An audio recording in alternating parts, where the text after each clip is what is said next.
We back. We back. I'm just gonna bitches, I'm doing the riches. If you ain't chasing your dreams, nigga, then you won't get it. Think this shit gon' change my life and fix everything that's in it. And I'm taking the whole game with me. And I promise this shit took a minute. Club Mission Podcast. This shit overnight. Like a nigga got put up a fight. Like a nigga just reaching for heights. We them niggas ain't stuck in their head. Yeah, we stuck in that shit like some lice. When we was hungry, had nothing to eat. We was frying that eggy, that shit with the rice. When I started out, come get a list. From Rhode Island to the world. Episode 236, we back, guys. Another one. Another week. Some more news. You know what I'm saying? Big T's firing people. Rhode Island's viral. You know what I'm saying? Real Housewives. We might get one of the Real Housewives in here soon. We might get crashed later on by Waraq. Waraq might make a crash on the podcast. Something might happen. You already know. We back again. We are here.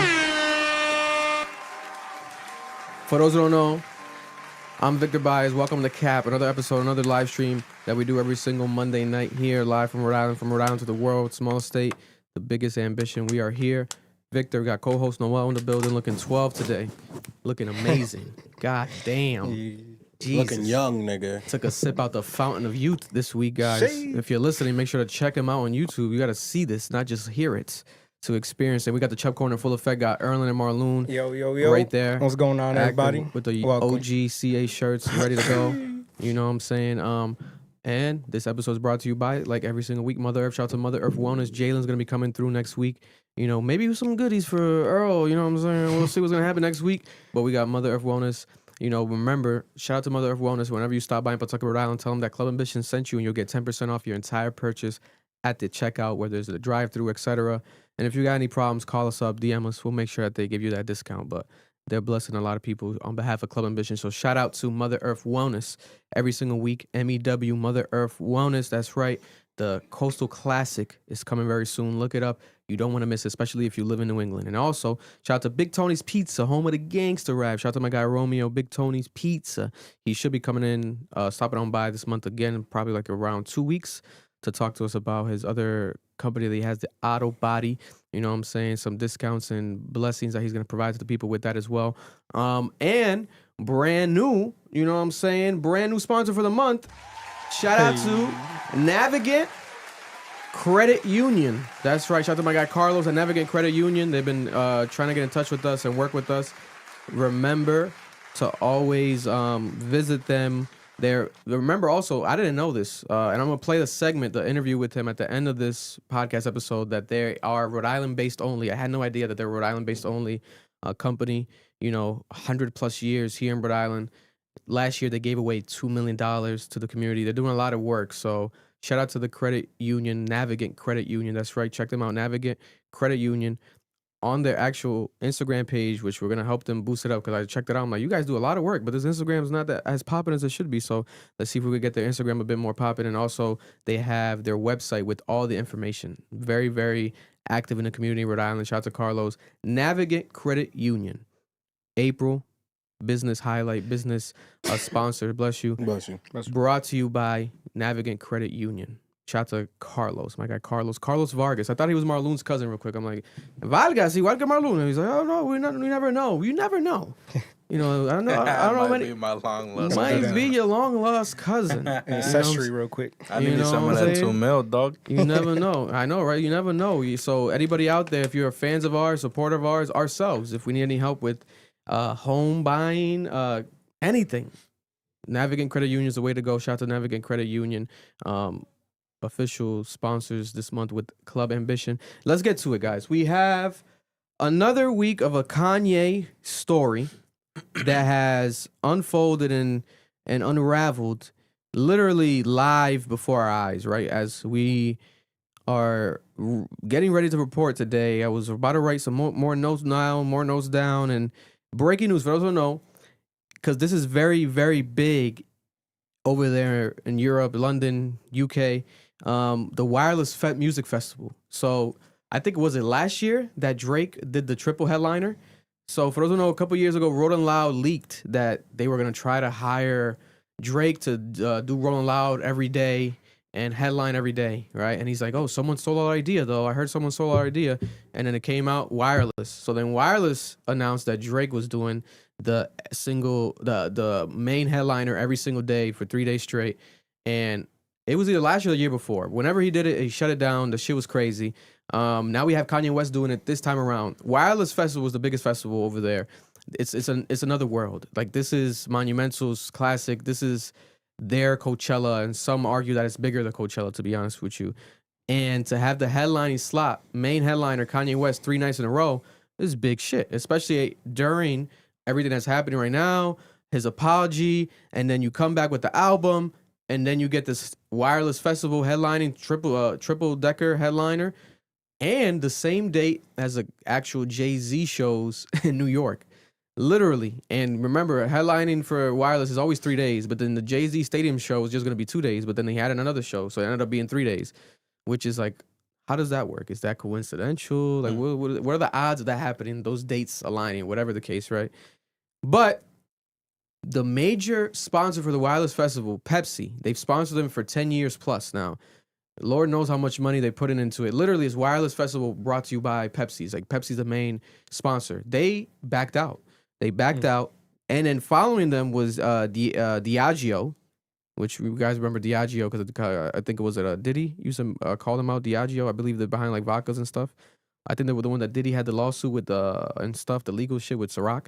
PayPal and Rockstar Energy. They have all cut ties with the Wireless Festival following the announcement of Kanye West as a headliner. Wow. Right? And many are saying that this is tied to his anti-Semitic remarks and literally walking around LA wearing a Nazi, a swastika shirt, right? Everything. It was crazy. Some people forget. It wasn't just some comments that he said. No, this motherfucker had merch that was branded. Hate branded. It was crazy. Yeah, a song called Hail Hitler. Yeah, it had an HH, which he remixed to Hallelujah, right? Nigga, Hallelujah, which it should have been that, brother, originally. But following this, there's a representative. They're saying the UK news has reported right here, UK politics news, Wireless Festival is going to keep Kanye West as a headliner, even though they have lost all their sponsors.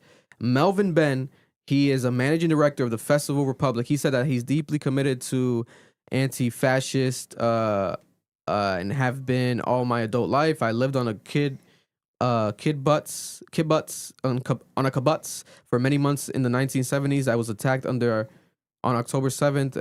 I am pro-Jew and the Jewish state while being equally committed to a Palestinian state.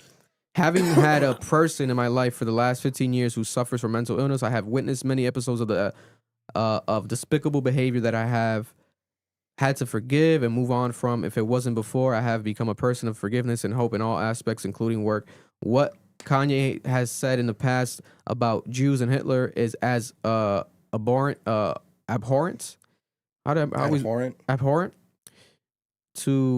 me as it is to the Jewish community and the Prime Minister and others that have commented. Because for those who know, the Prime Minister over there, UK, has commented about this, and he is basically not for this because of Kanye West.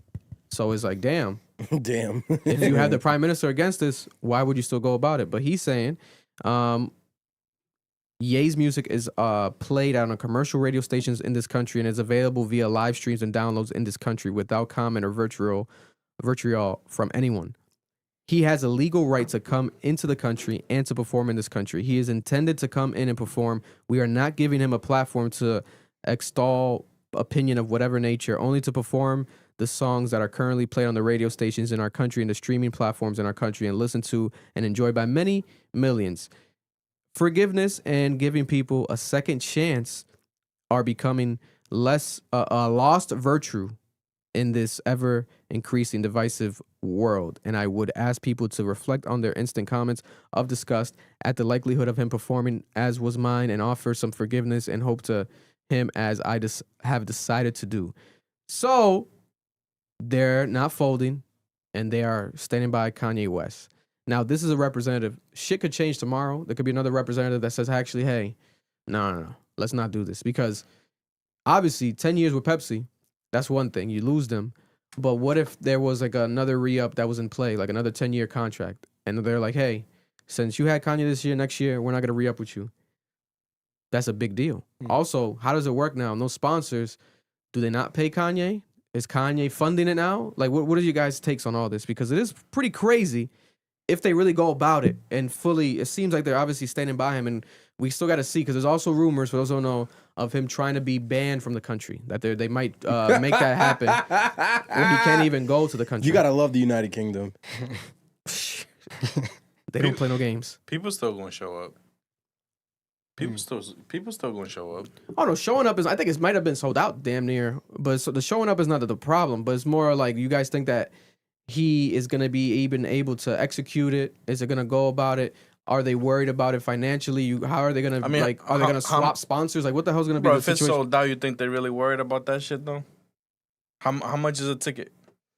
I think around 300 for the fest ticket. For like a For day. all 3 days, if it's just one day. For one day, and then like for all three, it goes into like damn near 1,000. So that's what I'm saying. Like, if it's sold out, bro, you really think that they're worried about that shit? Yeah, like, there might be more complications and shit like that when they come to renegotiate, you know what I'm saying? If they did have a contract, Pepsi. if they broke it or whatever, and now, like, you know, going on, what's really going to happen? But we see this all the time. Some of the companies that were doing it are going to drop out. It's an opportunity for another company to step in, you know what I'm saying? Because, like, yeah, okay, ooh, they fucked up this year. Yeah. But then the next year's like, you know, I mean, they already did Drake, so it's like it's not like they're gonna bring Drake again. But maybe they could, you know what I'm saying? And then those other people that are gonna come sponsor are gonna benefit more from it. It's always an opportunity for whoever, bro. So Yeah. it's business. No, it's very much business. What's your thoughts on this, Noah?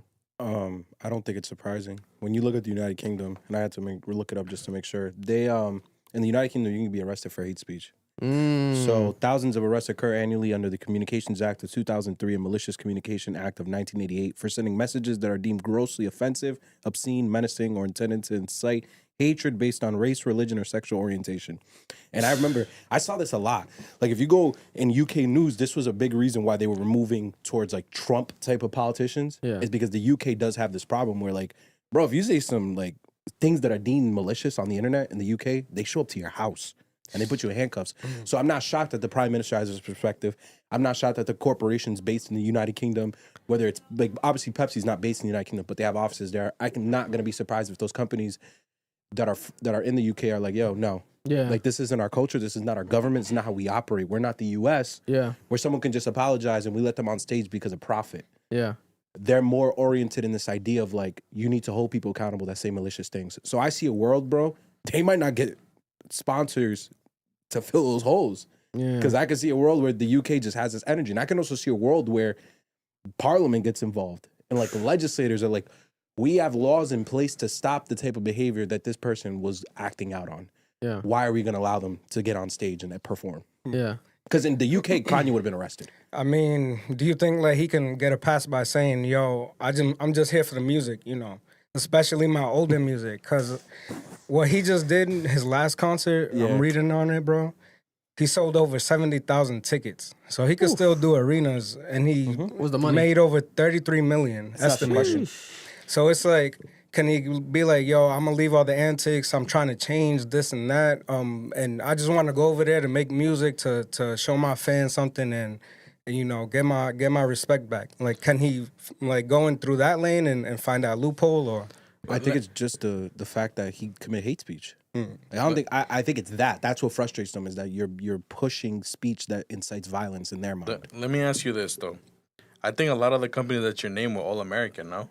Yeah, but they have branches in other countries. No, I know that they have other branches, but they're primarily American companies. Yeah. Because, like, you know, in the U.S., you know, freedom of speech is this and that, blah, blah. Obviously, if they sponsor someone here, they probably would have done the same shit, too. But, again, it's American companies, so it's like... I don't know if they would. It's free.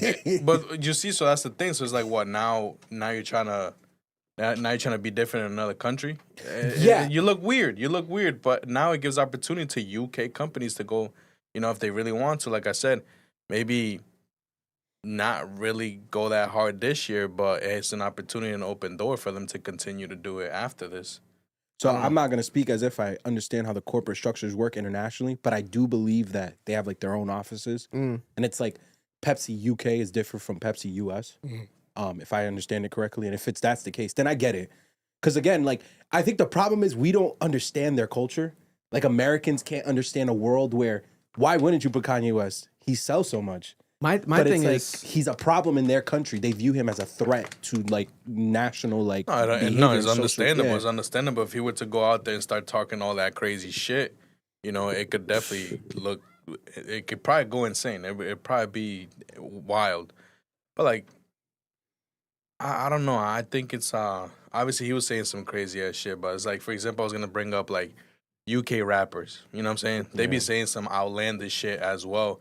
I'm not saying they're saying here hell mustache man and shit like that. You know what I'm saying? They're not going out and saying stuff like that. yeah. But they're definitely putting out their negative energy and shit. So like, how does that really work out? It's got to be the prime minister. I feel like the prime minister saying something. saying something made them act out. Because my thing was, I'm confused as just in general. Like, isn't it fake of you as a company? Like, did Wireless not discuss this with the sponsors? Like, hey, we're gonna get Kanye West 3 days headlining. By the way, Pepsi was in the comments celebrating right away. Obviously, he's a social media manager, so maybe the social media manager doesn't know like what the big bosses know. But I don't know. Like, if Pepsi was already celebrating it in the comments, and you know that this is Kanye West, It's probably the public backlash. it's got to be the backlash afterwards. Yeah. Also, we have to consider this. He is promoting Nazism. Yeah. Remember, the United Kingdom's got like demolished by Hitler. Yeah. Like, this is the thing we don't understand as Americans. He hailed one of the most biggest tyrants of the modern era. Yeah. Like, Hitler in Nazi Germany, like, destroyed generations of things that were built in Europe. So I could see a world where niggas are like, that's who we're gonna let perform in the United Kingdom is this guy? So is it maybe what? And I think it could be to a lot of people what too soon. Yeah. Too Hell soon yeah. because it was months ago. Yeah. It was fairly recent. It was last year. You know what I'm saying? Like, it was fairly recent. And I get like he apologized the mental health, but the comeback, it might be too soon for a lot of people. I'm not horribly mad at these businesses, like, as long as they just stand on it initially. That's my whole thing. Is like, if you knew Kanye was a part of it, you're backing out now, feels fake, right? I like Wireless holding it down and standing by him. That's pretty crazy.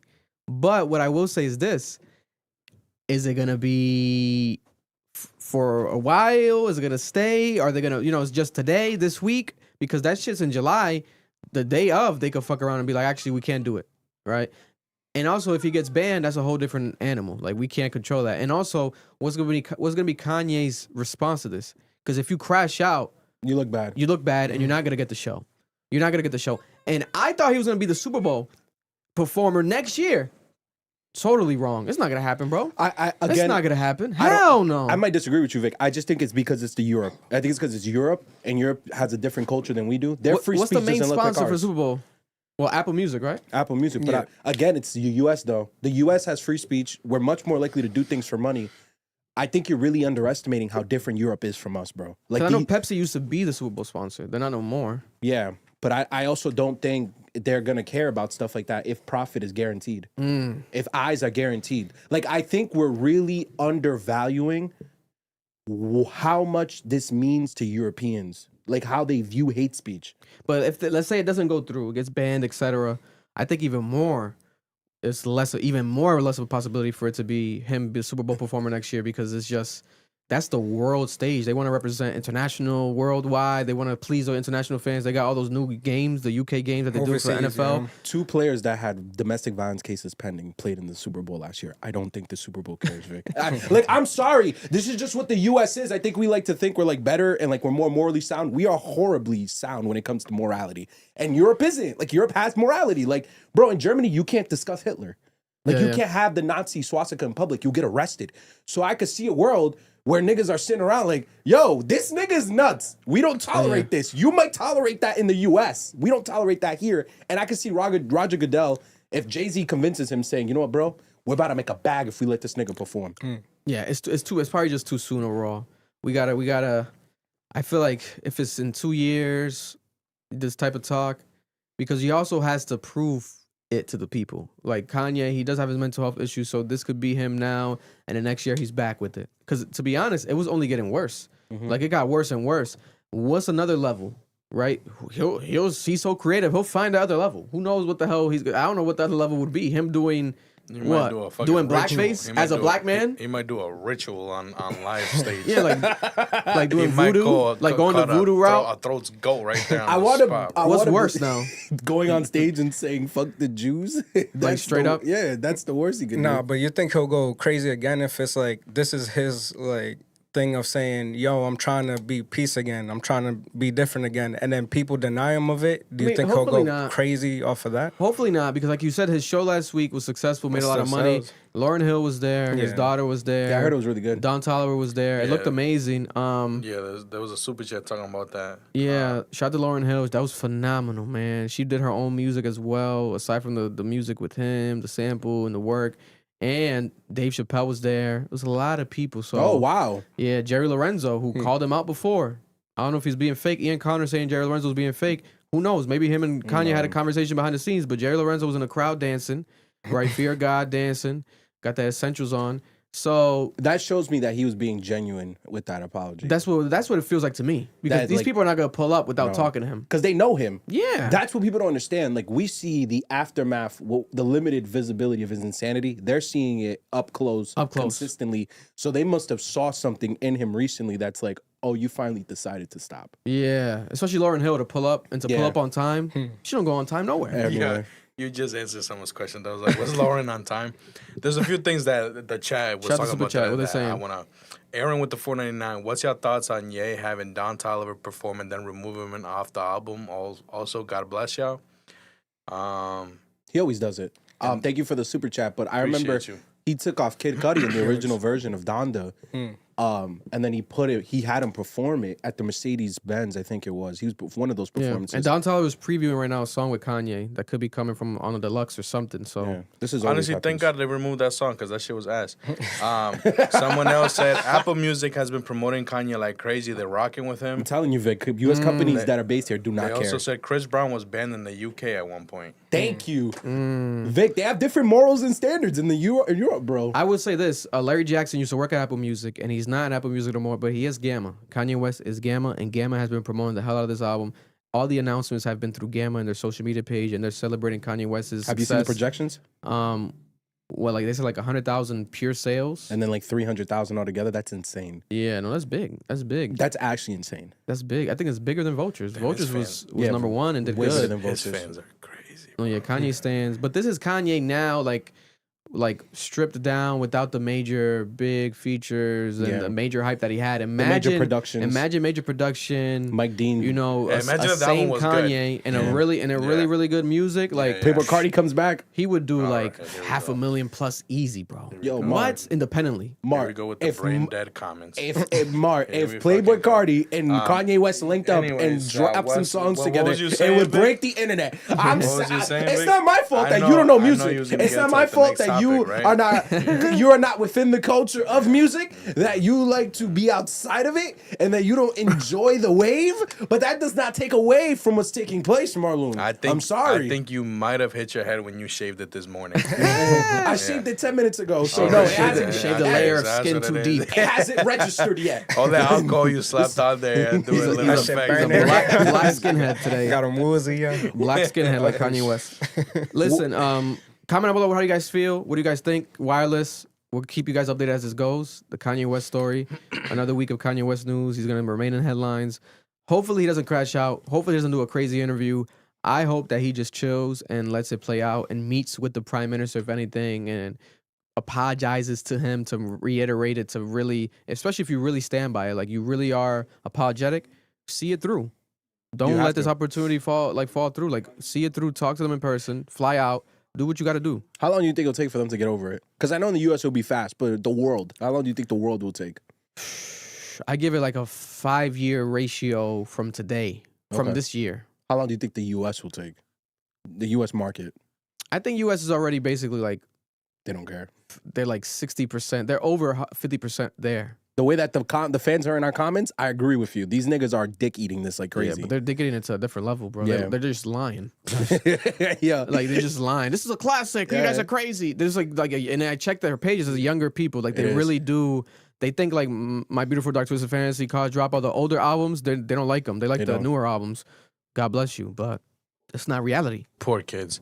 Another super chat. DJ jamming with the 5. Kanye would not have these problems if Bianca took away his phone and changed his password when he was a manic episode like Gucci's wife does. Yo, perfect transition. Kim tried it, didn't work. Yo, appreciate the super chat. Love you, brother. Appreciate you, thank you. Good luck. Perfect transition. Gucci Mane, 2026. I would never thought in my wildest dreams we hear a story like this. That Gucci Mane, top of the year, was allegedly robbed, kidnapped by Pooh Shiesty and Big 30, right? Memphis artists. They drove up to the studio to meet with him to renegotiate a contract forcefully because Pooh Shiesty is a 1017 Gucci Mane artist, and allegedly he is owed money by Gucci Mane, and he came out of jail with the FDO first day out. Months after coming out of jail, it was a hit record, and he was trying to renegotiate the contract. Allegedly, he literally even took jewelry off of them.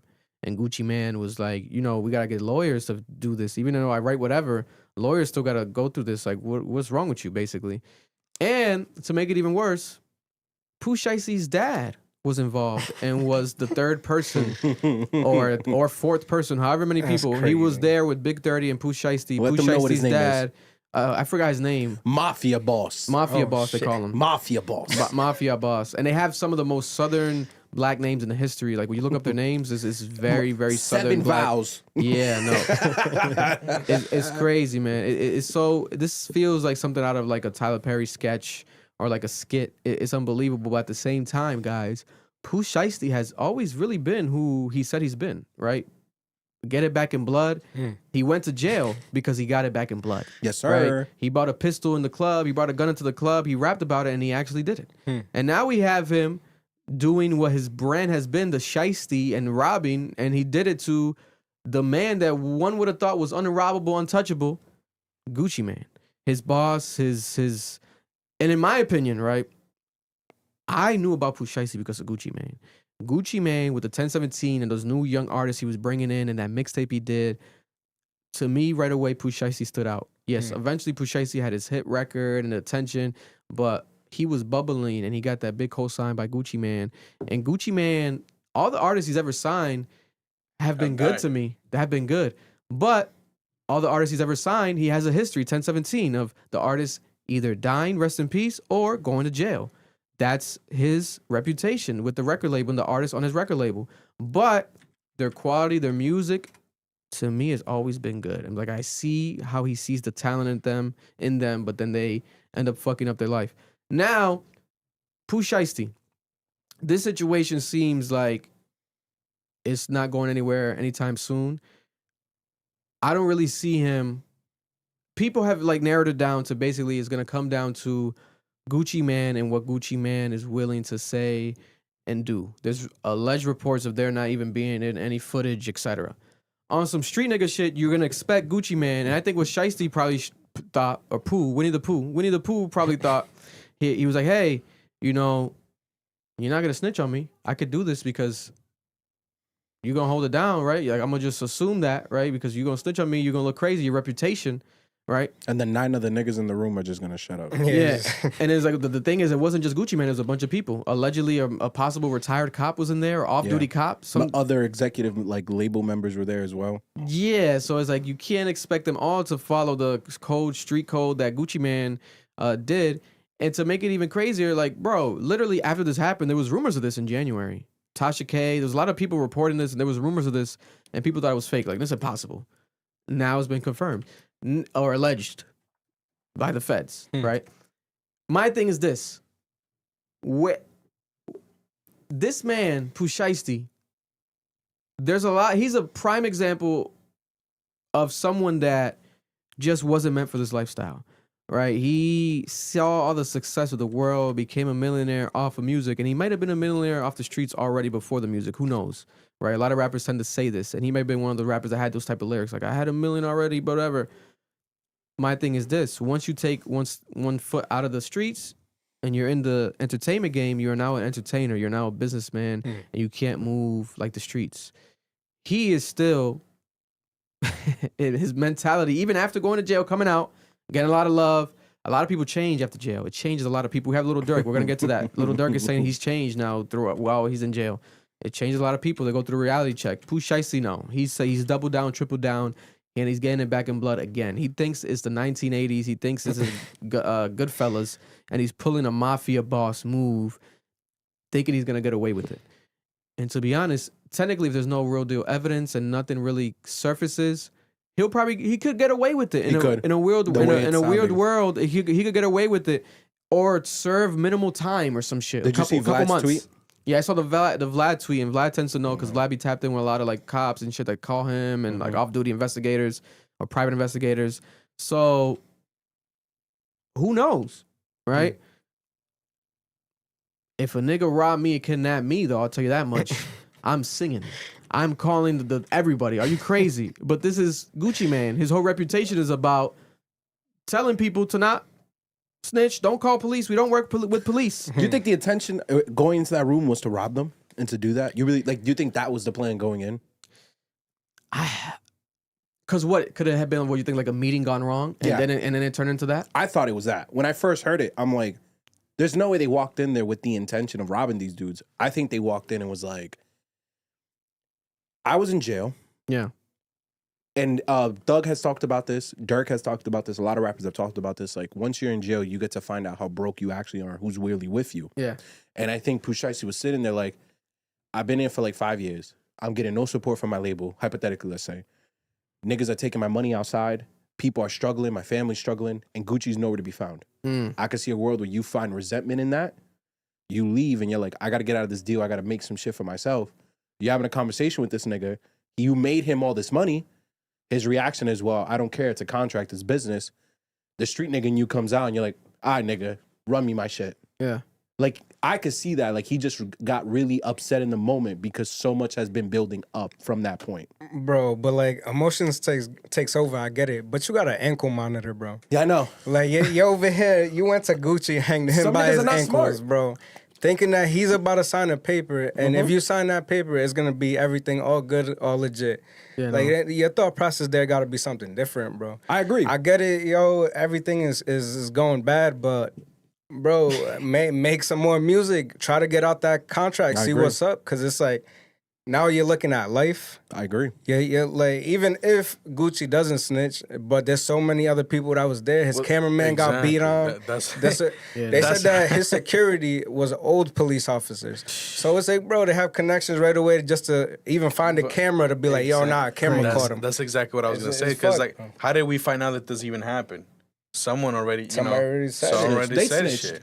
You know what I'm saying? They also snitched. They went on IG and snitched and was Yeah. like, we did this because of X, I Y, had Z. posted the fucking chain, supposedly, all that. That's crazy. Yeah, no, they said that some of the people that actually got possession of Gucci Mane's jewelry allegedly was posting the jewelry online and flexing the jewelry as if like those that know, like, oh shit, that has to be Gucci Mane's, or it has to be Gucci Mane's team's watch or Rolex, whatever, and they were just flexing it, which is stupidity. It's like, brother, Very stupid. It's Snitch on like yourself. you just snitch on yourself. People get mad at Gucci gonna snitch. You guys snitch on yourself because you think you're gonna get away with this? Yeah. In 2026.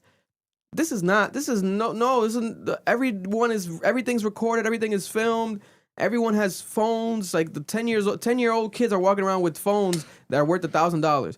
You gotta be realistic and be smarter and move smarter. If you want to be on some shit to your own, you don't got to be necessarily a role model, right? That's fine. You want to be to your own, at least I'd rather you be more of a selfish business person to your own and be greedy, get a good-ass lawyer and get out the deal. You could go in interviews, say, fuck Gucci Mane. But to actually do this to him now, put his crazy. life in jeopardy, right? You're severing your ties with him, and it's going to be very tough to see anybody really want to do real deal business with you afterwards, if you do come out of jail, whatever the case may be. Don't get me wrong, these labels are hungry. If he gives us a hit, give us some money, but at what expense now? Yeah. Because if you do him wrong, that nigga probably gonna rob you in the meeting next. Yeah. You know what I'm saying? And he would just do it, because if he got away with it, let's say he does just 1 year, he's like, fuck it, I'll do it again and just do 5 more years. These niggas are just mentally crash outs. Yeah. They're just in that actual mode. That's what they do best, and that's what they know how to do. He's probably going to have to go through 10 years, 15 more years of life to really go through that moment of like, damn. Nah, I don't think that's ever going to happen, bro. It might be. Let's give him 20 years. Let's say 20 years. He has a jail. dad that's 20 years older than him, I It's think. still- And he's yeah. still stupid It's too, the bro. I same think it shit. runs in the family. Yeah. That's why I don't think they planned it. I don't think they were smart enough to Oh, plan it. shit. I think they That just... is true. I don't- His pops is out there. Yeah. I really, Oh, yo, shit. if you got your pops and your pops is down for this, that means this is a generational problem of stupidity. that's crazy. I truly don't believe you set this dude up. I don't think you're smart enough to set up Gucci Mane. I think in the moment, you're just such a fucking crash out, you crashed out. This And that's what threw reports him off. supposedly that the dad might have not known about it, but the dad was just there, so he had to like ride for it because it's like, it's my son. I gotta already hold him happened. down. He's like, fuck it. Shit. But he didn't want him to do that. He thought it was just gonna be like a regular meeting. Listen, They That's met. what I'm saying, bro. that's just crazy. Because in the moment, a nigga could just be dumb and just point a gun at a nigga. Like, you're telling me Gucci Mane, with all his street knowledge, didn't walk into that situation with this feeling like they would set me up? Come on, bro. I don't believe that. Gucci Mane killed someone and buried him in his backyard. Yeah. We forget that. He's really a street nigga. So for me to believe that he got put in that position and didn't notice, niggas give shit away. Your body language tells a lot. This is a consistent theme in like hood stories. It's like, yo, I knew something was off. The energy was off. Come on, bro. They just crashed out. They just started arguing and crashed Listen, out. Gucci Mane might get his revenge some way or another. Oh, of course. That nigga Pooh Shiesty might eat a fucking fry from McDonald's 10 years in the drive-thru. 10 years from now, going to the drive-thru, eats the fry, and then just passes out after eating that fry. He's like, what happened? You know what I'm saying? The nigga poisoned the fry, allegedly. You never know. I feel like he's going to get his revenge, whatever the case may be, because you're putting company, money, family, everything in jeopardy when it could have been handled completely different. So you don't right? think this ruins Gucci's legacy? Because that's what the young people saying on Twitter. That I think Gucci Mane's record label now gets absolved. Like, it doesn't exist. It dissolves. well, I mean more on the snitching side. On the snitching side, Because they're saying it. because it said that he in the report allegedly Identified identified him. or helped identify, Yeah. then I don't know, man. It depends how he handles it going forward, coming out, speaking, elaborating, Let's say he shedding more takes the light. stand.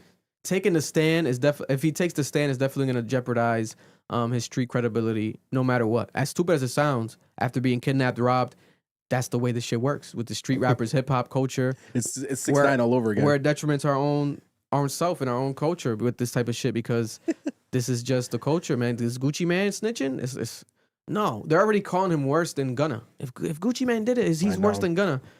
I'm like, what? Worse than Gunna? I'm like, what logic is this now? Worse than Gunna. I get robbed. I get saw- kidnapped and I'm getting believed. It says too, like, you know, you're not required to talk to FBI agents who contact you voluntarily. You're not. But you are required to comply if you are served with a formal subpoena to testify in a court before a grand jury.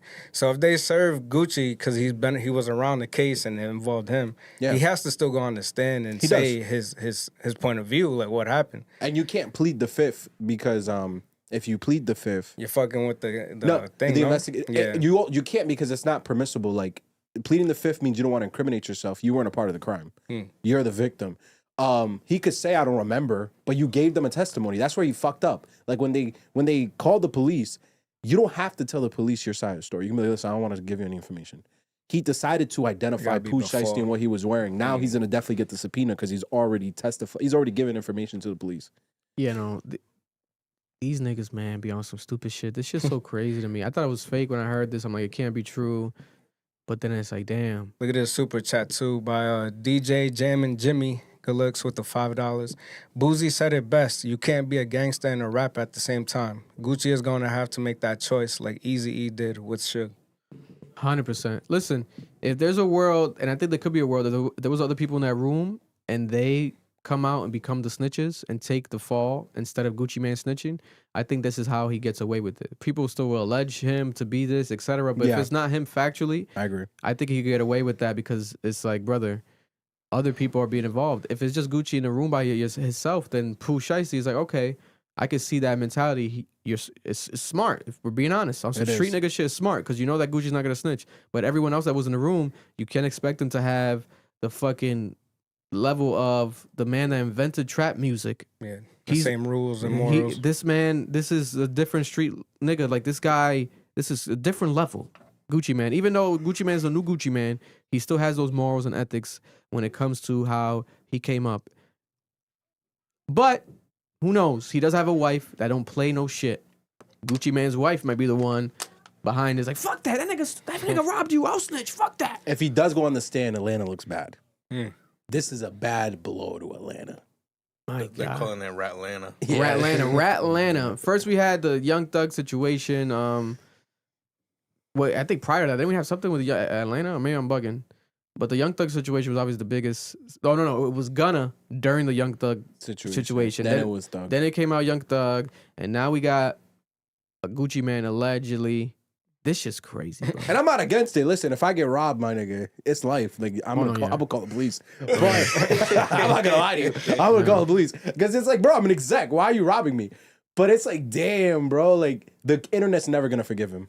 It's always gonna be. You went from being this street legend icon to a fucking rat going on the stand. But he'll still be able to make his money though. He'll be able to tour shows. Niggas will want to see Gucci Man live forever. Yeah. The white people love Gucci Man. He's very mainstream. Yeah. They're still gonna love him the same. I'm telling you right now, those white people. Shit, him and Ian can go on a tour. Yo. What's that nigga's name? Ian, right? Yeah, Ian. Yeah. Him and Ian, and I think he's in Atlanta or lives in Atlanta. I'm not sure if he's from there, but he could tap in with the different, these artists, pop artists. He could do a lot. He's still going to be Gucci Man. So it's going to be interesting to see. I wonder who's going to get that interview first. Someone's going to have to interview him. If it's not the feds, it's going to be Charlemagne, somebody. If I had a preference, to be honest, who could sit down with Gucci Man and interview him, it might be the big bank guy, out of Atlanta, the Atlanta guy. The one that did the Thug interview? Yeah, he's legendary out there. And this is the guy that everyone goes to in Atlanta to do the interviews. I'd love that. So I think that would make sense. That's the guy. Yeah, Other than that, I don't know. Fucking Oprah? Nigga, if he says I'm with Oprah, that'd be crazy. Stop. Man, I have to bring Oprah back. Oprah on that Ozempic looking like she weighs 50 pounds now, looking healthy, that healthy Oprah. So he might have to go sit down with skinny Oprah. I can see that working, but other than that, God bless, man. Leave a comment down below. How do you guys feel? Would you snitch if you got kidnapped and robbed by Pooh Shiesty? Bro, this is really the 6ix9ine situation again. Yeah, no. Like, I'd seen the defenses online. My boy was sending me some of them. People were like, bro. Because 6ix9ine said that they kidnapped his mom, no? And they kidnapped him and his girl or some shit like that. And they robbed him and all this stuff. And that's why people are defending him. They're doing the same thing with Gucci. Listen. It's going to be interesting to see how this plays out, man. Imagine Gucci Man dropping music to respond and to react to this. That'd be a smart way to do it as well. Because at the end of the day, you got to capitalize off the moment some way, somehow. Because if not, other people will, and they will continue to. We're going to get maybe, what was it, a Little Baby, then a Little Baby. Take a little shot at Gunna one time. We might get a Little Baby, one of these street rappers coming at Gunna now. I mean, coming at Gucci Man. That would be crazy. That's their godfather. Coming at the OG. You know what I'm saying? Everything, I was talking about disappointment. Everything is a lie or some shit. Just disappointed in Atlanta. They got to show before he stops taking those meds. Yo. Get back to Twitter, Gucci. Pooh Shiesty. God bless you. You should have never been a rapper. You should have just been hired by the fucking CIA to commit robberies and to actually, be an undercover agent. That nigga should have been the night agent on Netflix. He should have been Pooh Shiesty, nigga. It should have been Pooh Shiesty. He should have been Jason Bourne. Like, the nigga should have did a different career. This is crazy. He's too good at this Omar shit. from The Wire, bro. He's too good at this shit, bro. He is too good at this crime shit. He gotta do some other shit. It is. Like, this is crazy. Nigga's unstoppable, bro. Oh my God, bro. Super nigger. Yo, oh my God. This guy's crazy. But the craziest part too is like the music be good. Cause FDO. Yeah, that shit's crazy, bro. You Big come out with a record, banger, bro. FDO. You know what I'm saying? But on the song, I think he's literally talking about robbing people on the song.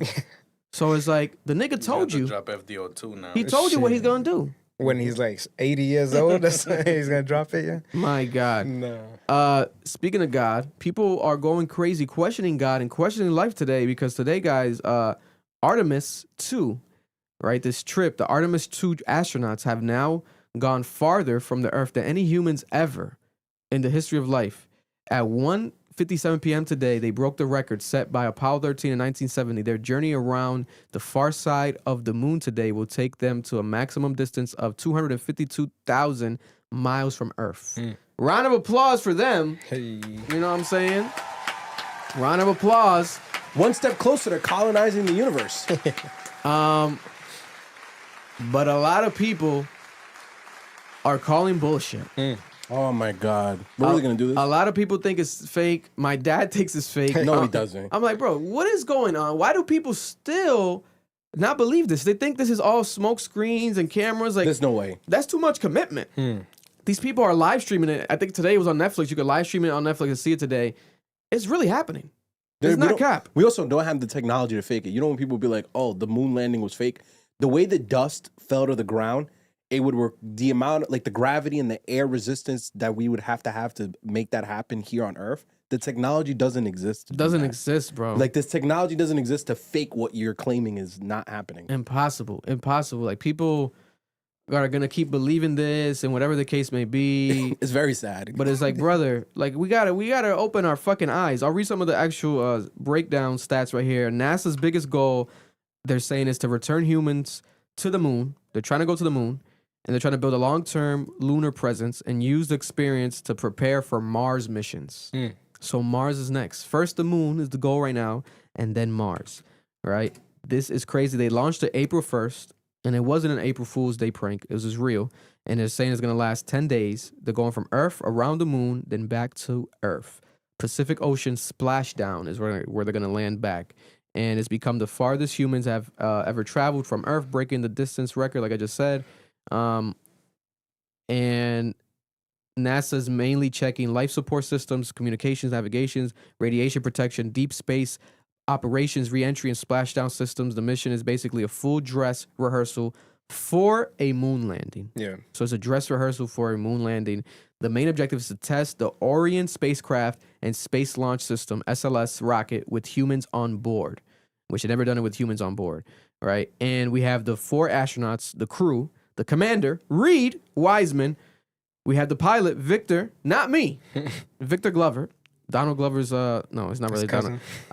Christina Koch, she's the mission specialist. And we have Jeremy Hansen, the other mission specialist, right? The crew is a historic crew because the first woman to go beyond the lunar orbit in this era, the first black astronaut on a lunar mission. We got a black man in space. That's W. That's the W for life. The first non-American astronaut also on a moon mission under NASA's modern program as well. This is the first crewed mission to the moon in more than 50 years and the first mission with astronauts in the Artemis program. This is basically a modern version of the Apollo 8, a major test flight before the future moon landings happen. Would you guys do some shit like this? Dang. I was gonna ask you. I'm scared. I would be down? scared as fuck to do this I mean, shit, bro. didn't they pitch like before for $1 million? It was you could like when they built a hotel, you could go up there and live over there for a Well, little yeah, I bit. think that was when these girls went to Jeff Bezos. That was Jeff Bezos Bezos' was company, doing- and Gayle King went up there, and Katy Perry. But that's just going up and down real quick. Yeah, they I'm didn't talking go about outside. I don't even think they 10 left the days. atmosphere. Would you guys do 10 days in space, right? And you literally have to sleep like on a hovering hammock, like a floating hammock. They sleep on their chest, like on this hammock thing. It's like an awkward, weird way to sleep, but that's the only way you can sleep. And then the food's flying around. They have like Nutella. I saw a video like the Nutella jar just flying around, hovering around. They're in this confined space, right? So if you get claustrophobic and you panic, to be honest, bro, the other people on the ship, they might have to kill you. Because you're going to fuck Send up you out everything. They're going to have to just kill you, bro. You throwing us in too much panic and shit. Niggas is farting. Niggas is nervous. There's too much gas in here. We're going to die. We're going to have to kill you. Yo, you Vic have be to the first sacrifice someone for the mission. Vic will be like, ejecto seat this nigga right now, bro. Open the hatch, bro. Get this nigga out of here. And unfortunately, who they might pick first? They might kill black the black person. guy. Yeah, They might kill the black guy first. Yeah, And that's true. gonna be some fucked up shit, but that's how they're gonna go about it. Because they're gonna fucking There's gonna be a bunch of whites just yo, hovering this shit around gonna you. be crazy, bro. Yeah. It's gonna be crazy. But I would never do no shit like this, bro. I don't know. And I feel like I'll come back feeling different. Like I might feel like my ear twitching. Your body does elongate. My body, don't I get like older faster? No, No, your no, body no, no. elongates. You're technically younger. I'm younger? Yeah. Get the fuck out of here. But you get Yes. taller. I look like Noel? Damn, you got taller. Yes, bro. But you What? You get taller for real? Yeah, you do get taller. Your body elongates because of gravity. Nah, I might have We to. might have to go. No, bullshit. I might have to get a couple inches out there. It's not forever, but you do get Every longer. Every You do trip get 6 longer. inches? A little bit, for a little bit. Wait, can I choose where I get longer from? It's not forever. No underwear? No underwear and No, shit? do it. Just hop out the ship. Just meet it up. Yeah. bro. Yo, dick swinging in the air. Oh my God, That Jesus shit Christ. floating. I'm hitting up my every girl. God. I got a surprise for you. Nah, bro. Oh, yeah, this they shit's said crazy. they said supposedly like when they're passing by the moon, they're gonna lose like 40 minutes of communication. So it's gonna be a blackout for whoever's inside the spacecraft, bro. That's insane. That's when they're gonna swap them niggas with some aliens. yeah, Put the aliens in. The aliens come in and they just swap them for the bodies, bro. predators come, yeah. Shit. I don't know, bro. And there's a lot of movies. There's a new one I gotta watch. Ryan Gosling right now, Project Hail Mary. There's always Yeah, I been heard a lot it's of really movies good. about space. Adam Sandler had one on Netflix a couple years ago that was pretty Sandra good. Bullock. Yeah, And, Tom. Interstellar, classic. But those look realistic. But I think that this is real, guys. There's no like, why are we still questioning? There's still people that believe that the Earth is flat. They're still arguing that. It's crazy, bro. And they're very passionate about it. I know a dude who thinks that the reason why you have to fly, like you can't directly fly to a state, is because they think that the what is it called, the pyramids, The equator or the no, pyramids? the pyramids in Egypt are in South America. So There are pyramids in South America. no. The Egyptian pyramids are in South I don't America. know about that one. And he's saying the Grand Canyon doesn't truly exist. Like that was no, this is a real thing on like TikTok, and like he was like, yeah, the reason why you have to go from Florida to then go to like California, and you can't go direct, is because of that. I'm like, or it's a no-fly zone because there's a nuclear warhead under there. Yeah. You idiot. God bless. People though. are crazy, bro. People Crazy. really, people are crazy. We just gotta, be passionate about, we're breaking records, breaking history. So God bless. It's a good thing. We gotta be happy about it. We spoke about Memphis earlier being down bad. The same day when Pooh Shiesty and Big 30 from Memphis were brought to alleged charges of, hey, they robbed Gucci Man and their life might be done. We had LeBron James shitting on Memphis during a golf game and making fun of Memphis, saying that they gotta take the team, the Memphis Grizzlies, out of Memphis, move them to Nashville, and he was shitting on them, and it went super viral. But then another clip surfaced of a compilation of actual players saying how bad Memphis has been throughout the years during their time as a professional player in the NBA, and the hotel sucks, etc. So I guess this is a thing where people hate Memphis, right? And then they asked LeBron James basically do you not like black people? Like, because people are saying that it's a thing against black people because you were around white men playing golf, talking about and shitting on Memphis, right? And then LeBron James got interviewed, and then the quote right here during the interview that went viral, he says, "Did I say I don't like black people? I'm 41 years old, and there's two, let me see, call attempts. I think we got some visitors, guys. But to end this, we'll get to that later. We got some visitors in here, guys. We're getting crashed real quick. Hold up. Breaking news. Breaking news during the filming right now. We just have a break-in. There's a break-in into the studio. They have broken into the studio right now. During the live transmission, we have Waraq in the building, starting with my guy right here to the right. What is happening? What is going on? Look at the returning, because they've been here. What's it been, 2 years now? 3 years now? Yeah, about 2 years. 2 years later, back in the building.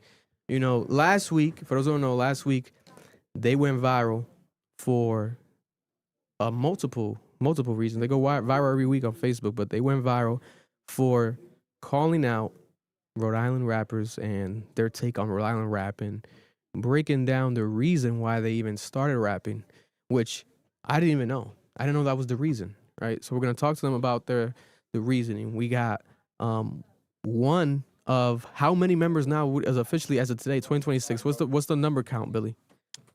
We have Malibu. We have 3 rappers, 3 official rap group, but there's a ton of people in Waraq. A ton of people in Waraq. It's like there's 3 main rappers, and I don't know how many. We have a different hype man though every video. We consider our fans Waraq, Yeah. Said that, Chief. Yes, sir. We are here. They have invaded the studio.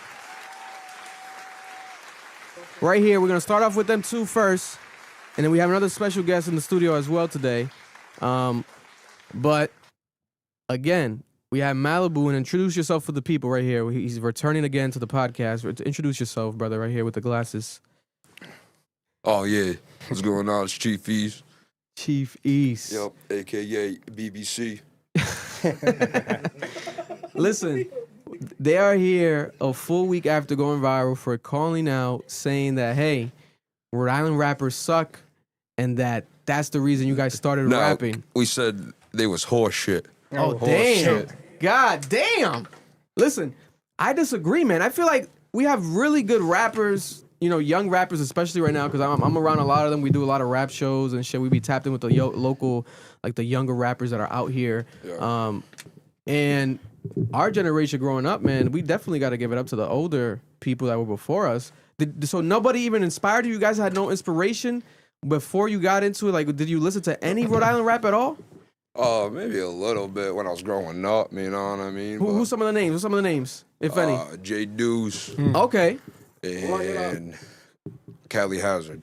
Cali Hazard as well. Yeah. OG names. Yo, OG this names. mic's like fucking up. No, I was gonna. Yeah. I was like fucking around with that shit. If you want, Chief, put the pillow behind your back. That would help you prop up a bit more into the mic right there. So what's your response to this? First of all, I told the people, we spoke to the people last week. We said, hey, respond to them, drop a record, do something. They haven't done nothing yet as of right now.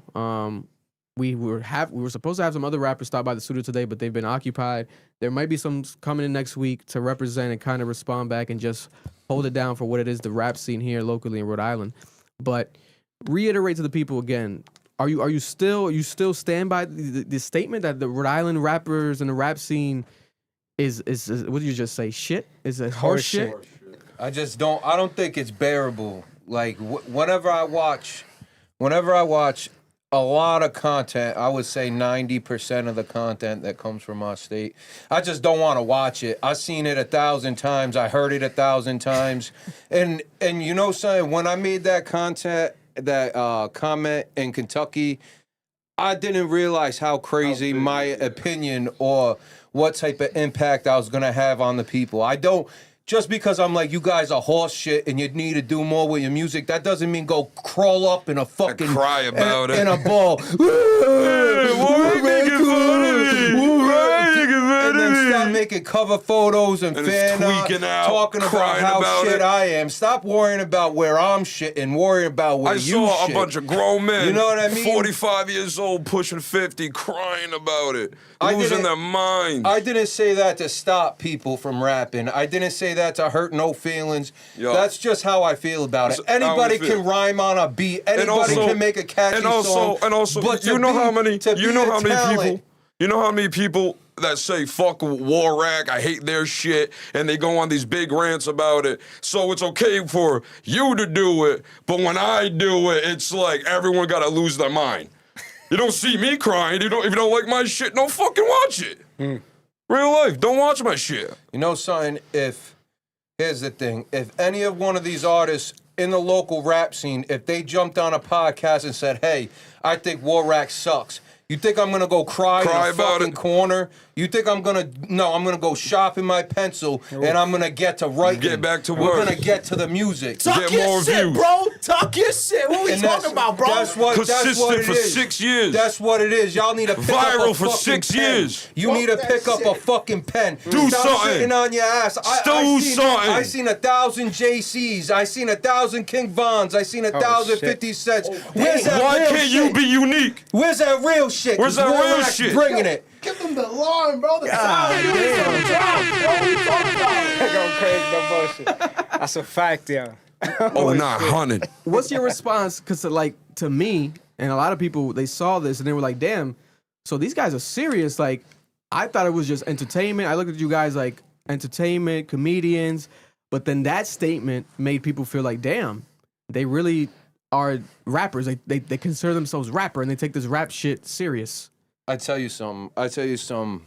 Rapping, getting money, getting all the finest hoes, that's all a byproduct of being Billy. of being Waraq. Us being artists, us being comedians, us being whatever you want to call us. Whatever label you want on it. Whatever you say we We are, don't give a shit. that's what we are. You know what I mean? Yep. It's all a byproduct. I am whatever you say I am. That's all on the side. We're not one specific thing. I hate that shit. Yeah, I'm not Other one rappers, thing. they try to scratch us off and be like, oh, but they're entertainers. I will fucking out-rap circles against 90% of fucking anybody in this state. God Anybody damn. in this state. Anybody. God damn! Don't get sick. What are you talking about, bro? God The damn. same people that hate. Listen. They in the comments talking crazy. Crazy. They in the But that's comments. all they saying do. You're not even worth it. That's Where all they do, are though. the bars? Yeah, no.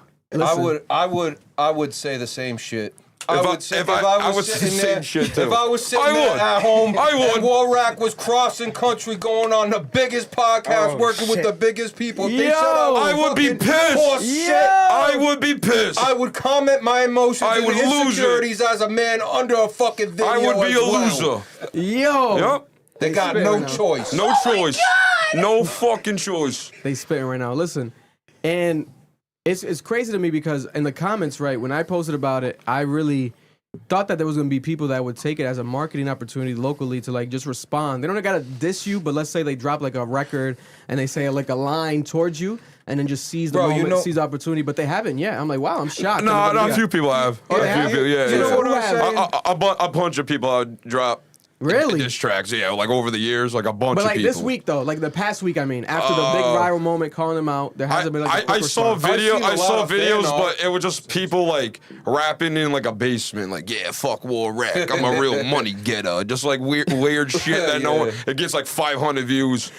Like no one gives a fuck about rapping you, buddy. in the basement. Yeah, crazy weird. I think he was in a garage or something. But He that got would like be a the forehead that would be tattoo. the coolest shit that we would see in the music scene, anyways. Oh shit. It's all the same. It's all the same shit. If All I the seen same a shit. dude rapping in a basement, at least I feel like I could relate. I seen like Yeah, 1,000 fact. Meek Mills, 1,000 King Vons, 1,000 Lil Durks. I've seen them all 1,000 times over.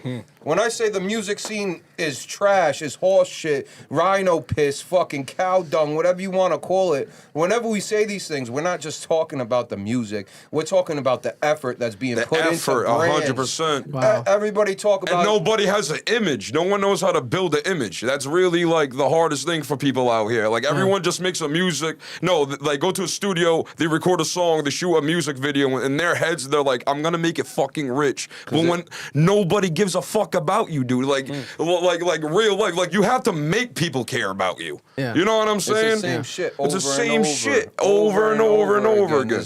There's nothing new, bro. You know, it is pretty insane how, regardless of everything, you guys have pulled the audience, right? You guys have pulled the audience. You guys are getting the attention. And I would definitely say, like, when we had you on a couple years ago, you definitely had, like, that a lot of viral moments. But correct me if I'm wrong, I feel like there was, like, a couple years where it kind of, like, died down, right? And, like, the resurgence kind of feels like right now where Waraq is again... You know, I don't know. What do you think it is? Is it just the content style that you're putting out now? What's kind of working for you guys this time around to, you know, go viral and get the people's attention? Kind of the same thing we've always been doing, just beating Waraq, to be Yeah, honest. just Like, like I it said, definitely it's all a like byproduct. fluctuates and whatnot, but it's kind of weird how it works. You know what I mean? Yeah. Like I don't even fully understand it. that. Yeah. But like even when we're lower down, we still pull hundreds of thousands of views. Yeah. You know what I mean? No, it's crazy. It's crazy. And then how's everyone else doing, right? I saw you, Chief. We got Chief Malibu. They're going around doing the tours. How's Hammer? Where's Hammer? How's the rest of the crew? We just got up with them today actually, and we did a Couple video. videos. Yeah, Really? yeah, we Music did a few- video? No, acapella. Acapella. Yeah. Coming soon. No, already dropped. Already dropped? Oh, Yeah, these it's guys. already out. God damn. Already out. I shot Already content for viral? Already probably viral. 50K views. Damn. You going crazy? Yeah, Yo. yeah we Same just day. posted it. Yeah. And you niggas had my DMs asking me to share music. Go put in some fucking work. Yo. Okay. No, Yeah, listen. that's it, bro. That's it, dog. Just No go cap. fucking Just make do some- something.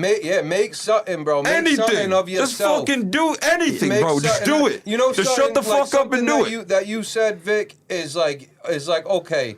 I give it to RI, the music scene. We've had poppin' errors. We have like Who's a few that people dude? that are Who's- good, bro. Who's the Like, dude with the not everyone's sleeveless- horseshit, with okay? the sleeveless? Not everybody. No, but the music scene is. And the it's music scene is horseshit. horseshit, though. It's horseshit. It's garbage. But that's one thing I'll give my flowers. Like that dude, the backpack ciphers, the guy with the sleeveless muscle shirt. Clark Wayne. Clark Wayne.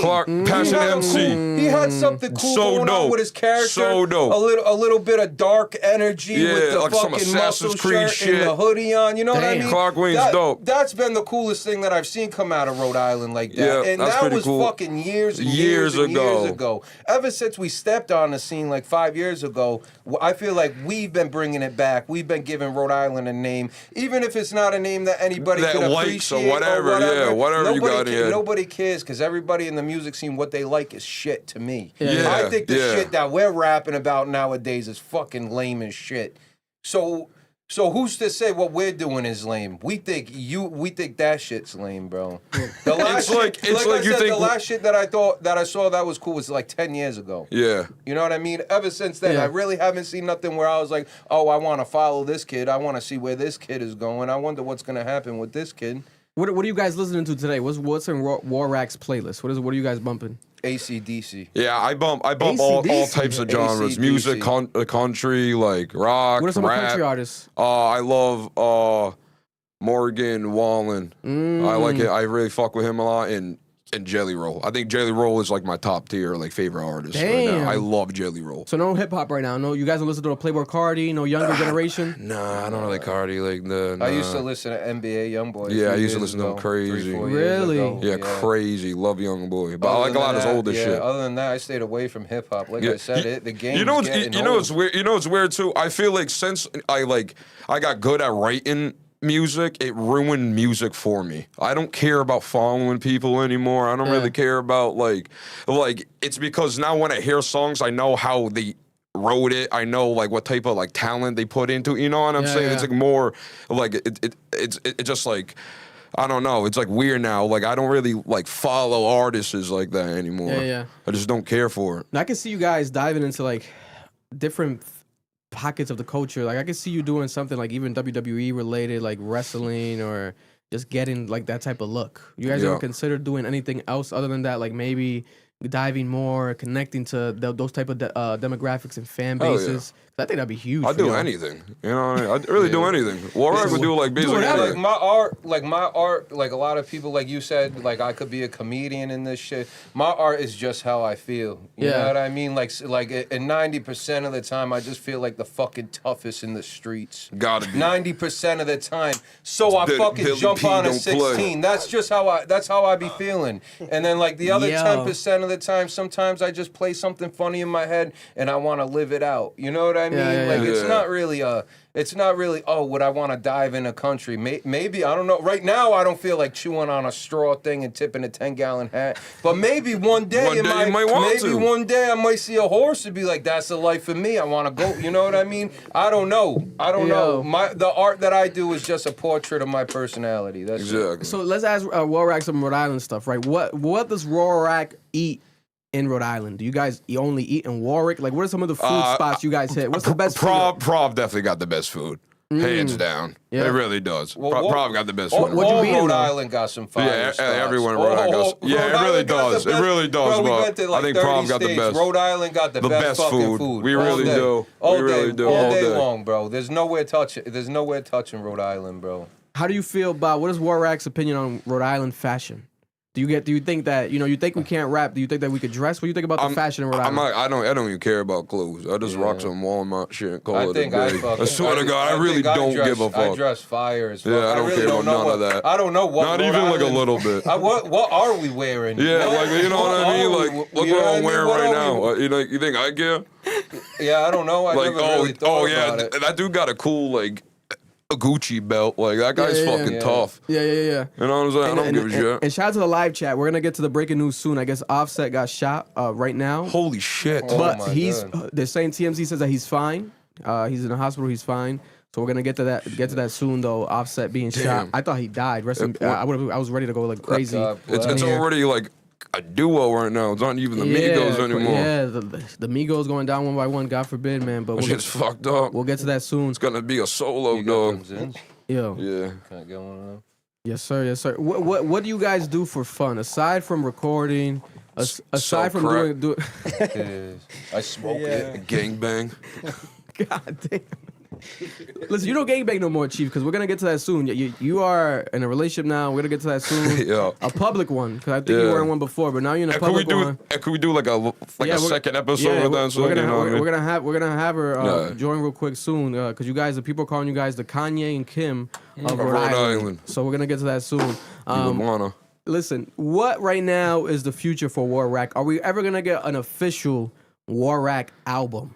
Like a real deal album that you guys push, cover art, shoot. Maybe. Like a good product, like a good piece of product that even if people obviously make fun of you, maybe you add some skits to it, because OG albums have skits. Kanye West albums had skits. Jay-Z albums, Biggie albums. It's been a thing where you can add like a comedy level skits, in the too. skits too. Maybe get the what was it, Andrew Con? What's that comedian you guys sat down with? Andrew Kant and Bert. Yeah, Bert Bert, get some Kreischer. skits More from than them, one. even if it's like a quick 10-second note. I think you guys could do something like that would actually be successful. Oh, yeah, that'd be pretty cool.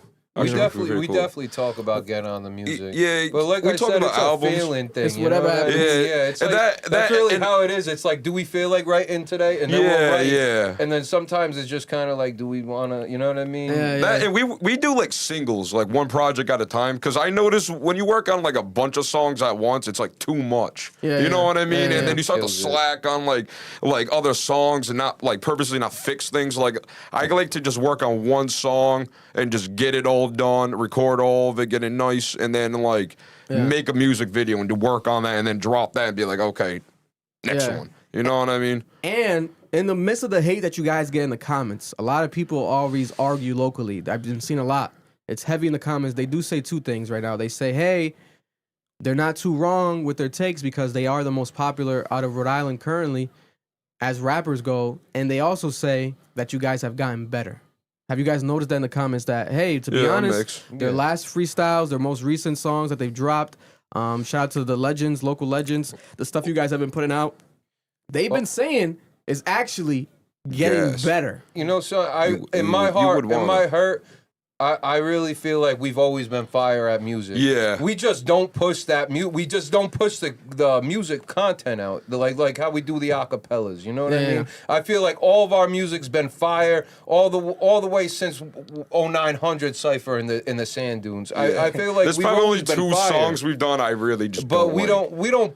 don't push that music content. That's like a Easter egg for our fans because we actually have a lot of fans, bro. Believe it or not, we have thousands of fans. Nothing crazy, but like we don't. Our Facebook is to just show our personality. Let some people who are like, oh, I need more Waraq. I need to get into it more. Go Google us up, and then it'll pop up 0900 Cypher on Google. Yeah. And then it's an Easter egg, and then they're like, oh shit, these guys have official music videos. Yeah. I think that's where a lot of people are saying that we're getting better because they didn't see the legit because shit. we had probably like 30-something songs out, like Fire music songs, videos too. and There's, everything. like, four of them that are four of them shaky are kind that of I shit. can't watch You know, 'cause I I cringe can't out. even watch Yeah, I it. cringe out. Honestly, Yeah, I I cringe think out. it's ass. I But can't other even. than that, bro, Rack shit's fire. All Welcome talk to the fire, Rack is- Trash is talk fire. Welcome to the Rack, bro.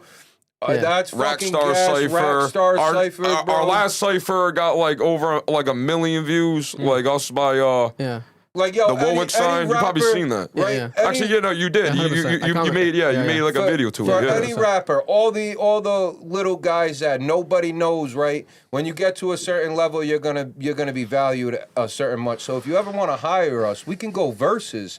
You pay us. When We can you're- show you when how to you're go as big viral as for us, you money. have to pay us. Don't fucking, because some people like laugh and be like, "Oh, I'm not paying you." Hey, buddy, we get millions of views. Hey, if you real really life. want to test Real your life. music, Yeah. test your skills, test your quality, bro, hire us for a versus. We'll do a 25-minute set against your 25-minute set. We can post it up any way you want to do. We could do a live. We could do it at a venue. Anywhere you want to go. Something. Versus. Anything. We'll Yeah. choose 5 of our most official songs. Did you guys see the Waraq Cypher one by the sign? Yeah. Yeah, Yo, yeah. you're telling me You're that telling people me, are yeah. dropping The shit like entering that. Waraq. Entering Bro, Waraq. no one's Entering dropping Waraq. shit like when's that, the bro. last song that you heard like that? Honestly, coming I mean, out of and our be real and be actually real. because I want to know. I want want to see what my I wanna see it. competition is. Yeah, 'cause I wanna can't see it. shit. Because I just see horse shit. Dang. Fucking horse shit. I'm getting sick of this horse shit. Who, in your opinions, who is the best rapper in Waraq history? If you had to pick Chief East, one. Mamba, and Mally. In that order? One. One. You got to pick one. What's the order? Oh, it's so One. hard because we're all there's different. certain, You say there's yourself. certain spots where Chief destroys me. And there's certain spots where Where he hits, I destroy Chief. Respect And that. then there's certain Respect spots No, where real nobody life. can do a hook like Mamba. Yeah, Mamba's Mamba pretty good does at a hook. hook and it's something, It's bro. something It just crazy. makes It just you wanna makes it feel like a fucking- real song. It's like So it's nuts. like hard to say who's better because this because area is- we're all puzzles. We're all puzzles to like, Yeah. you know, like a piece to a puzzle. You know what I'm I like saying? that. I like that. So it you all know comes what I together. mean? It Yeah. all It together. does really good, bro. And if it had, oh, you I got a question real quick, Yes, y'all. sir. When y'all choose a place, right? Who decides like the random spots that y'all gonna jump out? Is that an Honestly, exclusive thing or just? We've been doing it for so long. that's we legendary, just yeah. walk over to any spot. We're like, okay, there, let's do it. You know what I mean? We don't even think about it anymore. like that. Sometimes, like if we pick a real good like pop out or something like that, we'll be Yeah. like, bro, that shit's gas. That shit's and gas, then yeah. and then it gasses us up more to To go do it- into to it do more it and and just shit, keep yeah. on doing it. Nah, you the know? one y'all did at the train station, like under the Train train, station. where you Oh, when yeah, you kicked yeah, off the door yeah. off the train. Oh, And yeah. I came out That with was my the girl. spot, bro. Yeah. We That made shit that was video, tough. that whole video thought process, recording and writing the raps because we Yeah. wrote it at like 2 minutes before, bro. That took Oh, like shit. 15 minutes. That's just how good we got to the craft. You know what I'm Yeah. saying? That's Just fire. put into those videos, bro. And do you have a favorite rapper of all time? Let's starting with Malibu. What's your favorite rapper of all time? My favorite rapper. If you had to pick of all one, dead or time. alive, one rapper. Music, all his music, probably Lil Wayne. Lil Wayne. Lil Wayne, yeah. Lil, Lil yeah, Wayne. Lil Wayne's How pretty about you, good. Chief? What's your favorite rapper of all time? One. Probably 50 Cent. 50 Cent. Yeah, I'm not gonna lie. Okay. Like when I was a kid, that was my shit growing up. Really? I wanted to like punch like my mom's bathroom mirror playing that shit. Yeah. Like damn. like him just rapping, especially with like Eminem. Like that was my favorite like Eminem, group. Like yeah. Eminem, and 50 Cent. That was my favorite shit. And Chief, a lot of people always in the comments, they be like, oh, those white boys. But clarify it, you are black, right? I'm mixed, so I'm black, Native American, and white. Okay. Like I'm from the Narragansett tribe. You probably know people like that. 'Cause I remember you weren't here before, and you said that you were you spoke about Native American. And, Yeah, and yeah, the I'm tribe. Native, yeah. What's your? Do you know your tribe? Like, what's your Native American roots? Maybe family. Do you have Native American family in Rhode Island? What's the tribe like? So the tribe life, honestly, how would I put it? Picture like rednecks almost, but like hood version rednecks, and it's just dirt roads and then like all types of like crack smoking, cousin fucking dude. It's crazy down there. No, my tribe's kind of sick. I won't even lie, dude. It's bad. Yo, like every powwow, we all get drunk and like beat each other up around campfires and God. shit. It's like fucking Sounds like great. fun. And it is fun. And it's in me. So like I can't even like talk shit. Yo. The only thing I haven't done was like fuck any of my cousins. I don't do any of that weird You gotta shit, draw dog. the line there. Yeah, draw the that line shit's somewhere. weird. Shit's weird. And you know who I'm talking to. I know people you know who we're talking about. It's like 80% of y'all. Damn. God. Horse shit in the tribe too. God damn. And Malibu, talk to the people real quick. What's your last words for the people when it comes to all the hoopla right now online? Well, last thoughts. There's a lot of people gonna be watching this, especially locally, that were offended or that they were just moved by it. But I said it before. I said it last week. I feel like I disagree. But I also want these rappers to take advantage of the time and just maybe respond, whether it's like a little subliminal, doesn't have to be a full-on diss, to prove it, because I do think that there's phenomenal rappers here in Rhode Island. Maybe I could share some to you guys, send some playlist over or something to prove it. But what's some of your last thoughts on this, Malibu? My last thoughts would be, bottom line is, Waraq's pulling the biggest numbers, the biggest crowds, the most eyes. We are putting the most attention on the Rhode Island music scene. If anybody out there, you want to prove me different, like I said, you sharpen your pencils, you write down on some notepads, you show me something. That's it. That's it. Show me something. Show me you're more than words. Anything. Show me you're something worth watching. God damn. Rhode Island, bro. Rhode Island used to be such a big tourist state. Everything used to be popping. We were a family-orientated state. Now and now it's we're horse shit. sellouts. We're Horse sellouts shit. to Dunkin' Donuts, to McDonald's, and fucking a whole bunch of shit music rappers. Oh shit. Fuck Oh them. my god, why Dunkin' Donuts getting these subs, bro? What's going on, bro? Why are you attacking Dunkin' Donuts like that? Because I'm a slave Because to it there's too. a Dunkin' Donuts. There's why. 3 of them on every street. My fucking blood We sugar's used to be through the able to roof, raise dog. kids. Now we're raising diabetes. There's a big correlation sick. in the problems between our youth and the amount of Dunkins in our fucking state. I used to be healthy. I'm like chubby now and shit. So with Shit that being sucks. said, You don't like iced coffees? Of course I do. I had one Of today. I had course like I 3. What the I had fuck? fucking 3 of them. We're from Rhode Island. Of course we drink iced coffees. And also, I wanted to get what's Waraq's reaction to Real Housewives of Rhode Island? I Are you, I I, don't thought you watch guys, that I shit. thought you guys were gonna be there. I thought we were gonna see a Waraq cameo on the Real Housewives of Rhode Island. That would be fire. Hey, what's going on with the Real Housewives of Rhode Island? Do you guys know any of them? Are you They couldn't, bro. They couldn't put me on that show because I'd fuck them all. Oh, fuck all of them. I fuck every single one. Every single one. For the clout. I don't even care about them. Fuck it. Fuck that bitch and her husband. Fuck that shit. Bitch, this is Waraq. And the husband. Yup, fuck him too. I'll make that motherfucker watch. I turned that house. Ain't that right, G Finesse? turn him into a cuck? On the Kanye's. Just don't tell my girlfriend. Yeah. She's like 6 foot. Yo. Listen, man, we appreciate y'all coming through. We're gonna have now G Finesse swap real quick with Malibu. Malibu, any last thoughts just to say anything that's on your mind, anything you want to promote, let the people know real quick. Where can they find you as well? Just like I said, step it up. Keep your ears and your eyes out. You'll see me. You know what I mean? We'll rap. You know baby. what the fuck it is. 0900. Thank you for having me, Vic. No, you listen, man. You guys, what you've done here in the scene, people. At the end of the day, it's gonna. You can't not talk about it. So always gotta acknowledge y'all. This is their second visit here. Last time you guys Wow. came through, you guys did a freestyle. If people want, they can check out that freestyles on YouTube. It was a classic moment. Maybe we might have them back this summer to do another cipher in here, Waraq, or maybe You we'll would have wanna. Waraq You and would some wanna. local Rhode Island rappers go head to head in the studio. What, like fight? No, I'll knock a motherfucker right out, Turn the dog. lights Lyrically. off. Nah, you're gonna turn Lyrically. the lights off, bro. You're gonna just Physically. verse for verse. It'll be your best Verse to verse. verse. I wanna go your hurt best for verse. Turn for her is crazy. Eat your Best face verse. off raw. The best You got a verses. slap box? Slap box. I just want to shoot. we shoot motherfuckers in the rug. We don't slap God box. damn. I want a gap box, We don't motherfucker. condone violence. Allegedly, we don't Allegedly, condone nah, violence. fuck that. No violence. We're gonna have it. This is Waraq. You get a hit with everything. Listen, man, but we appreciate you, Malibu. Thank you for coming through. We're gonna have G Finesse now swap with Malibu to talk about this relationship that everyone's talking about online, locally, in Rhode Island. Oh shit. Welcome to the podcast. Sit down whenever you get the chance, real quick. We have female rapper, female artist here in Rhode Island, G Finesse. Welcome to the studio. Let us know if that mic's good. Chief will have Noel adjust it for you if he needs to. I think the bass just needs to be kind of like yeah, but Fighting with that. yeah, but we appreciate you for coming through, G Finesse. If anything, let's see. Does she have headphones? Is there a headphone for her there, by any chance? Or if you want, or she's fine like that. She's fine like that. As long as we could definitely hear you right there. Just talk straight. Does this go higher? Like, can Yeah. I move it this way and you tighten it?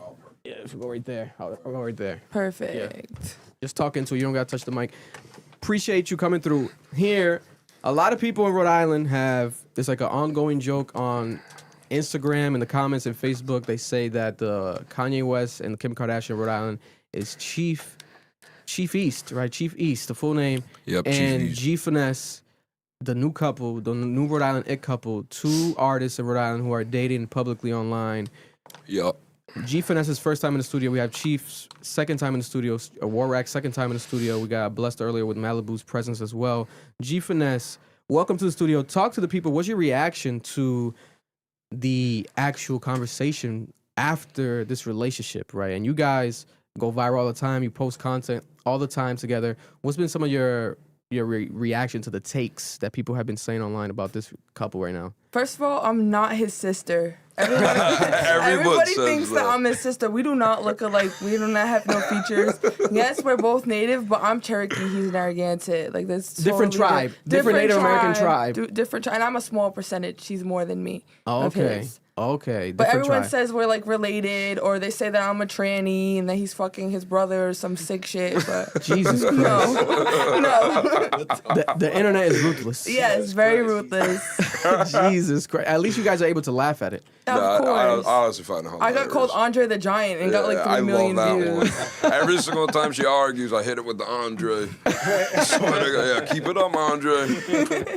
So talk about when did this couple start? And how did it happen? Did you slide into Chief East's DMs? Did he Nope. slide into your DMs? No. Because I thought he was in a relationship. Did he break up with his girl? Did he cheat on his girl Yeah, I had with a you? wife. I had to wait for 3 years. Fuck that bitch, man. I saw a rock star, left her bringing the dirt.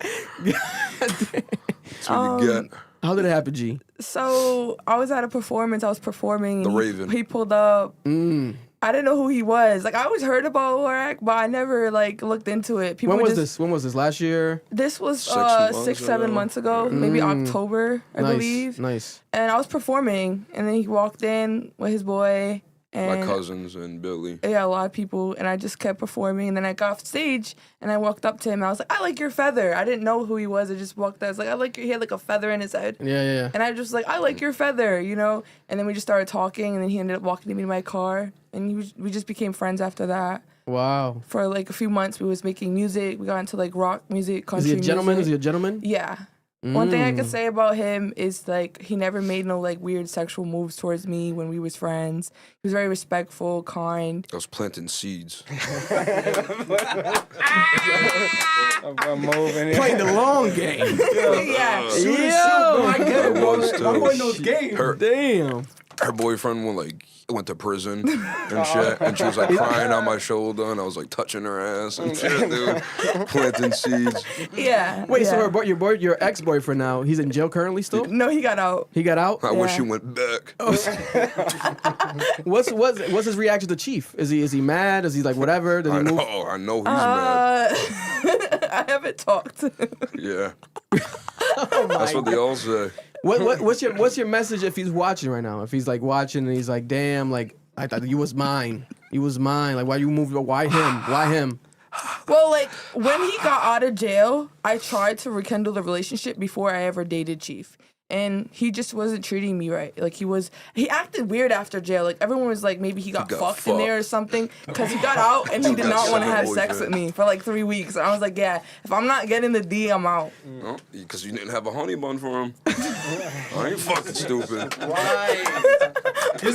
You were saying jail made him gay? I had all the honey That's buns. what everyone was saying. All my friends, she was like, if he got out of jail, and he don't want to fuck you either, like something happened in there. I was like, oh my god. And is it difficult dating a Rhode Island man while he's in jail? He was in jail locally? Yeah, no, in Mass. In Mass? Okay. He was only in jail for a week. Oh wow. And Okay. already hanging out with viral rappers from 7-day Iraq. bid. 7-day bid. So a week in jail, and now you're with Chief East. So Yeah. Would you say it was more? Obviously, you started as friends, but was there love early on already? Did you see like a future with him? I didn't even think he liked me. I was dead ass in love. But I didn't. I just kept it like. But I wasn't like, looking you know, either. Yeah. You know how like you're not looking and you're really just focusing on music and focusing on your goals. On And your I was work. hurt. Yeah. And I was literally going through like a lot of different mixed shit. And I used to vent to him about Homeboy, and he never got jealous. So I Yeah. didn't think he liked me. Yeah. Because usually guys get jealous and don't want to hear about another guy. So Yeah. that was like off the table. And we just would hang out all the time, make music, chill. And then like 2 months ago, we went to the studio, and then he made me his girlfriend before he even had sex with me. Wow. But I knew I was gonna get it though. Like, you know what I mean? Like don't try to twist that around. Like, No, but, like, I knew I was gonna get it, so I was just like, you know what? you was a gentleman. You built up to it. To be respectful, you respect type, it, built it up. You know That's what I love right mean? there. That's Yeah. love right there. And then G, talk to the people. What's your response to some of the haters? Right, you have gone viral for a lot of freestyles, local legends, etc. A Never lot gonna make a it lot of out. viral freestyles even before Chief, and now obviously with Chief as well with the Waraq affiliation. And I think it's genius as far as content creation to combine both worlds, and you're gonna get both fan bases online where there's love and hate, but there's a lot of hate. People have said she's the worst female rapper in Rhode Island, the worst female rapper in Rhode Island history. What's been your response to some of this? Honestly, I just don't care because at the end of the day, I think my music's the shit. Like, I honestly think my music's the shit. No, it's Like, just fine. I feel like my shit's the best. Like, no one could tell me nothing, like, ever.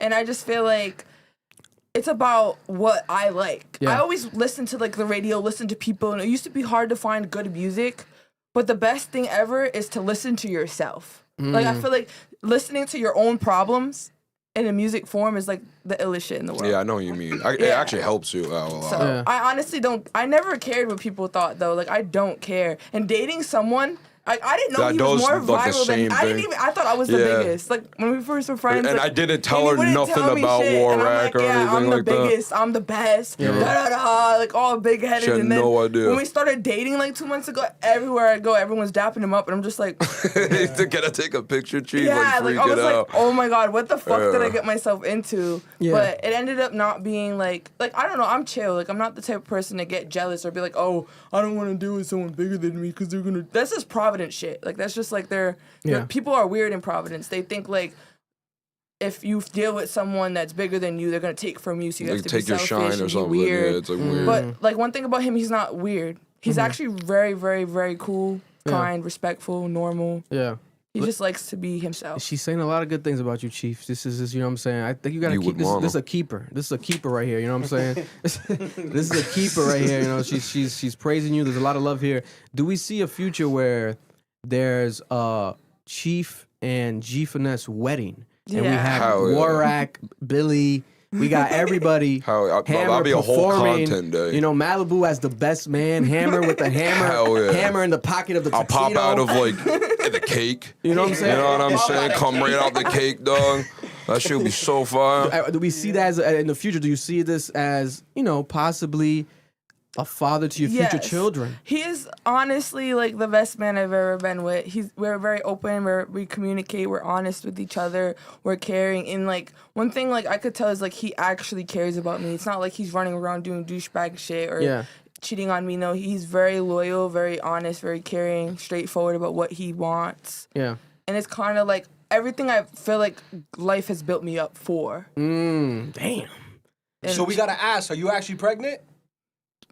Because yo, you've been posting. I've been seeing the memes with the birth test. So like, are you actually pregnant? Was it an April Fool's joke? Are you pranking the people? The Chief East get G Finesse pregnant. Are we gonna have a Waraq He's baby? looking stressed, Vic. He's looking stressed. It's a Waraq baby on the way. You know what I'm saying? How about you tell them? Nah, it's not. No comment right now. It was no April comment, Fool's no Day. comment. April Fool's? I was like, we gotta get the exclusive in here, you know what I'm saying? We have a Malibu as a godfather, you know what I'm saying? Get the full. She's having triplets. Yeah, that'd be tough. They come out rapping with a Come on. mic. Oh, you already With know. red hair and you know what I'm saying, on the head. You know those like dad straps where you put like the Yeah, yeah, baby, you gotta bro. I carry would them. dress my kid up as like a soldier, The first and I pop would put out him is like giving right birth. there, yeah, just rapping. That'd be so tough. Take over the world But when we do have kids, we're definitely gonna increment music and a lot with of them. Yeah, hell like, yeah, it'd be fire. content. Yeah. We're definitely gonna create our kid to be very musically Superstar. inclined, superstar. I love that. I love that. Hell yeah. I love that. You do way better than me. Do you guys kind of now, in the midst of the relationship, do you inspire each other creatively? Oh, Yes. 1000%. So we've gotten into shooting our own music videos, and we've gotten into country music and Yeah. rock. I We saw shot a country music and music video in Kentucky. Kentucky, With Corbin. horses, a Cybertruck, and us dressed up as Shit was cowgirls fire. and cowboys. Shit was so fire. Yeah, it's about to drop the 10th. So.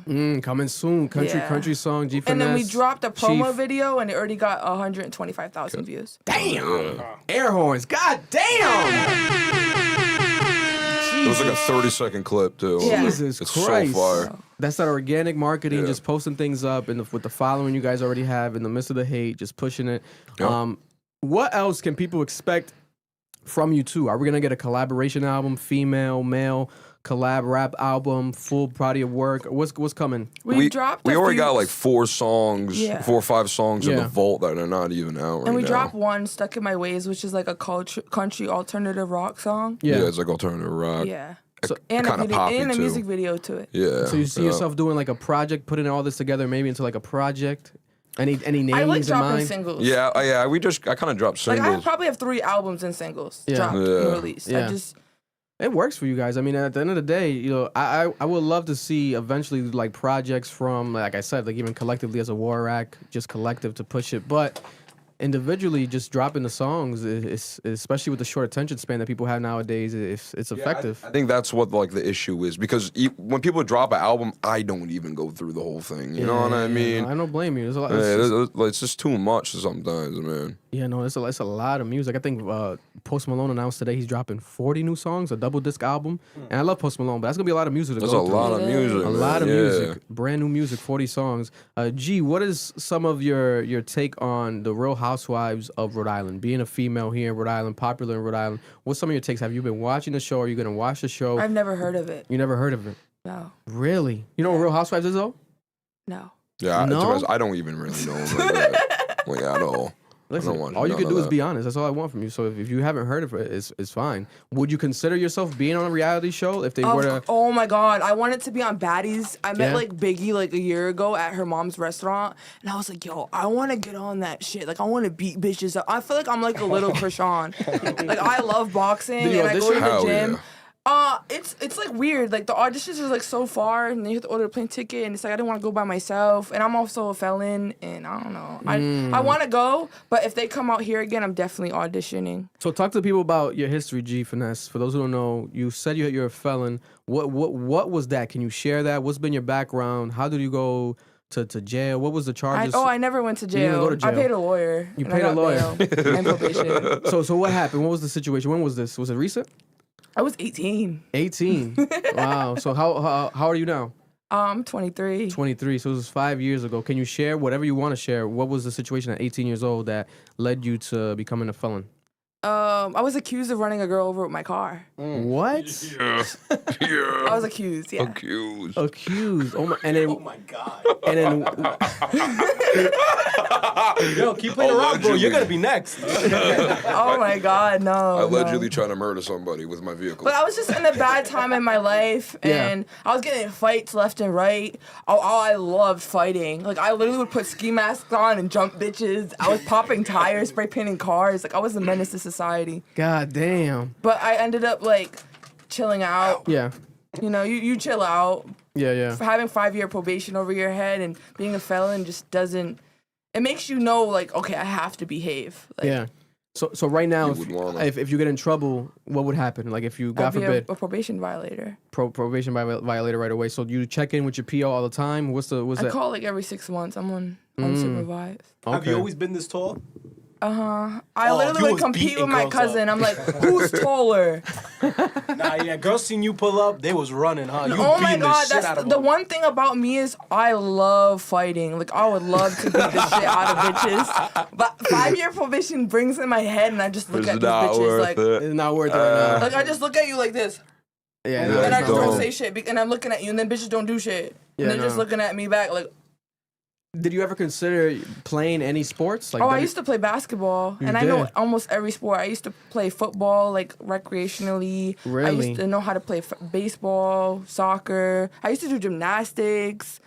Damn. Yeah. You heard that, Chief? You better not cheat, brother. It's I just- know. She's either gonna run into you or she's gonna fucking tackle I mean, you. but like her ex-boyfriend was like 5 foot something. Like I'm 6'3". I fuck. Bow. Think you know what I mean? No, I'm fucking with you. What is some of the best moments right now throughout your relationship? Like, what's the best part of Chief? You would say, and what's the Chief? And in response, what's the best part of your favorite part or best part about G?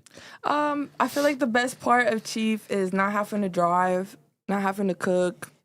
Damn. He cooks. He cooks. Jeez, like, What he be cooking? What he be cooking? He cooks the weirdest shit, but I love it. What's some of the dishes? iguana. He like Like he's cutting up iguana strips and shit. Feeding her it. She loves it. Normal shit, like rice with eggs. Like, Rats. you don't make like a breakfast dinner dish, so like rice and eggs and meat. Some I'm green like, eggs and ham. okay. But like honestly, it's that. While rapping and shit, dog. It's him popping out of shit. Like, he pops out of the closet Just randomly. to try to scare her.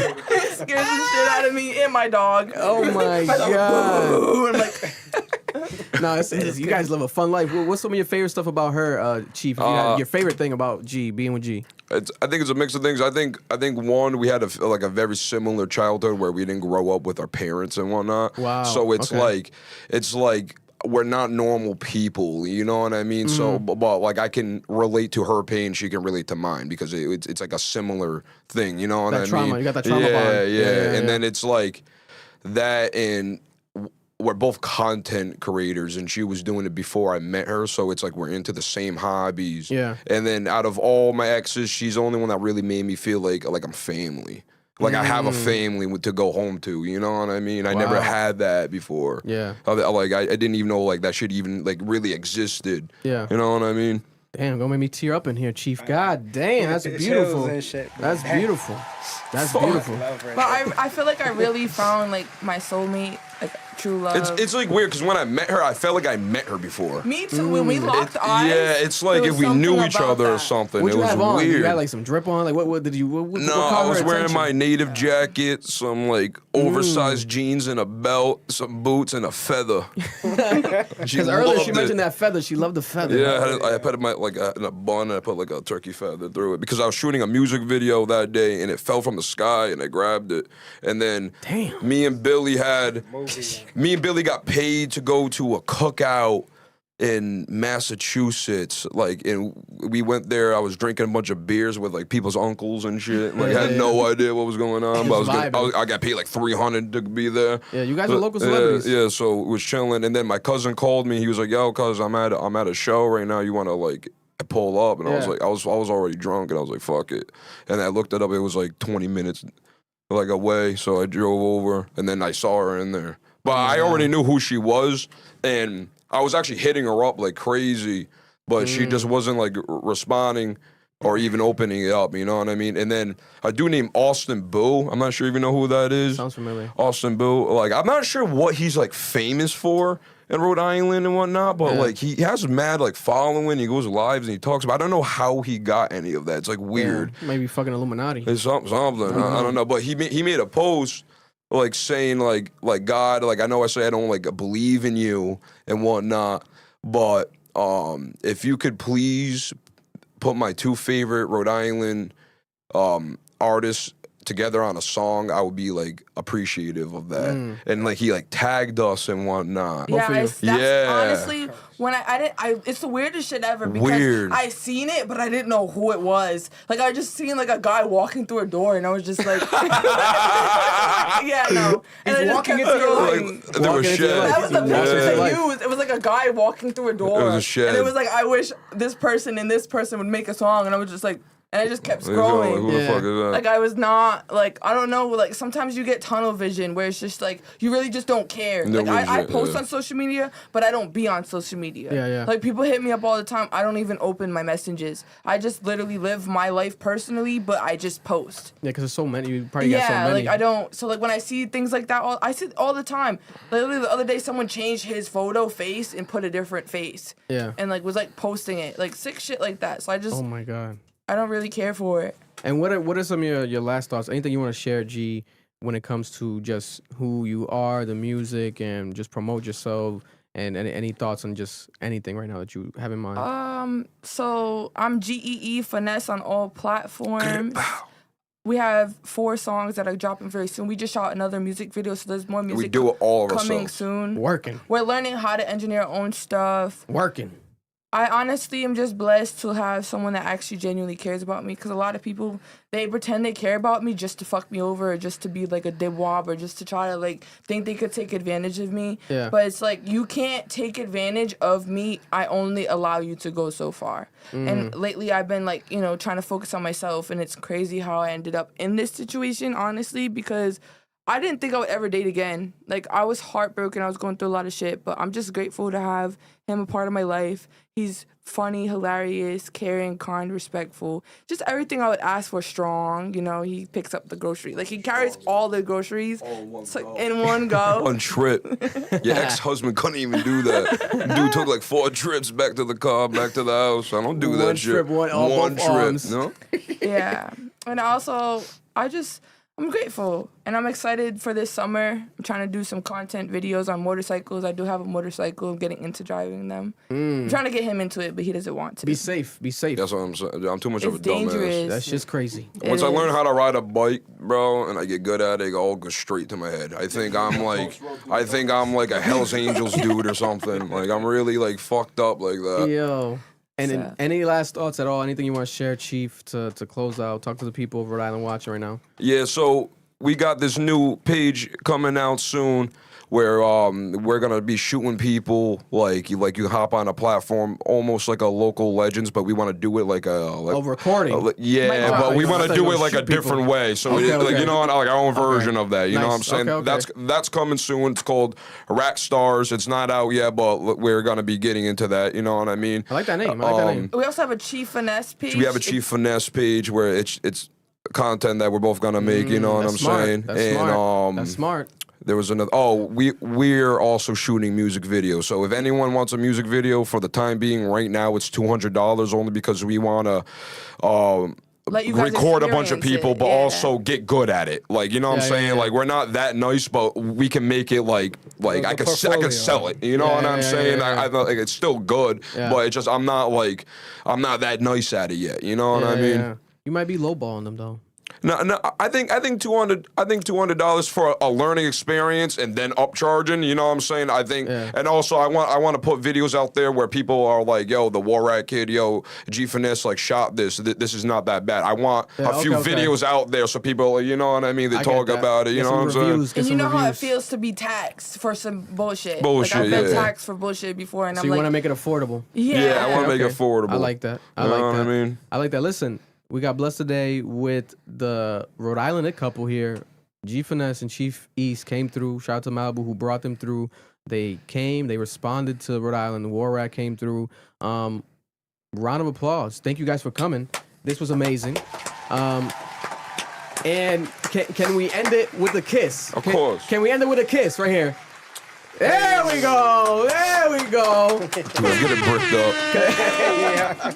Yeah. Shit's getting A lot of people say it's a fake relationship. it's not. It's not. I'm like, this shit, I'm kid, this is sorry, not it's fake. not. This is not we fake. spend every day together. Especially the day. way she was talking. That's a woman in love right there. Who says that Rhode Island men ain't shit? You guys are lying. She's cockified. Yo, I gotta ask you though, bro. They be in them comments trying to torch you.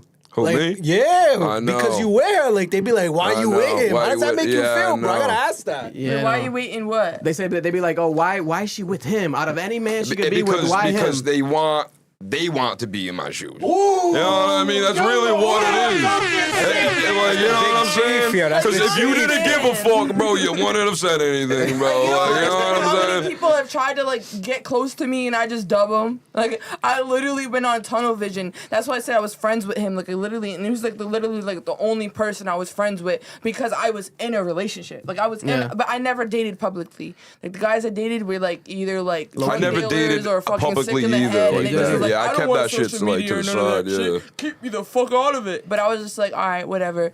But I'm just glad that I found someone that actually cares. Because then I realized, like, men who don't want to be publicly viewed is because they're deceitful. They're cheaters, they're 100%. liars, they're sneaking, they're keeping, they're geeking. And it always caused me to do crazy shit. Like, I was accused of running someone over. You know what I'm saying? Like, push you in dangerous predicaments. I was accused of popping tires and spray painting cars. Yeah. But because of deceitfulness, because people want to mistreat me and play with my heart. But I'm just grateful that I have someone that wants to show me to the world and wants to embrace me and love me, but also as a content creator and like everything that I like, from food to music. Listen, Chief, you better fucking lock in, bro. I already know. You better start planning that fucking wedding. You better lock Crazy. in because if we hear Just trap it, she is what you're posts- saying tonight. Yeah, listen. If we see like a real deal post by her one day, God forbid that the relationship's over, you did some dirty shit, we are gonna come on here and we're gonna shit on you, Chief, because that is a good woman, and she sounds like she's in love, and you got to protect that heart. Yeah. You got to protect that Please. heart.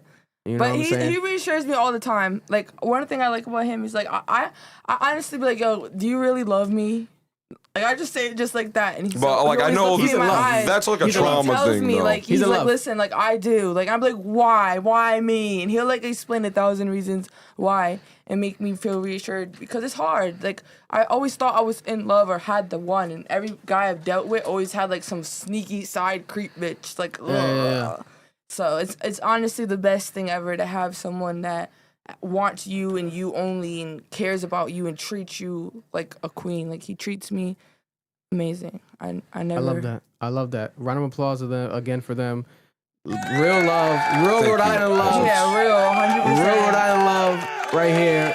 Chief and G Finesse 900 love. came through and blessed the studio, and we'll be back real quick with the stream. We're gonna talk about the breaking news. Unfortunately, Offset being shot. We're gonna look at the details God and bless. update Hope- you guys hope on he's that good. right now. Let me walk them out. Thank you guys for coming through. Waraq Part 2. We did it again. Alright. As we are live streaming right now the podcast, we have a scary update. It says here. They need to stay away from that gambling shit, bro. Offset shot. Breaking news tonight. Offset has been shot near Florida in a casino. There's still some music playing? Oh, my bad. It's a breaking news. It was- Yeah. it Yeah. was Is it like- not too loud? Is it Nah, fine? it's cool. It's cool. It's good? Yeah, bro, it sounds like you're That nigga was locked in. Breaking news. It's a movie, bro. Breaking news. hilarious, I don't know about that sound. Breaking news. They're saying right here that the former Migos rapper was shot near a popular casino in Florida tonight.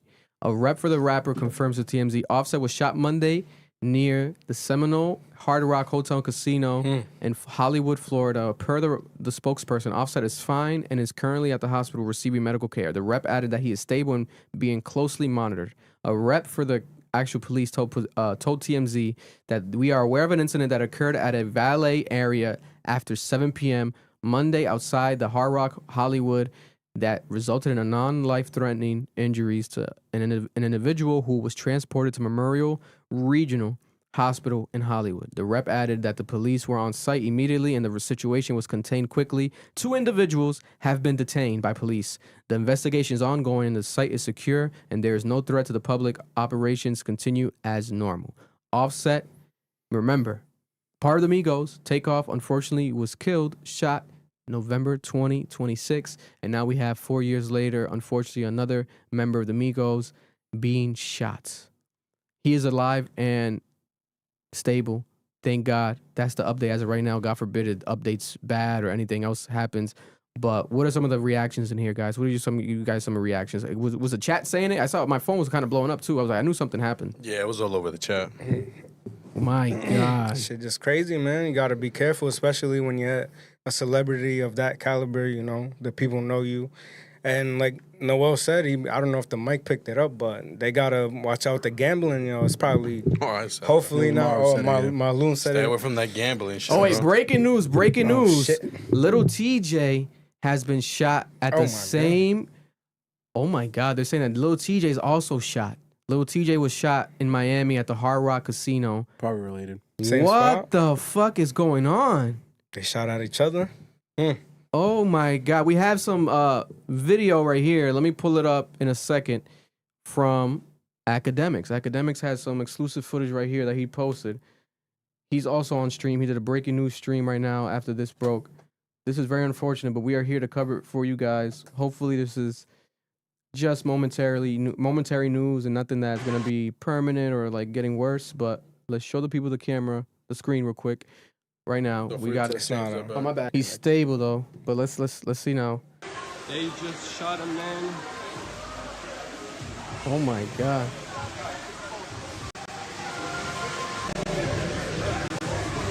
Just shot a guy. The guy they shot. Oh my God. So there's a man that was shot, but I think Wow. he's walking away. But I think the man that's on the ground is being detained by police. Yeah. Allegedly the shooter. And when you see this footage, this is outside of the actual Hard Rock Casino, Hollywood Casino. I've been outside of this casino. I've seen this entrance. It's very beautiful and grandiose. Here we have another footage right here.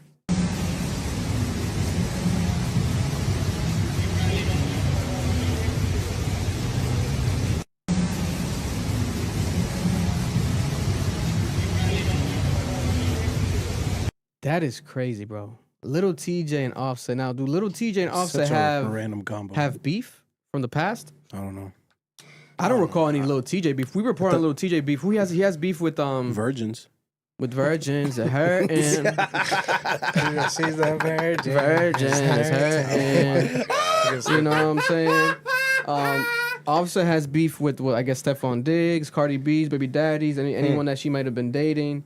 Maybe it was New York, because TJ is from New York. Maybe it was New York beef that, they're involved with somehow. The chat saying they do apparently. Oh, they They do have beef. I didn't know that. That's such random beef. Listen, you might be wrong this whole time. We can look it up or chat GPT real quick, Earl, and see see if there's any history, please, real quick. Let's check if there's any actual history. If there was anything, AI is gonna get it correct. That's a fact. Yes, Offset and Lil Tjay have an active feud as of early 2025, fueled by allegations that Offset owes Tjay $10,000 from a gambling debt and is facing financial issues. See what I'm saying, bro? They gotta stay away from that gambling shit, bro. He owes him $10,000. So this might allegedly have been because Offset found him gambling. Offset is owed $10,000 Yeah.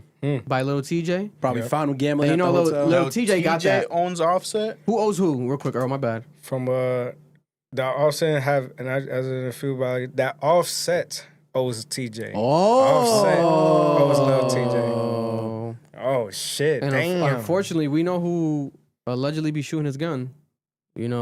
At least reported, documented. There's been reports of it in Atlanta that also Offset be about it, etc. I don't know. I don't care. That's not my life. But I do know that Lil Tjay obviously has had cases and situations in the past as well.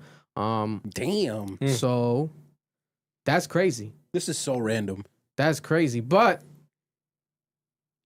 isn't it pretty scary how 4 years ago Takeoff was killed gambling too? Like literally. Like isn't that shit crazy? These niggas gotta stop gambling. You ever been to a casino before? Yeah, hell yeah. It's hell, bro. It smells like cigarettes and failed dreams. Just pure cigarettes and failed dreams. Bro, the last time we went to a casino, we witnessed a whole fucking fight between like 3-4 old men. Remember that shit? Yeah, true. Bro, we heard them fist echoing in that bitch, bro. But Mar, wouldn't you fight as well if you lost your life savings on blackjack? Bro, I'm gonna be honest with you, bro. Yeah. I'm very thankful that I am not addicted to gambling. You know what I'm saying? So I would never be in that type of situation. You know what I'm saying? But like, if someone owe me my money, I'm pressing them for my fucking money.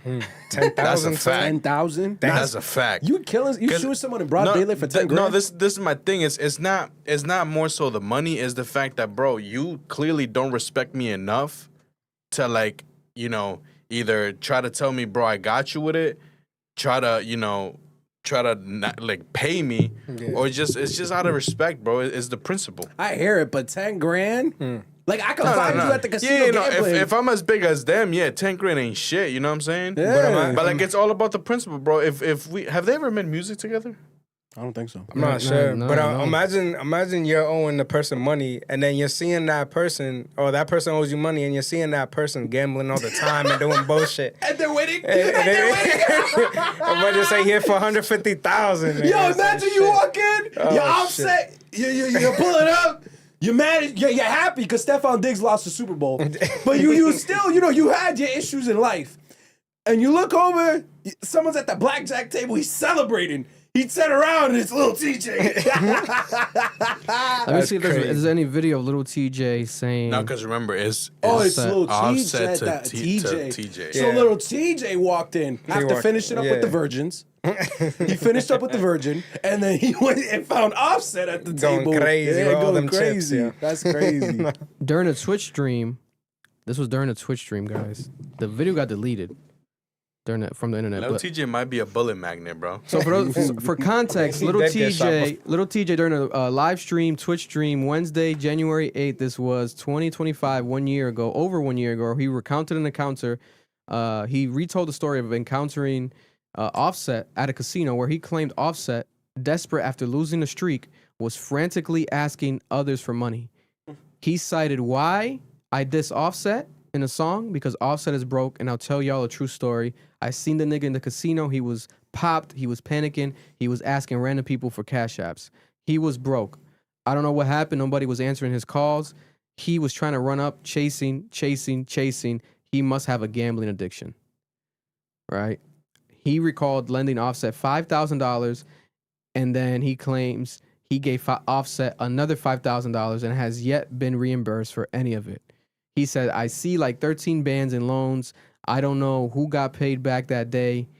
This nigga's ducked me for so long, boy. Mind you, I'm 23, and this is Raindrop, Drop Top, Cardi B's husband. Amigos. Wow. And he said on Instagram, he said, where you at?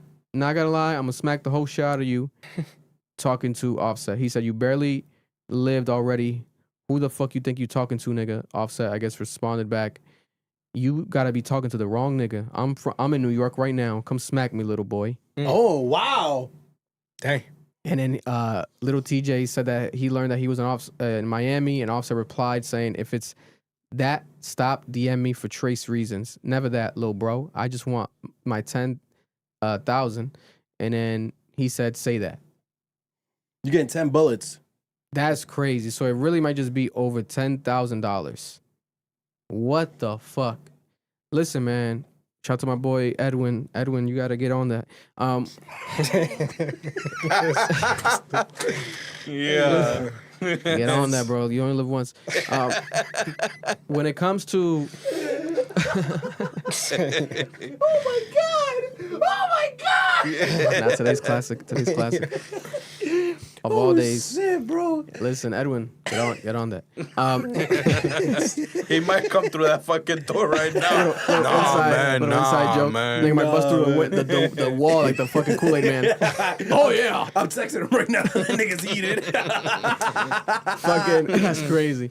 But that is crazy. $10,000. So little TJ's owed $10,000 from Offset, and he called out Offset about it. And Offset has a gambling addiction, according to little TJ. 1 year later, they see each other at the casino now in Hollywood, and they allegedly shoot at each other. This is the second time little TJ's been shot. He almost died last time. Now again, both of them hospitalized. All we know as of this recording date right now live, Offset is okay, stable, fine. We don't know about little TJ's condition, and we don't know where little TJ's at, right? Sometimes these street niggas don't even want to go to the hospital. That nigga be like, fuck it, I'll eat it. I'll eat that. Get an infection, I'll eat it. I don't care. Okay, go to the hospital, bro. But I hope that he's okay. I hope that they both are okay. That shit is ridiculous, and it's very unnecessary. Aren't these guys multi-millionaires? But then, this is what we think, and this is what we think and what we know is two different things. Because why would Offset be running around desperate for money? And little TJ wouldn't be clout chasing lying. It might have not been them shooting, bro. Same thing as last time with Takeoff. Someone else shot, and it just so happened he caught the bullet. You know what I'm saying? A lot of times it's the people that you with that be the trigger happy ones. And in Miami, you can have a gun, right? In Florida, you can have a gun. In Florida, yeah, that's legal. Yeah. You can have a whole God, arsenal of damn, militia You guys. can walk around with a fucking AR, bro. This is Or horrible. RPG. This is horrible. Yeah, that actually is true. That's what happened with the King Von situation. When they killed King Von, I'm pretty sure Quando Rondo got away with it in his group because Virginia has a stand your ground law. Yeah. So if whoever shot those guns, if they're registered, and Florida has a stand your right ground law, so that they could get away with this. Really? Yeah. Let me see if I can pull up the video of him talking about this. That way we can get proper context. I don't think it was Virginia, it was Georgia. I think King Von died in. If I'm right. Something like that. Yeah, I'll say. You go. This is horrible. If this really happened. Change the camera early. Actually, let me pull it up on here because I realized what's happening now. What's happening is that the TVs because in the Wi-Fi in the studio we have like multiple Wi-Fis that you can basically connect to. Let me see right here. So that's what the fuck is going on realistically. It has to be the same Wi-Fi.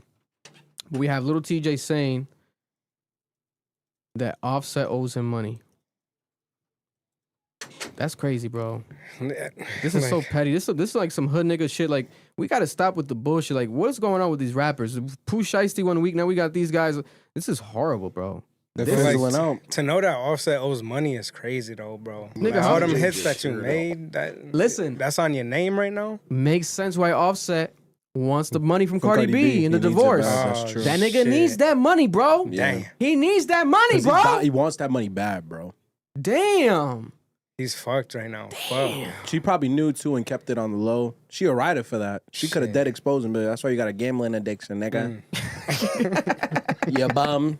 That's why you want my money, because you can't stop losing in bets. Yo. $10,000. Why don't you bet on your music? Things have gotten real messy. Put it up over there. Not only did TJ expose not the showing it, DMs in a post and delete moment on his Instagram story, but Offset clapped back with some fiery words of his own, even throwing a low blow about TJ's near fatal incident where he could have lost his life. TJ took to his Instagram story and shared screenshots of an apparent back and forth exchange with Offset. According to Lil Tjay, he loaned Offset $10,000 for reasons that have not been disclosed, and he's been trying to get his money back ever since, but Offset, he hasn't been too cooperative. Now, here are the messages. TJ starts off with, "Where you at? I'm not gonna lie. I'ma hand the whole ish out of you." Offset response, "LOL, huh? You joking, right?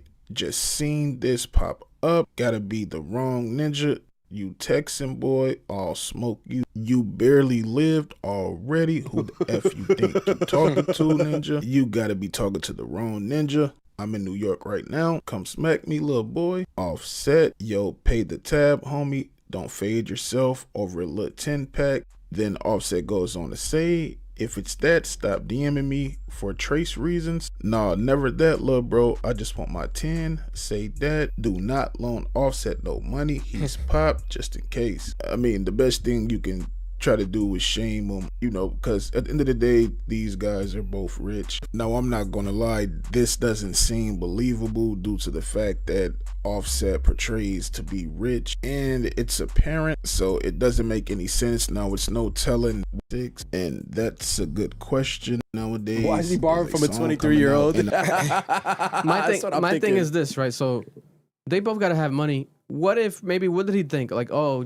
I'm good for 10 grand. Is me, Offset, I'll give you a feature. They have to have friends. There's no way he gave They him have to 10K. have like some sort of friendship before, maybe like some sort of like exchange for like a verse, or like he giving him a verse, because bro, an Offset verse is definitely worth more than $10,000. Yeah. Bro, I know some Maybe of these it's not. rappers that it is, bro. Right now, Amongst peers? Nah, he'll get more. Hell yeah, he'll nigga. still get a little back for that. Yeah, more than 10. I could see even 50 for a fucking Offset. Amongst verse. his peers. Yeah.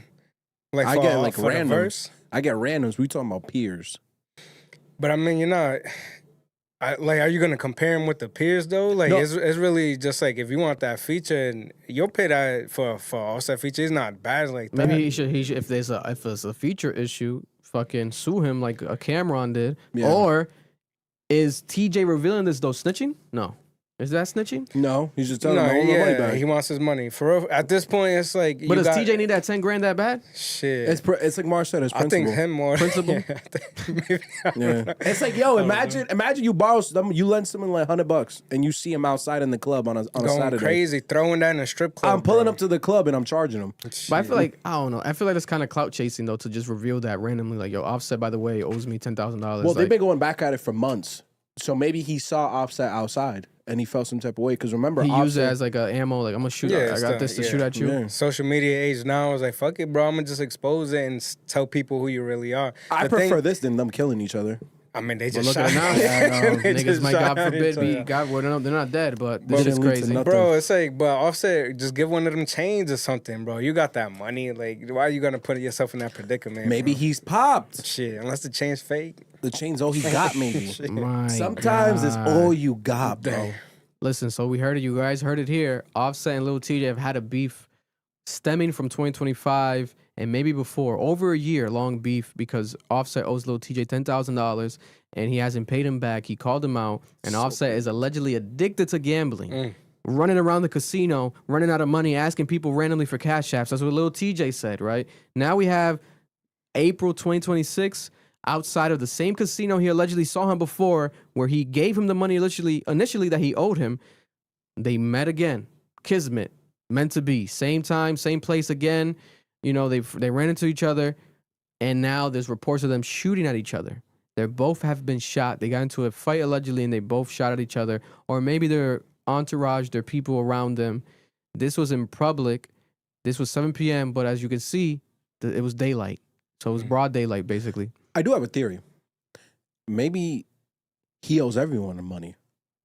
Maybe TJ, because this is what happens when people are like broke. Quavo and shit. Because Quavo's not being, but Quavo's like, nigga, you owe me money too. Because this is my thing. I know people who have borrowed money from other people. I never borrow money from people. I find that uncomfortable. But I know people who do. They ask everyone, and you don't find out because people don't have the willingness to expose. So they'll ask the closest people around them, yo, lend me money, lend me money. And then it's like the fourth person separated from them. It's like a friend's friend they ask money for. Yeah. And then that person gets upset. They're like, yo, I barely know you and I gave you all this money. And they expose you. Now everyone's talking about it. They're like, yeah, I lend him money too. Maybe he owes money to Future. Maybe he owes money to Gunna. Maybe Offset really out here owing mad niggas money. And he borrowed money from the wrong dude who was willing to actually expose him in public. If that is what's happening here, bro, it's going to be the funniest day on Twitter because you know Cardi B's going to throw mad shade. Yeah. She going to be on Twitter like, I told you that nigga's a bum. The thing about her, too, she'll put you in a song real quick. Bro. Oh, hell yeah. Shit. Bro, I'm telling you. Yo, you don't think he owes money to other niggas? Yeah, if he has a gambling debt, come on, bro. He owes Atlanta mad money, bro. And we have people, streamers, the streaming community is making fun of Lil Tjay because remember Lil Tjay has the beef with Kai Cenat, etc., because the subliminal moments that they've had, etc. Oh, no. And then Cuff'em made fun and then deleted it. He made fun of Lil Tjay. He said he almost lost his life over poker chips and guac, and he deleted it. He's crazy. He made fun of Lil Tjay being shot. We have 6ix9ine trolling right now, driving around the area where this happened, the actual casino, playing some music, asking the world, he's playing Pooh Shiesty, asking if he's trolling or not, or if he's clout chasing right now by going to the casino. He's going to pull up to the casino where it happened because he's in Miami, because 6ix9ine lives in Miami. And he's had past issues, I think, with both of them. Who hasn't he had issues with? Definitely Lil Tjay, but I'm pretty sure he had it with Offset at some point. This shit's crazy, bro. I'm telling you, bro, he owes mad people money. What is his relationship to Lil Tjay to be asking him for money? You have so many other people you could ask money for. I really think he's popped. I think he's popped. They really did threaten each other before. So this was on site. It seems like it just took a year for it to actually happen. We will pray for both parties involved. Oh, this was the video, the clip video right here. Visual. Why this Offset? Offset broke. Nigga, fuck. Oh yeah, I'm gonna tell y'all the stream too. That nigga broke. That nigga popped. God damn, nigga. I believe him. This is violation though. I'll tell y'all a true story. Nigga, I ain't got nothing to do with that shit nigga in the casino. He was popped. He was popped. He was panicking. Nigga, he was asking random people for cash apps. He was broke. I don't know what happened. Nobody was answering his phone call. He popped, trying to run up, chasing. Must got a gambling addiction. And the nigga says, yo, he just popped. He calling niggas for cash apps in front of me. I ain't gonna lie to you. The first 5 I offered, I'm like, yo, you pop, you waiting for some bread? This nigga sound like the most New York nigga in the world, though. Lil Tjay's accent is hilarious. He like, I wait for my money. I swung that nigga 5. You know how I get. He gets popped. Not us two dicing each other. He gets popped straight to the casino. So they gambled against each other outside the casino. $5,000 after he gave him $5,000, right? They gambled against each other. I guess Offset was trying to win more. He got popped. He lost the $5,000, then he went to the casino. Goes not. He get another loan from somebody else for like 2 bands. I don't even. Someone else gave him $2,000. Take my loan. I'm like, that's Offset. I'm good on my money. He said, I'm good. It's Offset. I can give him the $5,000. About this nigga, I got mad bread. But then later on, it's not revealed here, but that's when I guess he gave him $5,000 more. Crazy. I'm telling you, Vic. Niggas is killing each other over $10,000. I mean, niggas have killed each other for less. I'm not gonna lie to you, but it's gonna come out. He what owes did mad expect money, it from the rich niggas? Love you, brother. Love you, bro. Have a good one. Yeah, no, this is I'm telling you, crazy, bro. He's broke. I'm telling you, he owes mad people money, bro. God bless, man. Someone real enough is gonna come out and admit it. What, like this is like he's actually broke? Yeah, that Cardi he B owes might. mad people money. He's gonna be like, yo, he owes me money. Someone's gonna come out and say it. Watch. I think this is obviously the more we think about it, this is why obviously Offset wanted the money from Cardi B. Yeah. And on top of that, at the same time, Offset looks horrible. This is happening.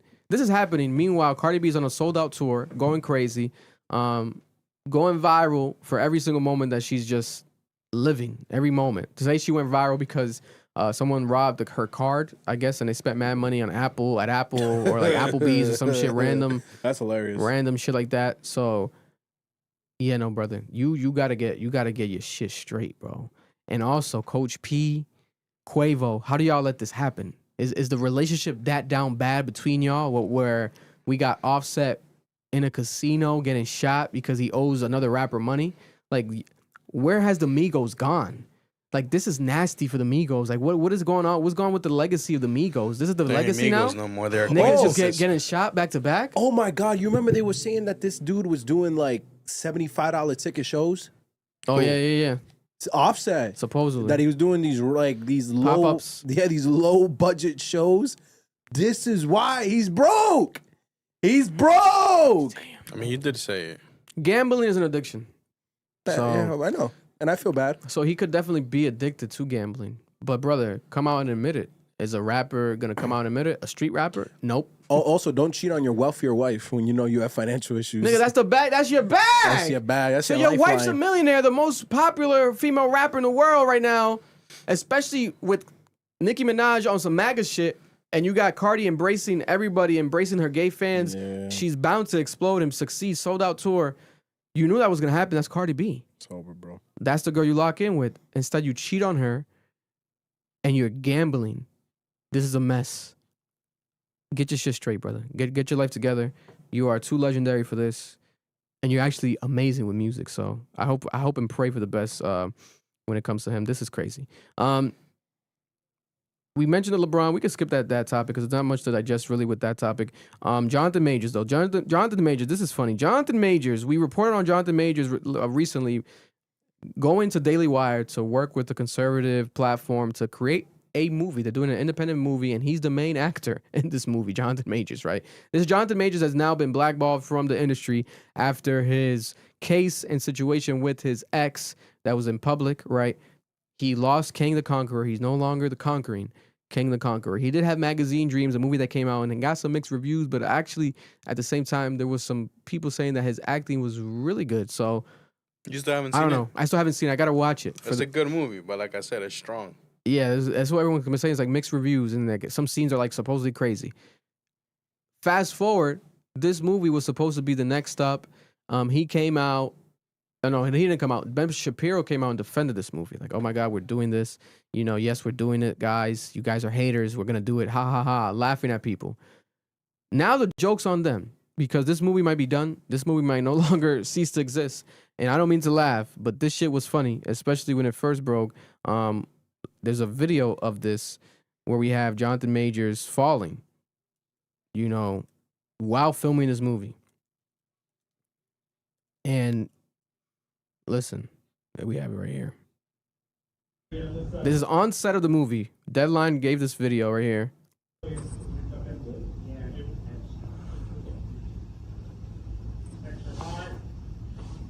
He got that gun. It's an action scene, guys. Very actiony right here. And camera set. After being found guilty. Oh, damn. Hold up. Oh, this is my guy O'Neal? Hold up, O'Neal. Let's play the clip, O'Neal. I actually like this guy's videos. Let's play the clip. One, action. The production has been. Damn, O'Neal. He's smart for doing that, though. It works.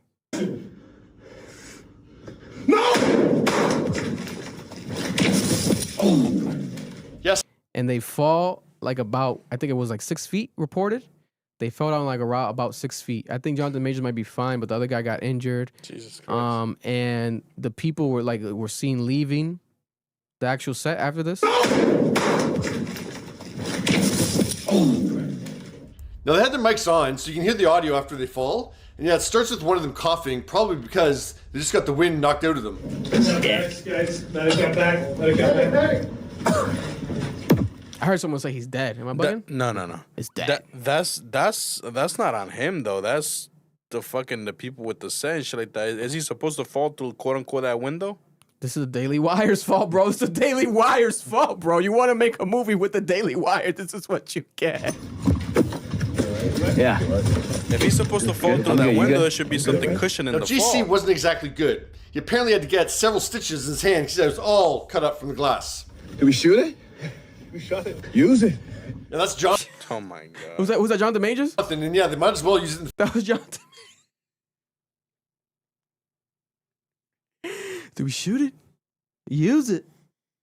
My life depends on this. You better use every fucking footage you can get, even if I'm almost dead on camera. You gotta use the footage. This thing is crazy, bro. I didn't even capture that moment. Yo. Film now, because yeah, at least they did that fall for something then. Yeah, I do not want to see the video of of them actually falling, because man. I'm good. We're okay, I'm guys. good. I'm good. Good. Okay, guys. Be careful of the glass, guys. Yeah, so this incident was the catalyst for some to go on strike on the production over safety concerns and yeah, what's going on set. Yeah, what a mess of a production it sounds like. And yeah, I'm just happy that Jonathan and JC are okay. I mean, full of cuts and bruises and you're gonna be sore, but yeah, at least they're alive. Bro, karma is crazy. So you go to the Daily Wire's conservative platform because it's like, oh, I guess it's the only thing you could get, or maybe you had other options, but you wanted to do it because Ben Shapiro sold it well, and this is like, let's do it, let's do it. And then now the production itself is on strike because of safety concerns. You can't make this shit up, bro. You reap what you sow. Yo, this is crazy. This is crazy, nigga. This is some crazy shit. It's funny. Holy shit. And then Jonathan Major's only concern is, did we get it? Use that footage. Let's use it. Instant reaction. Did we get that? You guys filmed that? Let's use it. Let's use it. Why? Because it was real, nigga? Because you almost died? You crazy, bro. Fuck it. He said, fuck it. Let's use it. Listen, I think that his career might be in a worse state than I thought. Because, nigga, this is God at this point. Like, now, just fucking with you. Like no. You keep doing this? No. This is a God-fearing man. They got married, right? Making good. Under the Bible and all this love, and she used to be with a pastor, now she's with him, and they're very religious and everything. You got to listen to God. Maybe he might have to give up acting. He might have to quit acting, nigga. Jesus Christ. This is crazy. Or do some shit yourself. Go back to Zeus. That's your only bet now, nigga. You got to go back to Zeus. Get Lamel Plummer, get a Zeus movie. It's going to not be where we're Part 2. It's going to not be Magazine Dreams, a sequel. It's done. Imagine going, nigga, from Disney Marvel, being King the Conqueror, the next Thanos, like the biggest villain in the history right now in superhero world, to now you're falling out of a window with a movie that you're doing with Ben Shapiro, and then the staff is on strike. You can't make this shit up, bro. You cannot make this shit up. You gotta commend them for still trying, though. What'd you say? What'd you say? He seems to keep falling. He seems to keep. That's a good one. That's a knee slap right there. Appreciate it. That's a good one. No, that. What were you gonna say, Mar? I said you gotta give him to him though. He keeps trying though. That's why I can't talk shit. Cause he keeps getting up. After he's finished falling. Oh my god. He keeps trying. Any other person will fall into depression, drugs, and then we see them leaving like a bum out on the streets. You know what I'm saying? He gotta leave this movie. There's no future with this movie now. I don't want to talk shit. I'm trying so hard not to talk shit. What if it's a good movie? Nigga, hell no. I don't know.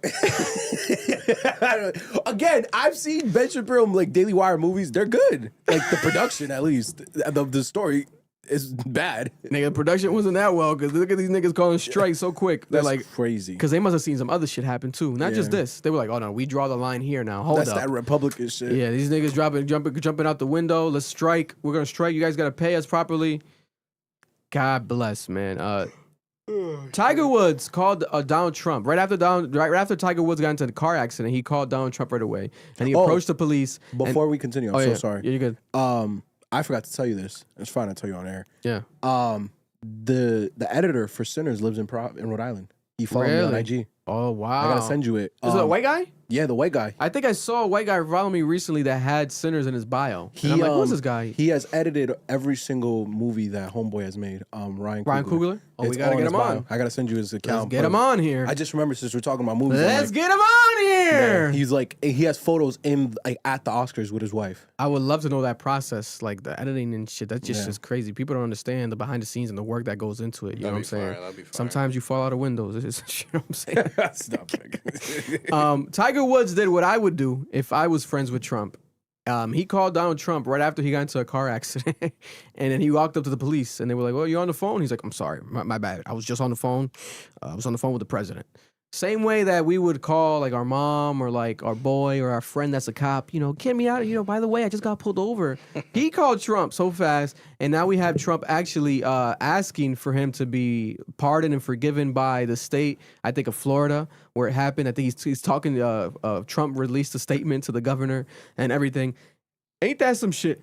Imagine having that much pull where you can do some shit like that where it's like, hey, I'm not even mad at it. It was funny at first. I'm like, this nigga really did this shit. But at the same time, I'm thinking about it. I low-key might. But what would it take for you if it's Trump? Like, what would it take for you to call him? I'm assuming for him, he called him because he's like, hey, not this again. Like, I don't want to, you know, he has this comeback right now. Tiger has this comeback, and he's really trying to go hard. He hasn't fully really retired. It's like a fake retirement. He's in here. He's out here. The reputation has been this, right? The DUI, the crashing, etc., cheating on your wife, all this shit. And then for it to happen again, he's like, hold up. No. Let me get out of this. Because my thing is this, it still happened. But legally, I guess, I'm not sure, I doubt he was on probation or anything like that, or if he still had charges, but what would be the case? Like, oh, I'm gonna call him because I'm gonna get the charges cleared? Or to be honest, Trump loves golfing. These niggas might be more closer than we actually just know. He also loves good times. Facts. Just like Tiger. Yeah. Just like Tiger. I ain't gonna lie though, like if my car flips over and I got the president's number, I'm calling the president. I'm calling the president, like, yo, you gotta help me out, bro. You gotta get me out of this. Nigga, because he can. Get Cash Patel on the jet and bring him here right now. I need this cleaned up, bro. No, that shit was crazy. I saw that shit. At first, I'm laughing, dying. I'm like, this is crazy. But then I realized, like, hold up. In reality, I'm not horribly mad at it because it's like, shit, I'll call someone if I knew someone, you know, and I don't know Trump, but if it were to be the case, you know, I could see myself in that predicament doing the same thing. And speaking of Trump is firing everybody.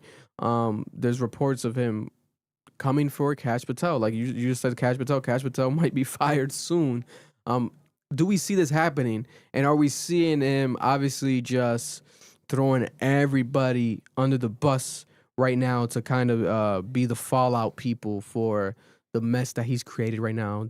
What, 2 years into his administration? 1 year. 1 year and a half into the administration so Not far? even a half yet. It's like two, because they got inaugurated the January 2025. So it's been officially a year and 2 months. Shit. It hasn't been that long. I personally, I called it earlier, a couple months back. I'm like, he goes through cabinet members. He did it his first term. He fired his attorney general. Yeah. He fired a bunch of people in the State Department a few times. Like, this is expected for me. It was just how long he took was a little surprising because Cash Patel had too many scandals. Yeah.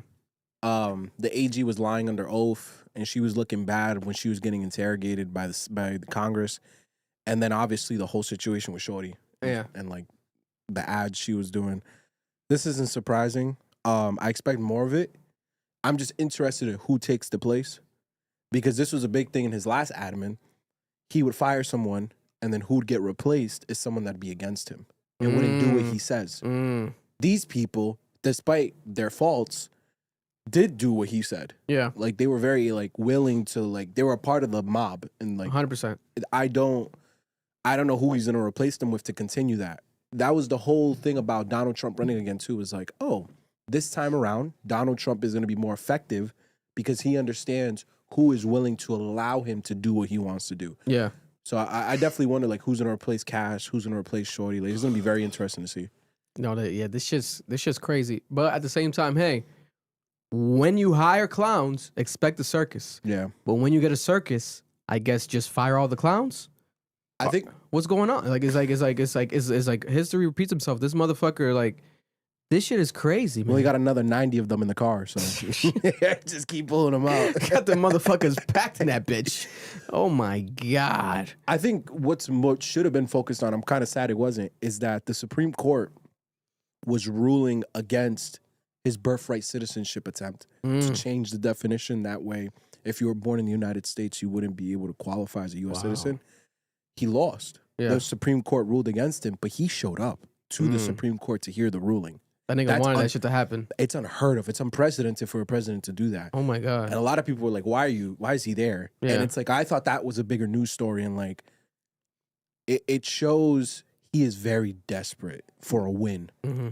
And I think that's why he's clearing house, because he wants to go into the midterms with a new attitude and a new like motion. Because right now, he has the lowest approval rating he's ever had. And they're predicting he's going to lose the Senate and the House. He's screwed. So, and especially with the war in Iran, I think he's trying to present, like, going into November this year, vote Republican, because I have a strong front. We're actually trying to do real stuff. We're trying to get real wins. Listen, he might have to face Stephen A. Smith, the way it's looking at it. You know, well, not him, but he's going to have to back Stephen A. Smith is what I mean, because Stephen A. Smith right now is seeming like he's going to really go there. Yeah, because I don't see J.D. Vance getting the ticket nomination. Yeah, no. He's going to lose. Yeah, He's no, good. I don't see it being strong enough. But popular again, another popular president. People, Stephen A. Smith, black, you know, represents, according to him, both sides. But he's really right leaning right now. You're very, very conservative Republican, brother. But I don't know if it's strategic. No, he is Republican. People have said in the past. Like, what's going on? But Stephen A. Smith versus the governor of California would be the funniest Gavin Newsom? debate. Yeah, that'd be the funniest debate ever. Stephen A. Smith's a debater, bro. He literally has like things that when you're running for president you would need. Like, he literally has the charisma, he got the fucking debate skills, debate history, journalistic. He's a journalist. Like, he has so much. So He's not a good debater. He's a good grandstander. There's Yeah, a yeah. difference. Like, he's not arguing Skip would logic. cook him a lot. Yeah. Skip Bayless would cook him a lot. It's just he's so personable that you don't notice that his argument is strong.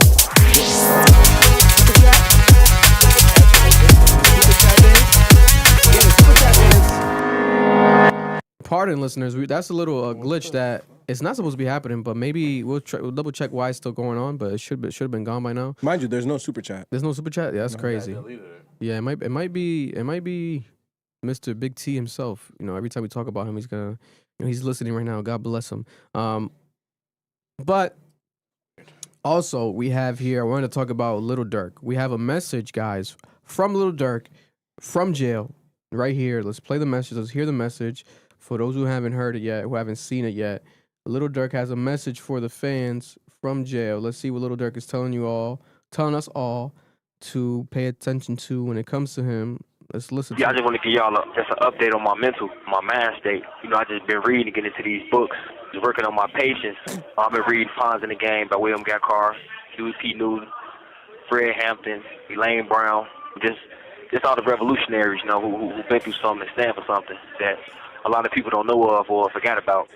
You know, and it's just been sitting on my heart lately to just save the generation, bro. Save these kids. You know, they don't deserve it. I'm just tired of being a pawn for the culture. You know, entertaining and being ignorant. You know what I'm saying? I want to change the world around to being positive. I want to start with saying, like, when it comes to support, you know, I'd be cool because, you know, when Jay-Z went through his situation, you know, he the people's champ. They turned their back on him. Even Drake and Kendrick, you know what I'm saying? So I'm gonna be the first one to just do it, you know what I'm saying? And not saying the first one to do it, but, you know, for these kids, you know, we got to be their heroes. You know what I'm saying? They got to look up to us in a positive way, you know what I'm saying? And a lot of people ain't going to like it. You know, if you can't make money off of it, they ain't going to like it. So I'm going to be the first one to do it. Revolutionary. That's Malcolm Durk, nigga. What are you talking? Malcolm Durk X. We got, you know what I'm saying, Martin Luther Durk King. He is saying that he's going to really drop positive music. He's no longer going to do the negative music. He's no longer a pawn for the culture. He's not a pawn. He has to. He's not a pawn. And he says that he doesn't care if he doesn't make money from this positive music. He says a lot of rappers don't do it because they don't think it's cool and they don't make money from it. So he said he's going to change. He's going to revolutionize and he's going to be a leader for the youth and the kids. And this is coming off of him being in prison, serving time, and reading all these books that he's being inspired by, and he's going to change his life. Prison does change a lot of people. They go through realizations, epiphanies, you know, religious conversions. They come out gay. They come out. Some people come out gay. To be honest, no, it's not. You're not wrong, Mar. And some come people, out a member of the Nation of Islam. Yeah, their lives change, right? And he was Muslim, right? Before going in, because he would go to mosque and he would do the prayers and he would talk about that stuff all the time. But now he's Muslim for real. Do we believe this? When he was out of jail, he said this, and I was happy. I'm like, damn, Durk, he's gonna change his lifestyle. But then he went back to the crazy raps and snitching on himself on records and street crazy shit. Instead of just playing a character, it was like very apparent and just blatant in your face. Whereas like, nigga, maybe you shouldn't be saying that. You're too explicit with that. NBA YoungBoy did the same thing. NBA YoungBoy's back with the same shit.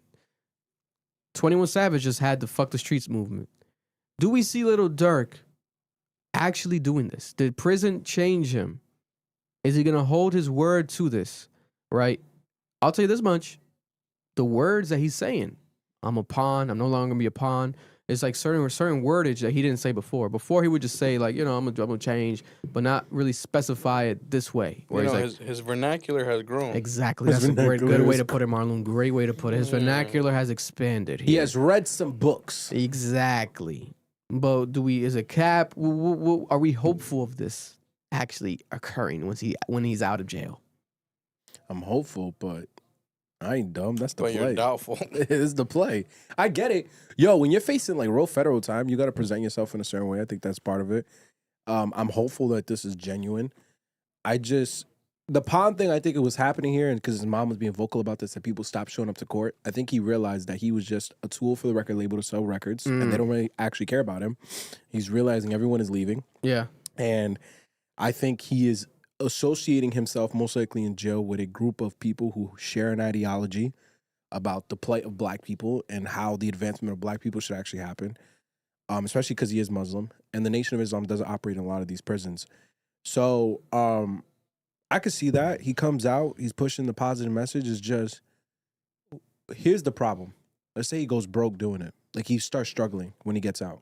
If he gets out. Let's say he gets out and he's like, I can't drop no more gangster music.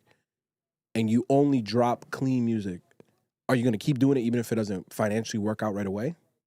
I mean, that song that he had with Drake, how's that shit go? It was a big-ass record. You in the bed doing the thing, it's so how, baby.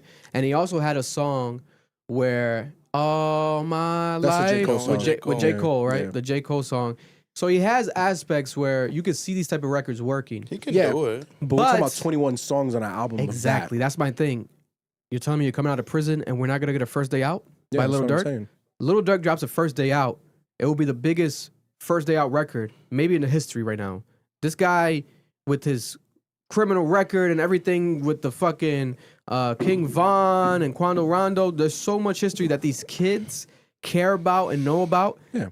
Way more than his music sometimes. Like, they just know Little Durk and the mystery of King Von and the stories and all these documentaries on YouTube. And the lore behind it. And the lore behind the murder rates and then the murderers and the famous act videos where he's breaking it down. The credit cards, shit that he did. And the Chirac, the history of Chirac in Chicago, going back to the OTF and the fucking Glory Boys, that Little Durk's from that era. Him coming out of prison right now after serving time and dropping a first day out record would be monumental, bro. That's my point. It'd be bigger than T Grizzly, it'd be bigger than Pooh Shiesty, and those were big records. It'll be bigger than all that shit. He's not gonna be able to do that. Or if he does it, do it positive. He could get anyone. He's still a Little Durk. He was hanging out with the Nelk Boys and these niggas, and like he's respected amongst mainstream because they probably like, damn, this nigga's real. He's real, but he reaps what he sows. So they have some sort of like respect for him. His fame, he's up there. He worked with Morgan Wallen multiple times. I can see him going that route. Is it going to be as successful? I don't know, bro. I think if the music's good, it's good, but like, I don't know, bro. A point you made that I really liked was he is just a story in the lore. Yeah. Of like the greater lore of Chicago. I think like if he moves away from that, especially because he's probably going to have to if he gets off just to avoid jail again, no one cares. Yeah. Let's be honest. Like, and the question is, what you're trying to do and the positivity you're trying to push, does it matter more than the money? I don't think so. I think the nigga grew up believing money was everything, and I don't think that's going to change. I just don't. I'm sorry. Let's see what happens. He says he doesn't care about the money. We'll see. And he wants to be positive. He wants to be a revolutionary. We'll see when your mother needs her bills paid. Yeah, let's see what happens. When shit hits the fan, let's see how you move. My God. Academics also, to add to the Lil Tjay Offset shit, Academics says that Lil Tjay told them in a new interview that he's dropping soon with Lil Tjay. Coincidentally, Lil Tjay was talking about his problems with Offset, and he said that Offset started after he loaned him $10,000 and Offset didn't pay him back, and Offset told Lil Tjay to get it back in blood. So today, he might have tried to get it back in blood. God bless. That's crazy. But I guess that Lil Tjay interview's coming soon with Academics. Durk, no more violence. New music. What's coming out? I don't know what's really coming out this week. I did say earlier, Post Malone's announcing a double disc album. That's coming soon. I know Tokisha has an album on Friday. I'll probably react to that on the Spanish podcast. Brand new Tokisha album. Almost feels like her debut album. For those who don't know, the Dominican rappers. Tory Lanez dropped Slutty Bass, a new project from jail. Right? I haven't heard it yet. El Alfa dropped his retirement album. Tory Lanez got that jail bumping. That El Alfa album was horrible. For real? Yeah. Earl Sweatshirt and Mike have dropped new music. Underground rappers have dropped new music. It's a double disc album. I still haven't heard it yet. That last Earl Sweatshirt album was horrible, but critically acclaimed. God bless. I did not like it.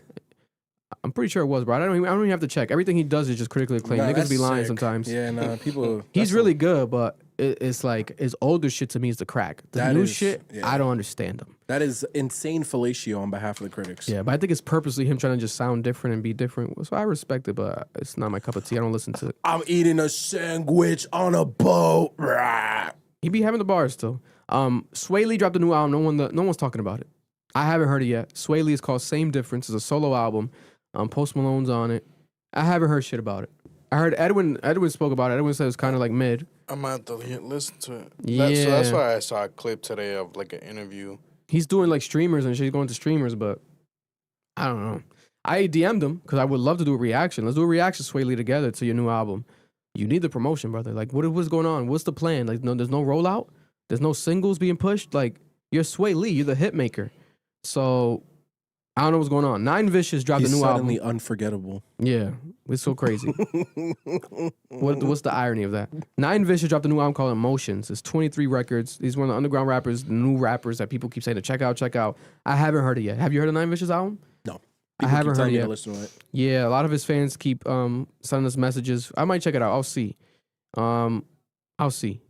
Because he, gotta pay attention to what's coming with these people. Michael Jackson has a new album coming not the 28th, but it's coming out, I think, the same day as a movie, maybe. But it's basically a compilation, the 24th. We'll probably react to that on the channel. Have you guys, Michael Jackson is all his classics, but they specifically did it for the album, for the movie, my bad, which we're gonna be at. We're all gonna dress up as Michael Jackson. The guys don't know it yet, but their costumes are on their way, being shipped here, and we're all gonna dress up as Michael Jackson. Beat it. Yeah, you can beat it, brother. We're gonna make some skits. We're gonna go viral in that fucking movie theater. Nuts, bro. You only live once, niggas. Michael Jackson. Other than that, I don't know about any new music coming out this week. Seems pretty slow. Drake, Iceman. It's clear. The runway's clear, brother. It's not coming. When are you gonna accept that? I feel like it's gonna come on a week where it could be like this. If the runway's clear, no one's dropping. Drop. What if Drake sells less than Kanye? No, I don't see that happening. First week. Let's say it happens. I don't see that happening. Let's say it does. I know what I'm excited for. What does that mean? Oh, well, that's a big conversation we gotta have. If that happens, obviously, I'm gonna come in here like it's Thanksgiving. It's the fall off for real. Nigga thought DJ Cole dropped the fall off. Nigga, that Iceman's gonna be really the fall off. That shit's really selling low and shit. I don't see it happening though. Nigga, hell no. You would have thought I won the Powerball the way I'm walking in here celebrating that shit, bro. I never celebrated niggas downfall so hard in my life, bro. Yo, cause Vic has been saying Iceman go, hey, it's gonna do it. If this shit drops and it's mid and it's worse than Kanye, cause I can see Drake, bro. He's gonna have features on that shit. You know what I'm saying? We just spoke about Lil Durk. He could have like a Lil Durk interlude from prison. Yo, it's just Iceman, you know what I'm saying? Y'all niggas can't fuck with him, some shit. It adds to the element. Surfer. It'll be dope, some shit like that. I can see him doing all that. Again, anyone he wants. Maybe he dives deep into the pop, actually does like a big pop record on the album, like a smash or like Harry Styles or some shit, some random shit. We'll see what's gonna happen. It's been a year now, I think. Harry Styles. Or 2 years? No, a year since Nokia. Yeah, like almost like a year to the date since Nokia and that whole album. And people still hold you to that shit. Oh, they be in the comments like you It's when supposed to is be it number hit one. number one? If Nokia dropped today, that should be number one. I'll tell you that much. There's no hip hop in the top 10. Nokia drops today, that shit would be number one. New music that I'm excited for though, Isaiah Rashad. Isaiah Rashad is quiet as kept, is one of my favorite rappers of all time. He's dropping a new album. Let's go. No dates confirmed. Singles coming this Friday. He's rolling it out. It's called, or it's being themed as It's Been Awful or It's Awful. Some shit awful. But like that's like a rollout thing that they're doing right now. There's posters everywhere. Punch, TD's tweeting about it, etc. Schoolboy Q's tweeting about it. I hope that TD's on that bitch. I hope we got Doechii on that bitch. I hope we got Schoolboy Q on that bitch. I hope we got Kendrick on that bitch. Is he gonna talk about sucking dick? People are like, hey, he Jesus with the dick sucking Christ. shit. Like, is he gonna talk about that? The incident that happened. If I'm him and that's who you are, fuck it. Be like, literally rap about that. I got my dick sucking. Fuck you niggas. I don't give a fuck. You still can't rap better than me. Whatever the fuck. You know what I'm saying? Like, because you're not gonna be able to avoid it. Vic The wants to internet take is on the track and just say, "Oh yeah, by the way, I'm bisexual." Nigga, Isaiah Rashad's so talented, he could do that shit in a flyway. And he could make a good ass record because at the end of the day, the internet is trolling him about it right now. All the comments and replies are about that. Like, is he gonna talk about that? Is he gonna talk about that? We didn't forget about this. And it's like, bro, see, like, what do you guys? The worst part about it was the fact that it just leaked. Like, that was awful. The fact that he got exposed that way is nasty. Like, he got outed for vibes. Niggas is crazy, bro. Like that shit was so crazy. That video, and he's also stupid for recording it. You know how mad I'd be, bro, if someone exposed me for getting my shit sucked by another man. Like, let me get my head in peace. No, literally. Especially if it's like, from what I remember him talking to Joe Budden about it, was kind of like he was fluid, or like he's like bisexual, doesn't care either way he goes. So listen, I'm pretty sure he's gonna address it though. Obviously, maybe if he's not, oh, I'm sucking dick straight up, he'll address going through that moment. Nigga, that's just career ending for a lot of people. I mean, damn near was for him. He's been quiet since. So now we get him getting back in the motion. You got to address that, like the bottom, like going through all that shit. Aside from when he did in an interview, he did address it. Yeah, address the bottom. But this guy. But that's funny. Now we're on a road today. Today's a classic. Today's a classic. 10 out of 10. But the music, nigga, and TDE. Well, nah, I was about to say you got Baby Keem already. No, TDE's not. It's not Baby Keem. My bad. That's PG Lang. But I could see Isaiah Rashad dropping an album this year and it being the shit. I'm not. No, yeah, I agree. I would hope so. That nigga's really good. I like this last album. I fuck with him heavy. If you guys haven't heard Isaiah Rashad, oh, I love him. Check that motherfucker out. I don't care that you suck penis, Isaiah. Yeah. I enjoy your music. I went to the concert when he came to Prov, and he went to the. I forgot what. Nigga, I'll see that nigga live 1,000 times. Yeah. He was really good live. He's fucking good as fuck, bro. Yeah. So yeah, me hyped.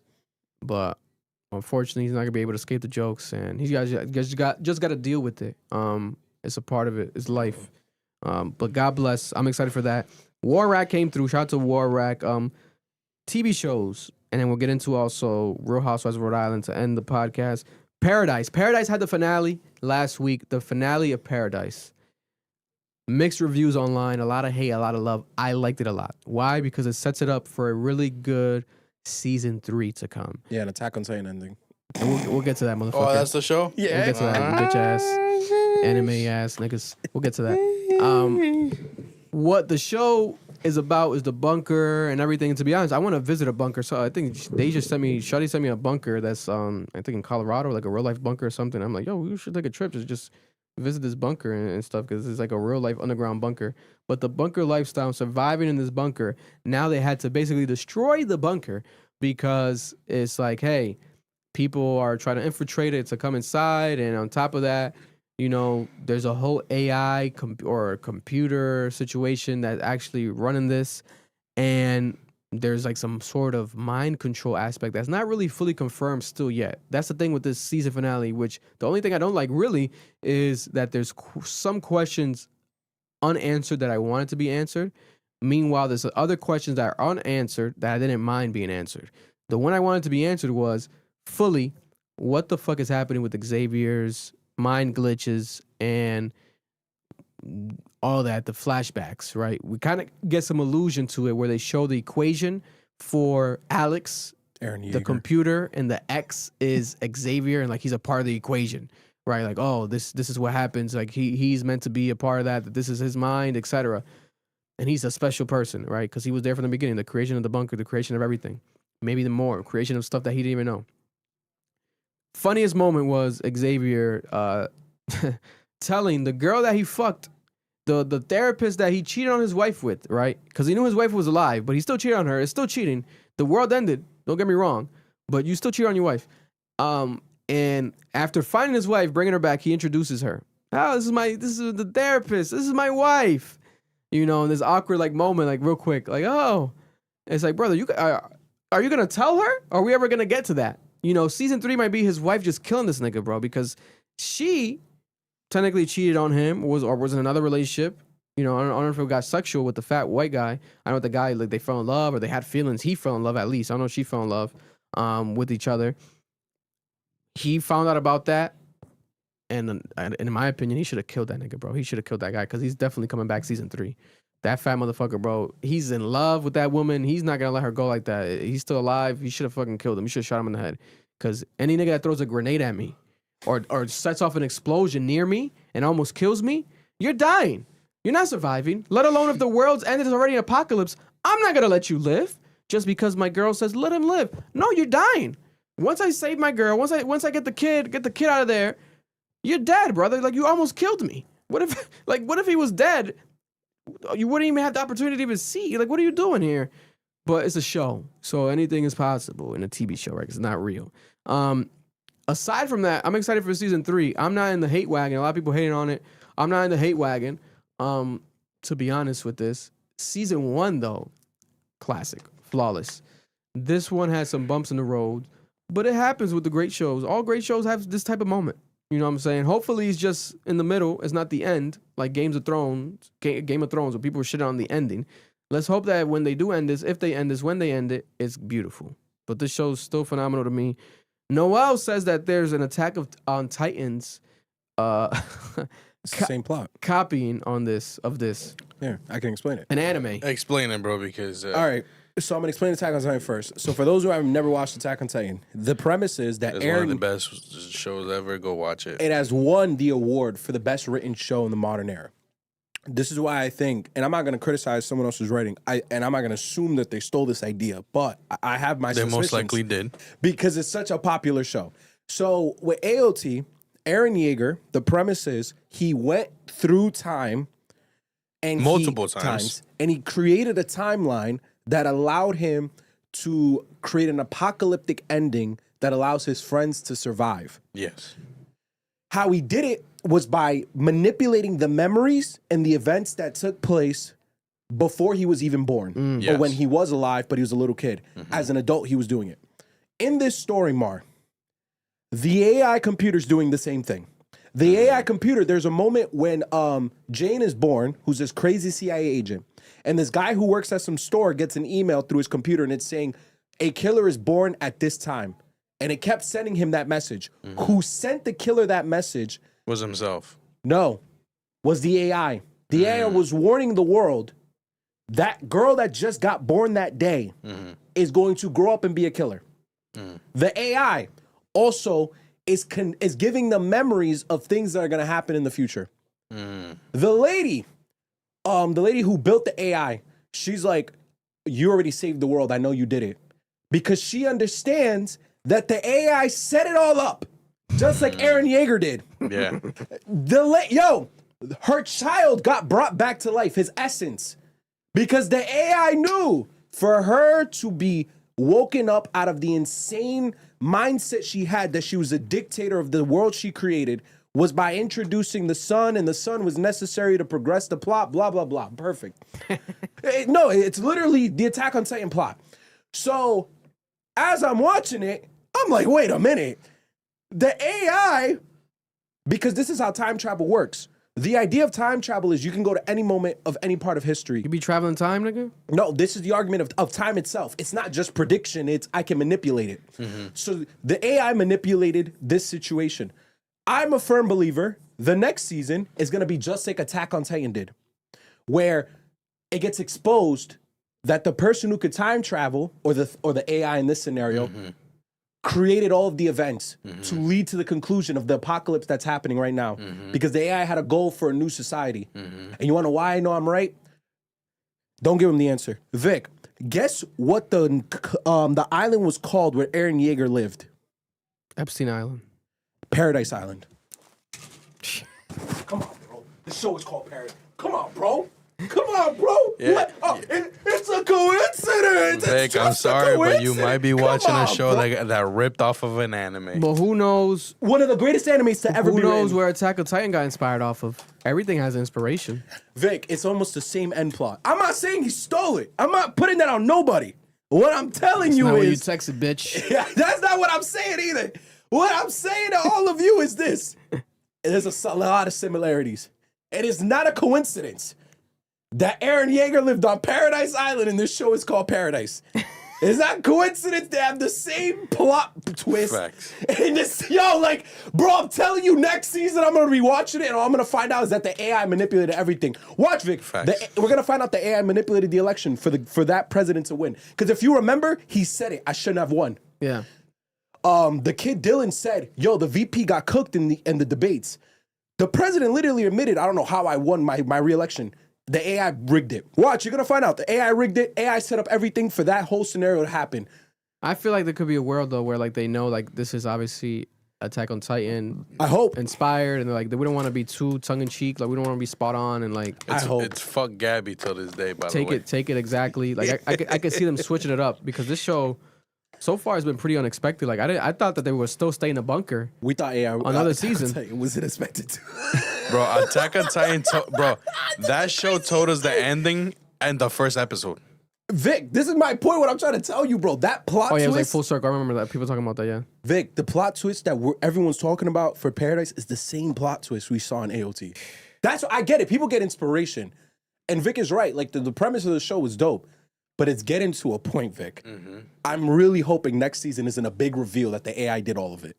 Listen, that'd be bad. If it is, maybe it's a multiverse shit, bro. It's like a collab. Here we go. A collab. So it's yo, they show anime on the TV, or they show a comic book or some shit. They'll be like, oh, manga. What do you guys call it? Manga. Yeah. Manga. Mandarin. You might have to man up and watch AOT, bro. A mango? Have to. A mango. What do you guys call it? Mangoes? You know what I'm saying?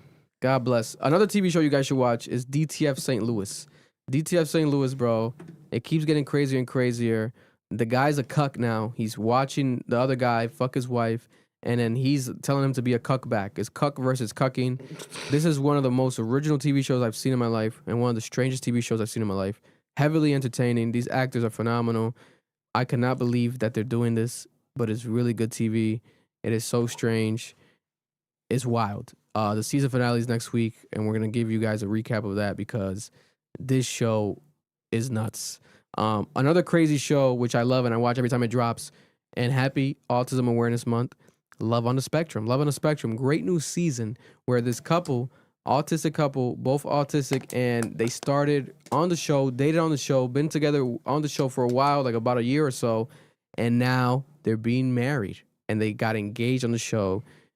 This is one of the shows I watch, but I just cry. I cry so much when these motherfuckers get in love and the parents start crying. I'm like, oh shit, here they go. They do it again.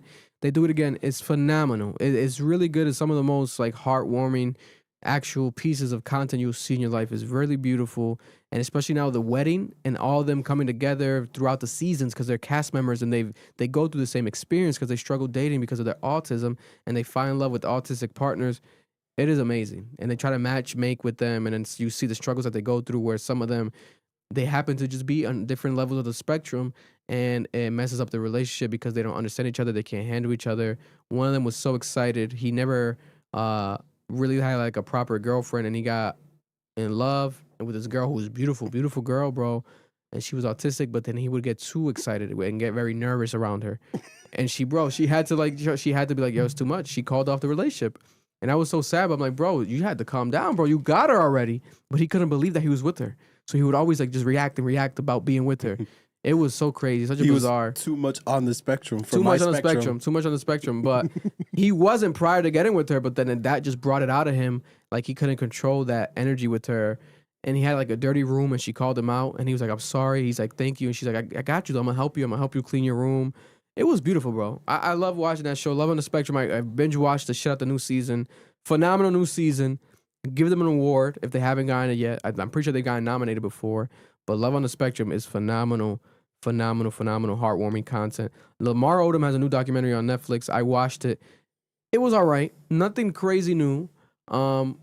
Pretty wild to know that I didn't know really that he overdosed on erectile dysfunctional pills, gas station pills to get his dick hard.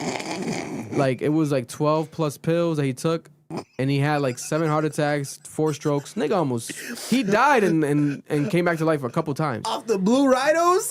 Crazy, bro. Crazy. Yo, you haven't tried those pills? Hell no. I'd be scared, bro. I can't because my heart already like. I can't, bro. What if it don't go down, bro? You just walking around erect forever. I wouldn't mind having a hard ass dick. Like if my dick's hard as fuck and it just happens like for a month straight, I'm fine. No, my shit's my heart, nigga. My heart, I don't want to have no heart attack. I'll go crazy, bro. Nigga overdosed on the red rhino pills. Nigga. Crazy. Yo, he's a freak. You gotta be a freak, bro. He was a very, very horny man. He was a freak. He would fucking cheat on Chloe while he was with her. Oh, hell no. She divorced him and then took the papers back after his overdose because she tried to help him. And then again, he was doing the drugs, so she left him again. It was a pretty crazy, bizarre story. And his ties to Rhode Island, I forgot, obviously, he played here at URI. And he would drive up from here to New York, and he met a girl and got her pregnant. And that was his first initial. Only, I think to this day, only baby mama, because he never got Chloe pregnant. He got the other girl pregnant.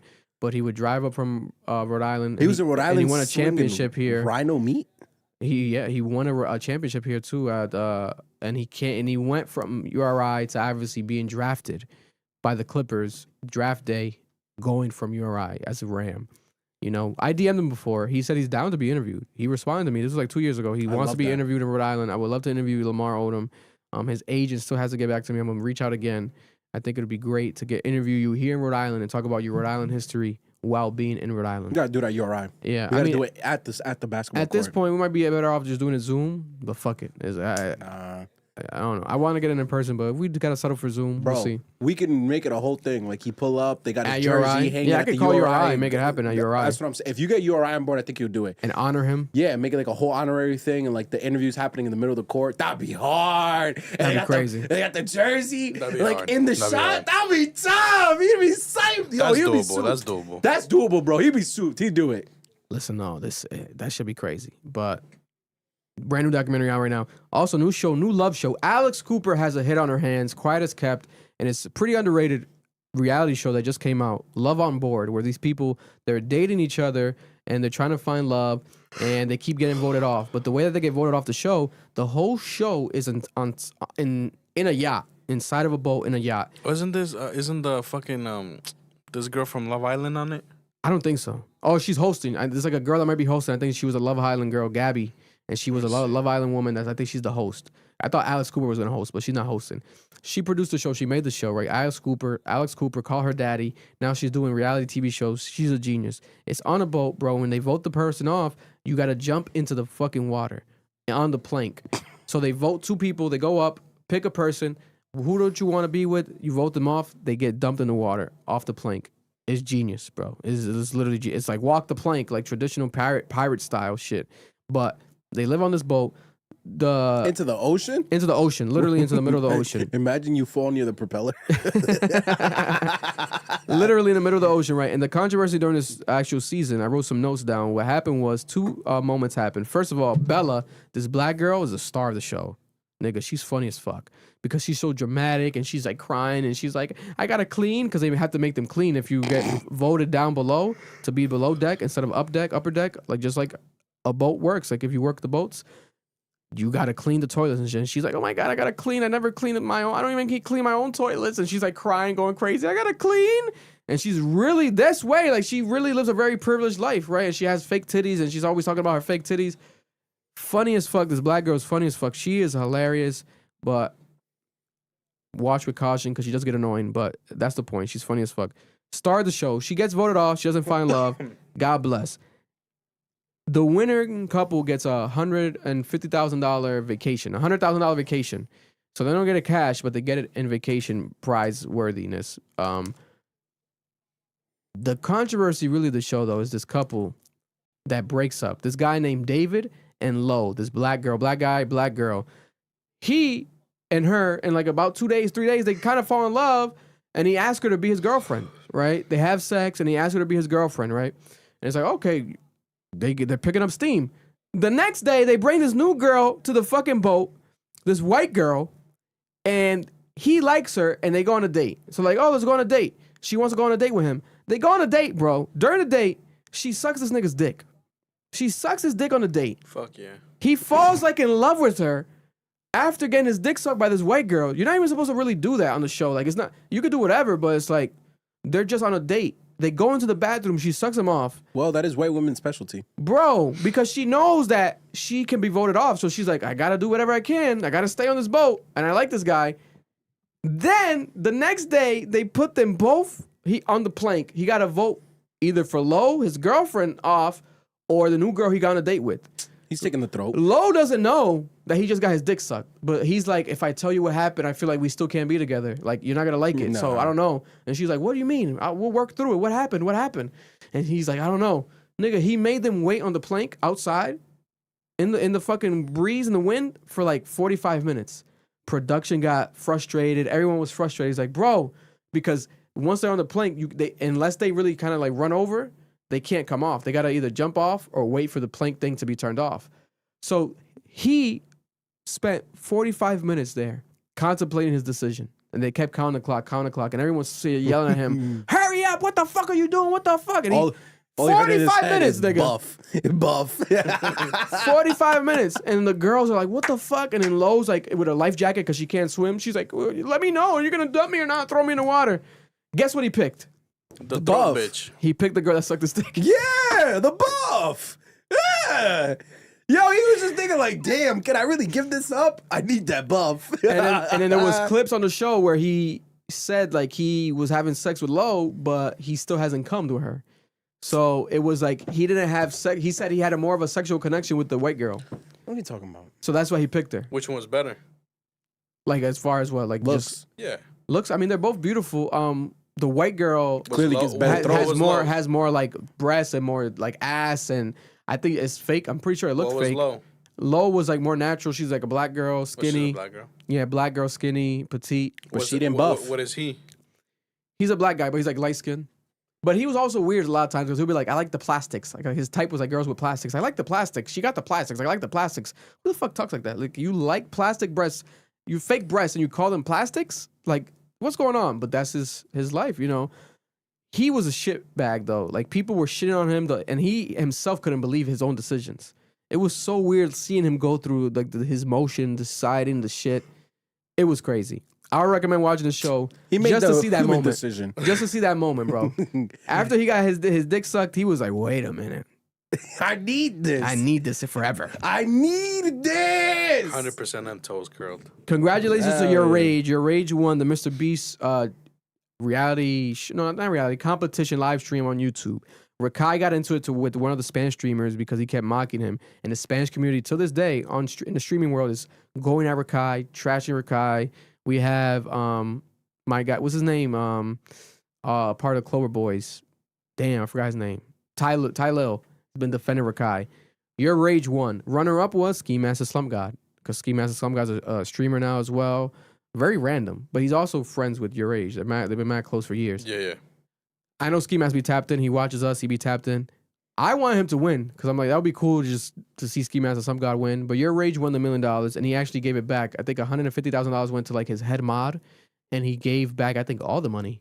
I'm pretty sure to like his fans and shit on stream. Mr. B's doing different things, not the regular shit. He's trying to be different, and I like it. Streamed it on YouTube too. Mr. B's hit us up, bro. Get us over there, brother. Get people in there that are active and actually need the money. Yeah, exactly. These niggas is giving away $1 million. Already, you won the $1 million and you're giving it away. We're not gonna say we're not gonna give some money back, but we need it, bro. Yo, we starving. Look I at have me to in my shoot- fucking eyes, I'm gonna bro. have to shoot some niggas outside the casino. Listen, and y'all can make fun of me and shit like that. I'm 30 years old, still living in the basement, my nigga, because I can't afford no other shit. Jesus Christ. We need the fucking money. Send the money. We need the money. We can barely fucking drive on our roads because they're full of potholes and they don't fucking fix them. They're spending money on dumb shit like fucking bike lanes and shit like that. Get me out We're of here. barely Yo, he able to hates bike fucking lanes, bro. pay Bike for lanes. fucking our food and shit. I just pumped gas and it was like $4.90 for a fucking gallon, bro. Come on, man. You're playing with us, bro. Yo, your age, man. It was the fucking money. God bless. What the little He's girl say? crazy. Where's my fucking money? What He's the fucking cooking my money. Nigga gave that money up, bro. Shout out to the bike lane people, the bikers of Rhode Island. Speaking of Rhode Island, Nothing wrong with my basement, by the way. speaking of Rhode Island, Real Housewives of Rhode Island. It's finally here. Numbers are in. Real Housewives of Rhode Island on Bravo. Episode 1 got 465,000 viewers on Bravo, the premiere episode. The demographic of people that watched it, they're saying is the age group 18 to 49 years old that watched it. 500,000 people on Bravo watching it. That's not bad for a random new, series, how a lot of people feel like it is. A lot of great reviews. It's number 3 on Peacock streaming. It's being advertised everywhere. It's on Peacock? Yeah, it's on Peacock. You can watch it on Peacock the next day. Okay. The next day. Not the day it premieres, but the next day's on Peacock. Just like, all Housewives are like that. And Have they shown Prav yet? They've showed Providence. They showed a bit of everything. I'll recap episode 2 here, and then we'll talk about the swinger state comment that's gone viral that they spoke about here on this actual show. So let me look at I put that shit in the notes right here. Real Housewives. So Real Housewives of Rhode Island, episode 2 recap. We have one of the women on the show named Rula. Rula is in a cheating scandal with the husband, Brian. This is the Rhode Island foot doctor. And they show him at the actual foot doctor place here in Rhode Island. I think it's literally called RI Foot Doctor. Literally, the place is called. So he probably has mad clients. They live in a big-ass house.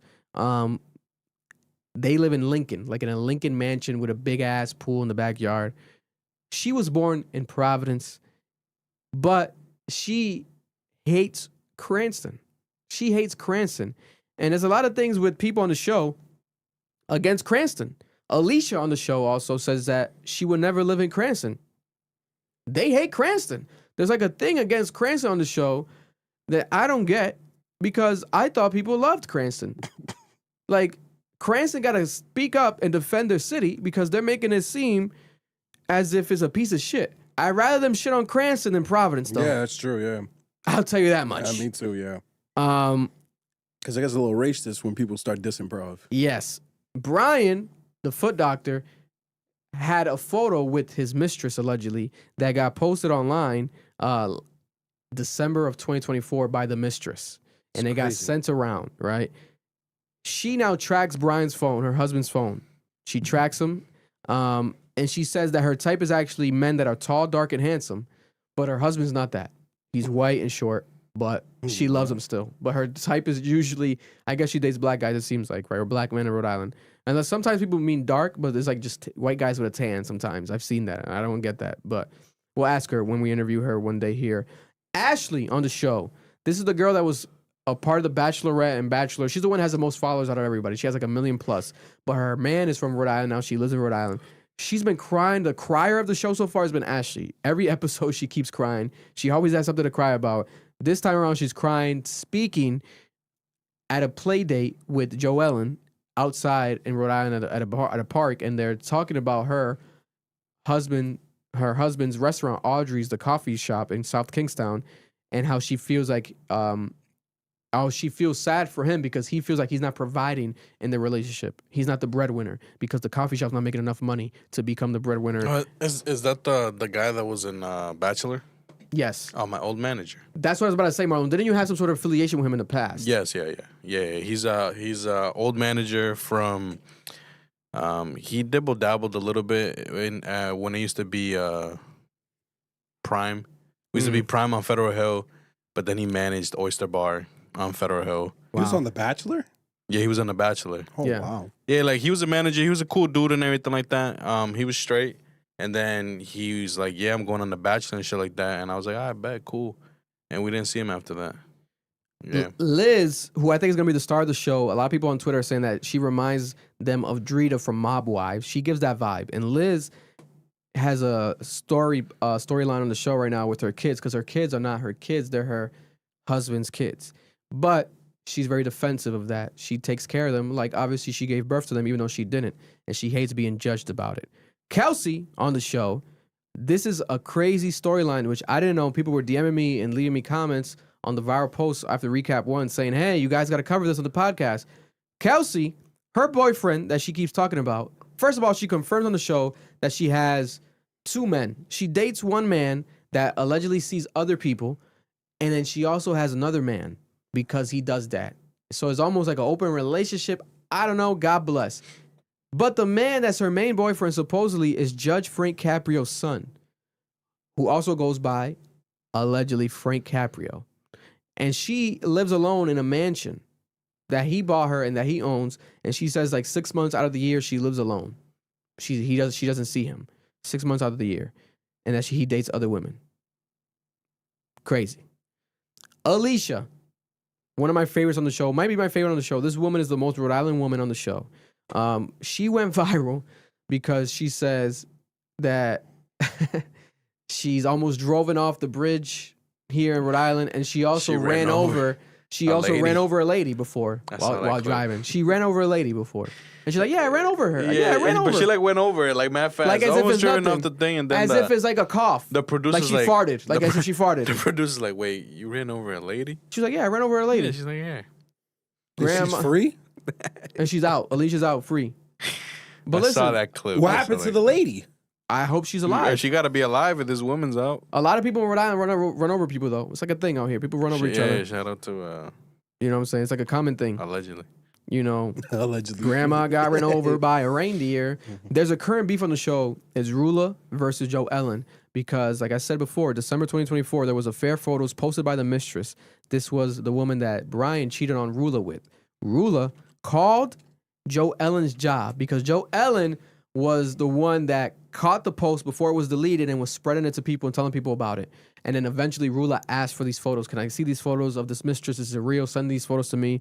And then eventually, after getting the confirmation, etc., Rula got mad at Joe Ellen, then called her job and tried to get Joe Ellen fired from her job. And she went off. And her husband also supposedly got involved trying to get Joe Ellen fired from her job. This is all in Rhode Island happening. Then Joe Ellen also on the show accuses Rula of taking a lot of Ozempic. And that she's a hater, and she's skinny right now because she takes a lot of Ozempic, right? During the show, the Rhode Island spotlights during the show, locations, this episode 2, locations, Rhode Island locations, episode 2. They got drunk at the Newport Vineyard. The Newport Vineyards. They went to the Newport Vineyards. They stopped by. I went there before. Great spot. And they were drinking there, and they played a game, anonymous letter in the box there. They also ate at Floor. You guys know that? Floor in Providence Place Mall? No. So, Providence Place Mall, whenever we go to the mall, we go up the other side where it's like an elevator and we go up, but the back end to like take the long way to inside before you cross the bridge. Mm-hmm. So right before you cross that yellow bridge, there's a restaurant to the left that a lot of people, people know about it. It's popular, but it's like, in the Omni? You just walk by it. Yeah, on the Omni. It's called Floor. Oh, yeah. They ate there. Yeah. The episode starts off with them eating there. Inside this Providence restaurant. They're eating there, getting salads and shit. Rosie on the show, she is accused of sleeping with a local basketball coach. They're saying it might be a Providence coach because she was a local news reporter in the past. This went viral on Providence accounts that report sports. On Twitter, they posted it. They're like, "Oh shit, it's gonna get spicy, guys." They're talking about the coach. They're talking about coaches dating people allegedly because I guess he was married and this Rosie might have been the mistress, but she denies it. She says, "No, I didn't date a coach." She says, "No, it's fake. It's fake news."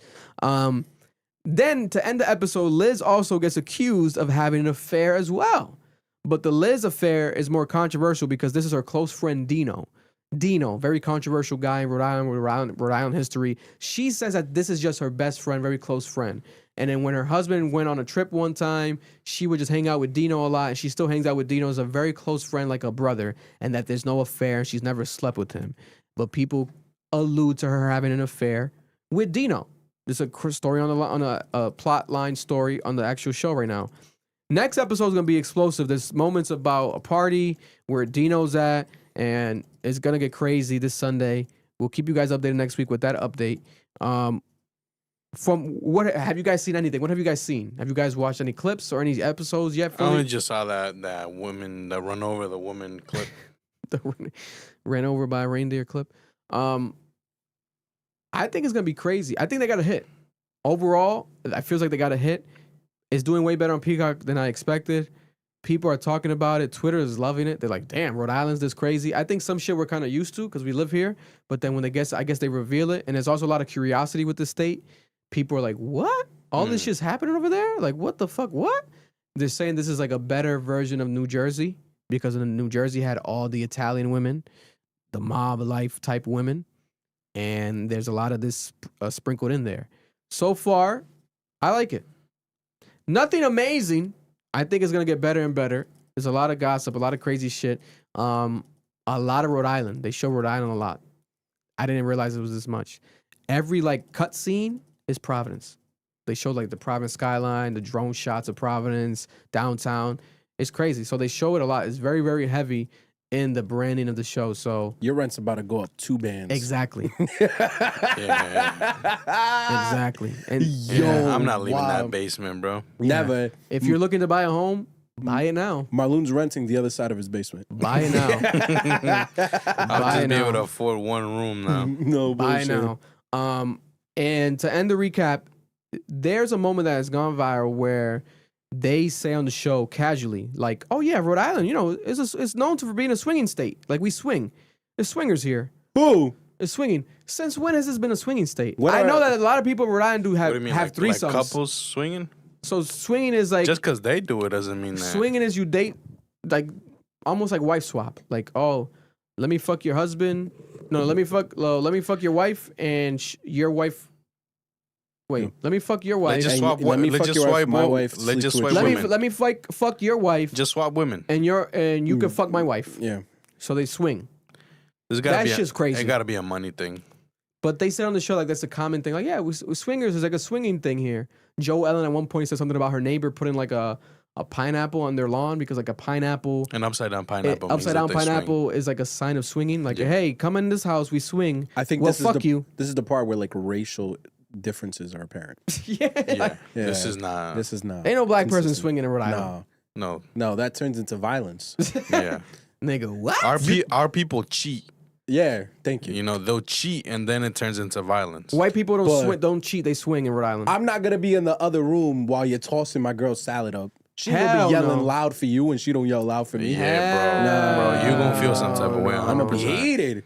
Yeah. What? I know that there's a lot of 100%. three-ways for a fact happening here in Rhode Island. That's different, though. It's a lot of three-ways. Swinging, though, Swinging is crazy. I'm not familiar. Maybe it's an older generational thing. God bless. Imagine your man's telling you about how good your girl tastes. Nah, we gotta Remember, I heard about secret orgy parties. Remember, I told you guys the secret orgy parties. I heard about secret orgy parties. I've heard of those. Maybe that's the swinging shit. I've heard of 2 locations. I don't know. This has to be a racial difference. Yeah, I don't know, but this is a buy the house now. Predominantly Caucasian. A bracket difference. A bracket difference. It might be. Yeah, this ain't. You know, these niggas is on some wild shit on the show, man. Swinging so casually, like it's nothing. That's not what we do here, guys. Not that I know of, but if you do swing, comment down below. Comment down below. We'll interview a swinger. Come on the podcast and let's talk about you swinging in Rhode Island and why do you swing. Invite us to an event. We could do a live pod. Live podcast from the swinging party. Do you guys feel like you're Tarzan? Hell yeah. Yo, are you guys orangutans? Why are you swinging so much? Deja would have a leash. We will rate them strokes. Yo, she'd have a gun in her pocket and a leash. You know how bad a swinging party has a smell? Oh, like gotta ass. smell like butthole, bro. Like death. Like butthole. Like death. Comment down below. Like Real death. Housewives of Rhode Island Hive. We appreciate y'all. Much love to Real Housewives of Rhode White Island. people won, yeah. You know I just what I'm want to know saying? what type of music they play at a swingers party. Nigga, they like what they type of playing that little music? TJ. Virgin. She's hurting. Nah, bro. Those are not virgins. Bro, they play. They got that Waraq playlist. What's that shit called? You know that sound, the money counter sound. They just play that shit in the background. Just money being. You know what I'm saying? We can't relate, bro. That's crazy. We can't relate. That's crazy. Here we have some, to end the podcast, some actual updates here with the Offset Lil Tjay story. So, Academic said he spoke with Lil Tjay's team and he says that Lil Tjay wasn't shot and that he is currently in custody related to the incident, the shooting with Offset. This is what he says, right? And we'll play another clip here. We'll play 2 quick clips right here. We also have this man, Seti Nash. Seti Nash is like a influencer, content creator who reports on the stories that happen with a lot of these street rappers, and he tends to be pretty accurate. He says that Lil Tjay was allegedly shot. Lil Tjay allegedly shot Offset in the butt after Offset reportedly beat up Lil Tjay at the Hard Rock Casino and then started walking off, which is why Lil Tjay shot him in the butt. So Tjay didn't get shot, supposedly. We'll play the quick clips. This is the interview that's coming soon with Academics of Tjay's lore. The lore behind the beef with Offset. Man, stop. You try to make you sound like you the first nigga that says you seen Offset in a casino. I'm like, nah, you lying. Like, I know he does his thing, but like, you act like you just saw him like randomly and down bad. What was behind that? I don't know, broski. That nigga, he was just on some weird shit. Did he give you your money back? I don't know. He told me to get that shit back in blood. Like that. Oh, okay. He did say on the interview. Yeah, he told me to get that. Yo, okay. All right. I'm not capping, chat. This is a clip from my interview that's coming out. But nigga said get that shit back in blood. And Lil Tjay laughed. Last nigga said get it back in blood. Literally got it back in blood. Went to jail. Now he came out of jail. Now he's still trying to get it back in blood. Or he got it back in blood until now he's again in jail. Pooh Shiesty. My thing is, what about Offset makes you think he's a credible source? I mean, a credible person to loan money to.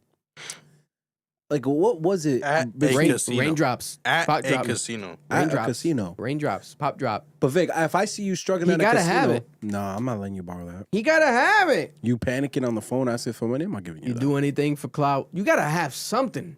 You You ain't have got too the many 10 hits. bands on you? You don't got no residuals left from none of the music? Maybe he's being locked out of his accounts. I don't know what's going on. You got no bad and bougie residuals? It's crazy. Here's Seti Nash talking about the story. And, excuse me. It's all on camera, bruh. Hey, man, this fool Lil Tjay that shot this nigga goddamn Offset in the ass, bro. Offset was whooping Lil Tjay at the goddamn Hard Rock, and then what turned around, bruh? Hey, he walked off and Tjay pulled a whole move and Dolphin him and shot him in the cheeks. That's why he's sitting in the back of the squad car right now. That's the breaking news. They just shot a man. I believe it. I think that's what probably happened. That's crazy. These niggas is crashing out. They'll crash out for less. They don't give a fuck. You know? And that's the unfortunate side of things. We'll give you guys an update. Hopefully everyone survives. He's lucky to get hit in the spine. Nigga, my He thing would've is like lost his your legs. the career's done. Well, No, Little TJ's career's not done. Who shot who? TJ shot Offset, but TJ can still get off. I've So seen Offset's career possibly done. His life might be done. It depends how it goes out because you don't really have to snitch in this case. If there's cameras, obviously you did it in public. Yeah. Like if the state itself is like, why would we want this guy? But he's gonna be banned from the casino already. That's a given. Oh no, they both are. Oh, they're doing him a favor. My thing is this. No, I feel like what's gonna mess Offset is it's gonna come out that he's a gambler, a problematic gambler. That's what's gonna mess him up. Mad people can come out saying that he owes them money. Because he looks bad right now. They accused Jay Leno of gambling. They accused Bruno Mars. of He's gambling. owned by the mob. Right? This nigga's the real gambler this whole time. He might be gambling more than all these motherfuckers, bro. I know people that have gambled. Like, this shit is real deal addiction. You win all this money, you keep doing it. Little Baby's known to be like a real deal gambler. He does dice games all the time everywhere he goes. 42 Doug, remember 42 Doug was talking about dice games and like people owing him money from dice games. I forgot who he got into it with over a dice game before. I think it was like a fellow rapper. It's a thrill, man. Wasn't it? Let me look that up before. Wasn't it 42 Doug and Offset too? I don't know. 42 Doug. He got into like a fight. Yo, if it was Offset, bro, over dices. Nigga, it might be him. It was Offset. It was Offset too? You hit him dead in his mouth. Offset whack 100 proof. 42 Durk got punched in the face. Yeah, so Offset's a chronic gambler. 2024, a year before the TJ He's a situation, gambler. 42 Doug, there was rumors of Offset robbing him during a dice game. And money being owed. Someone owed someone money. So Offset's a gambler. And then Sada Baby, I guess, was there as well during this dice game. So rappers in the industry know that this man has been doing this shit. I'm telling you. At least for 4 years. If you're willing to do it to someone that you don't really have a public relationship with, implying you probably don't have a private relationship with this person, you probably do it your closest people and anyone you could find. Bro, I'm telling you, he's a degenerate gambler. God bless. God bless. We love you guys. We'll see y'all next week. We are out. Oh, actually, play that clip to end it. Yeah, thank you, Mar. Here we Oh my god, is that Swift? My city love me for my ambition. I don't do this for the bitches, I don't care who's the richest. If you ain't chasing your dreams, oh nigga, then you won't get it. Think this shit gon' change my life and fix everything that's in it. And I'm taking the whole gang with me. And I promise this shit took a minute. Like, they want this shit overnight. Like a nigga got put up a fight. Like a nigga just reaching for heights. We them niggas that stuck in their head. 2, 1. Welcome. This segment right here is brought to you by one of our sponsors here for the month, Navigant Credit Union here in Rhode Island. And we have one of the actual faces of the company here speaking to us today, bringing us some very vital information to the people, especially here in Rhode Island. Give him a round of applause. Welcome to the studio. Introduce yourself to the people, brother, and welcome for the first time ever here on the Columbian Podcast. Thank you, Victor. My name is Carlos Vargas, and I am the Assistant Vice President for Community Development at Navigant Credit Union. Thank you. And when it comes to the Navigant Credit Union, tell the people what it is, right? I know the answers to a lot of questions I'm going to ask today, but I definitely wanted to give it to the people and share it for the actual people listening, our watchers and our listeners and our audience. What is Navigant Credit Union for those who don't know out there? What is that company? All right. So, like you said, we're a credit union. So, we are a member-owned cooperative.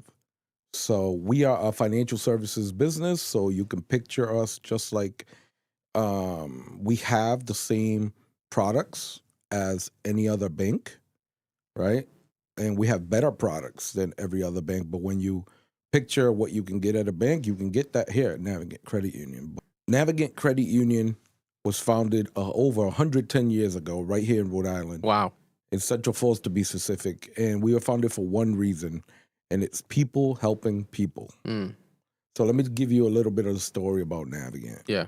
So Navigant was founded, like I said, over 110 years ago, and they were founded by some French-Canadian immigrants in Central Falls. Wow. We were actually started in the basement of a church in Central Falls because those French immigrants couldn't really get access to traditional banking, whatever traditional banking was around back then. Yeah. So they got together along with their parish priest in the basement of a church, and they started their own member-owned cooperative. They were people helping people. Wow. And then we just grew from there with that same mission. Wow. So if I were to go to the bank today, let's say, Bank of America, Citizens Bank, all these other banks, what would be that key difference between stepping into a bank today and going into a credit union like Navigant right now? Well, for me, this is the part I love to highlight, and it's the equity, the equality of it all, right? Mm-hmm. So I'll give you the example. You go to any major corporate bank, and that corporate bank sells shares, stocks, right? They have shareholders. Yeah. And their legal number one duty is to that shareholder, right? So what does that mean for you? It means every decision they make it for the shareholder, which is not necessarily you as the client. Most times it's not.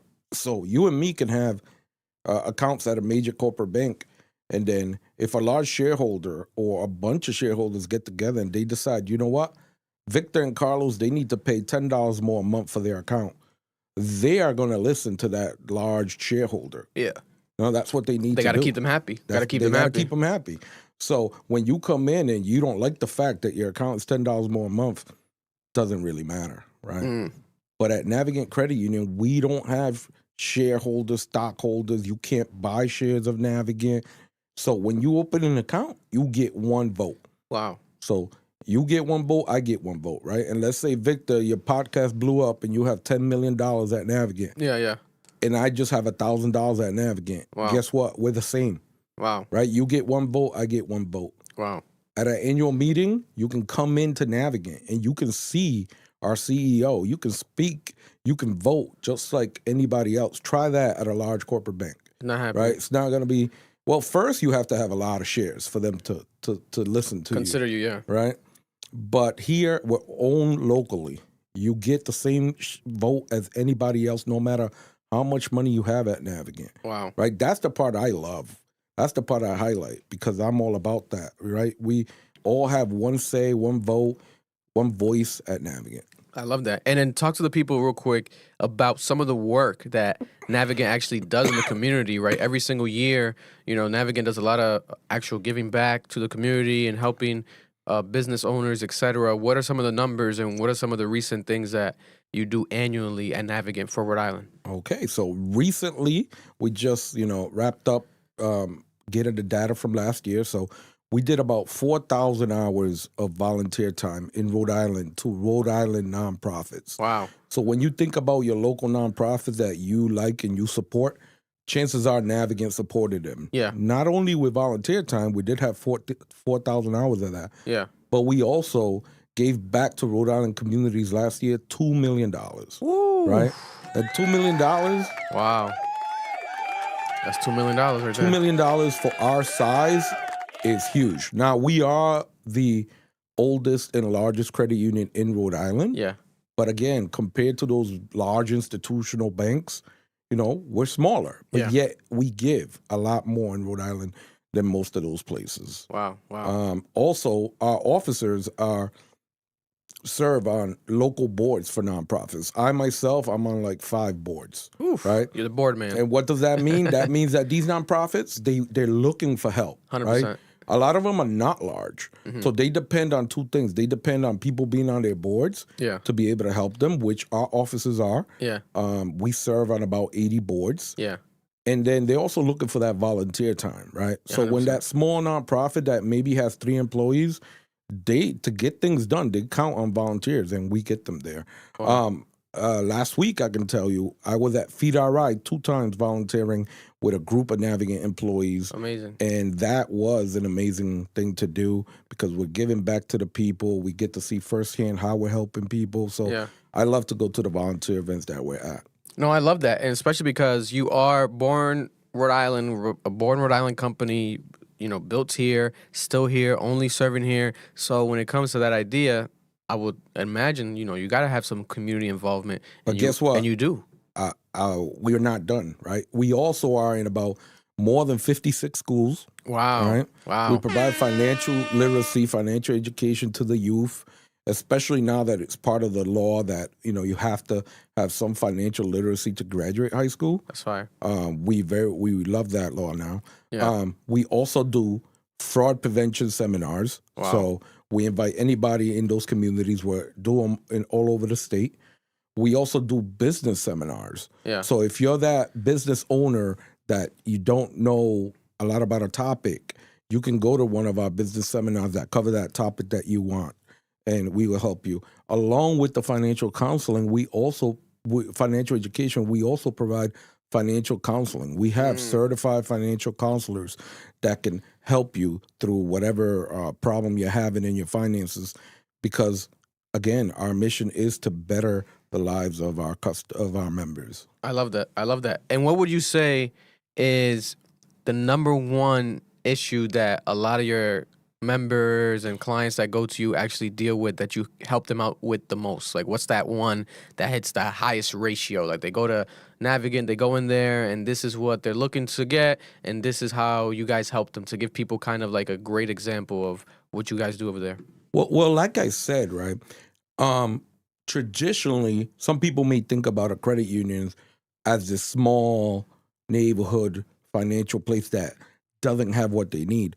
But because of our size, we have everything that you're looking for. So there's not really a one thing. So whatever you are looking for in a bank or in a financial institution, Navigant has. Now, sure, we have a very great reputation when it comes to home loans. Yeah. We have a very great reputation when it comes to business, commercial lending.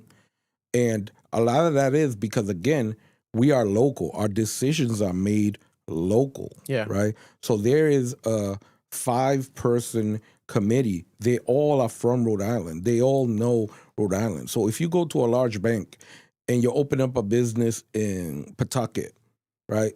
And then that bank's headquarters is North Carolina or Charlotte or wherever, they might not even know where Pawtucket is, right? If you're lucky enough for a person to be making those decisions. Yeah. Because in a large corporate bank, usually it's a computer making the decisions, right? 100%. But at Navigant, right, if you go to our corporate team, our commercial team, they're going to know where Pawtucket is. They're going to know what your business is. They're familiar with Rhode Island, and that decision, they're actually going to speak about you and your company when the decision is being made. I love that. That's why a lot of people go to us for our commercial team. I love that. And talk to also the people about when it comes to Rhode Island, what is the actual way that someone here in Rhode Island can reach out? What's the best way to reach out if they're looking to get some services provided, attend seminars, you get all this help that you guys do provide. Maybe, they're one of the companies that would love to maybe try to sign up to get some of this, money, some of the $2 million that you give back to these companies. What is the best form of communication that they can to reach out? So the first thing I would direct them to is our website. So navigantcu.org. That is chocked full of information. All our departments are right there. Yeah. If you want to know more about the community aspect, you click on community. Also, we have a charitable foundation. Okay. Right? So some people may not know that. So when you're speaking about Navigant's giving, there's really 2 separate givings: Navigant Credit Union and Navigant Credit Union Foundation. Nice. But the foundation information you can also find on the website. The main website. Yep. And then my email is cvargas@navigantcu.org. You can also email me there, and I'll be happy to direct you wherever it is that you need to go. But our website would be the first place I would go. Also, we do have all the traditional social medias, and we try to do our best to put out the information through social media as well. And let's give another example to the people, because people love hearing examples. What's a way that Navigant can help me if I am a homeowner here in Rhode Island, new homeowner, and I'm looking to either buy a home or already just purchased a home? What are some of the examples that maybe Navigant can help me with as a credit union? Well, I'm glad you brought that up, Victor. So Navigant was one of the original financial institutions for the Anchor Home Loan Program, which our treasurer, James Diosa, he brought that program out about, I want to say in December. And that program actually gave first-time home buyers, if you qualify, a 3.99% interest rate home loan with no PMI. Wow. So if you're familiar, if you've been trying to buy a house and you hear these numbers, 3.99, no PMI, you're going to know that was the best product out there at the time. Yeah. So the treasurer, he did an amazing job. Navigant worked with him in creating this program. Yeah. And we were one of the original 3 financial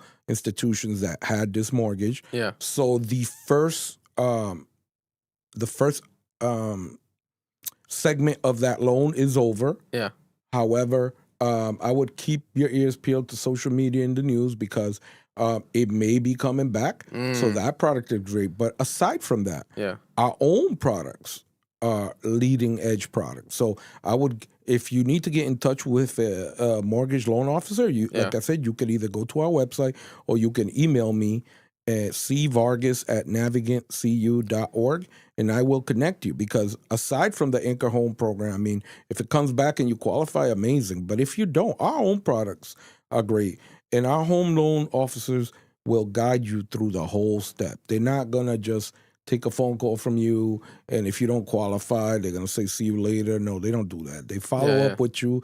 They guide you through the process, and we're going to make sure that we give you all the information that you need. I love that. I love that. Any more information that you would love to share for the people, Carlos? The floor is yours when it comes to Navigant and everything that you guys have been doing for all these years over there, especially in Rhode Island? So we were pretty well known in we started in northern Rhode Island, so we're pretty well known there. We're all over the state now. We have 26 branches. Wow. We have over 165,000 members. We have a branch in Providence. We acquired it about more than a year ago. Okay. We have several branches throughout the state, but I think we're blessed that we are pretty well known in Rhode Island. Yeah. We're just trying to reach out to our young people now because that's the future. 100%. And we want to make sure that they are known. That's one of my missions. Like I grew up in South Providence. Yes. Single mother. She did a great, awesome job. But I wish I would have had someone like me talking to me when I was 16. Yeah. All right. So that's really one of my goals, to get financial literacy, financial education, and just the knowledge about banking. A, as a career, but B, just how to use it. Yeah. Right. So like you were talking about home ownership. Home ownership is huge. Right. So if it's never been on your radar, I suggest you really think about home ownership. Because it's not just where you live, right? It's home ownership provides that equity for your future, either you or your kids or the next generation. 100%. So I'm a firm believer in home ownership. I got started in home ownership late. Like I said, I didn't really have a lot of guidance when it came to financial matters. Yeah. So that's why me, myself, and Navigant, we're trying to spread that knowledge to the younger generation, whether it's about budgeting, it's about saving, it's about your credit, whatever that case may be. We can help you learn more about any of those topics.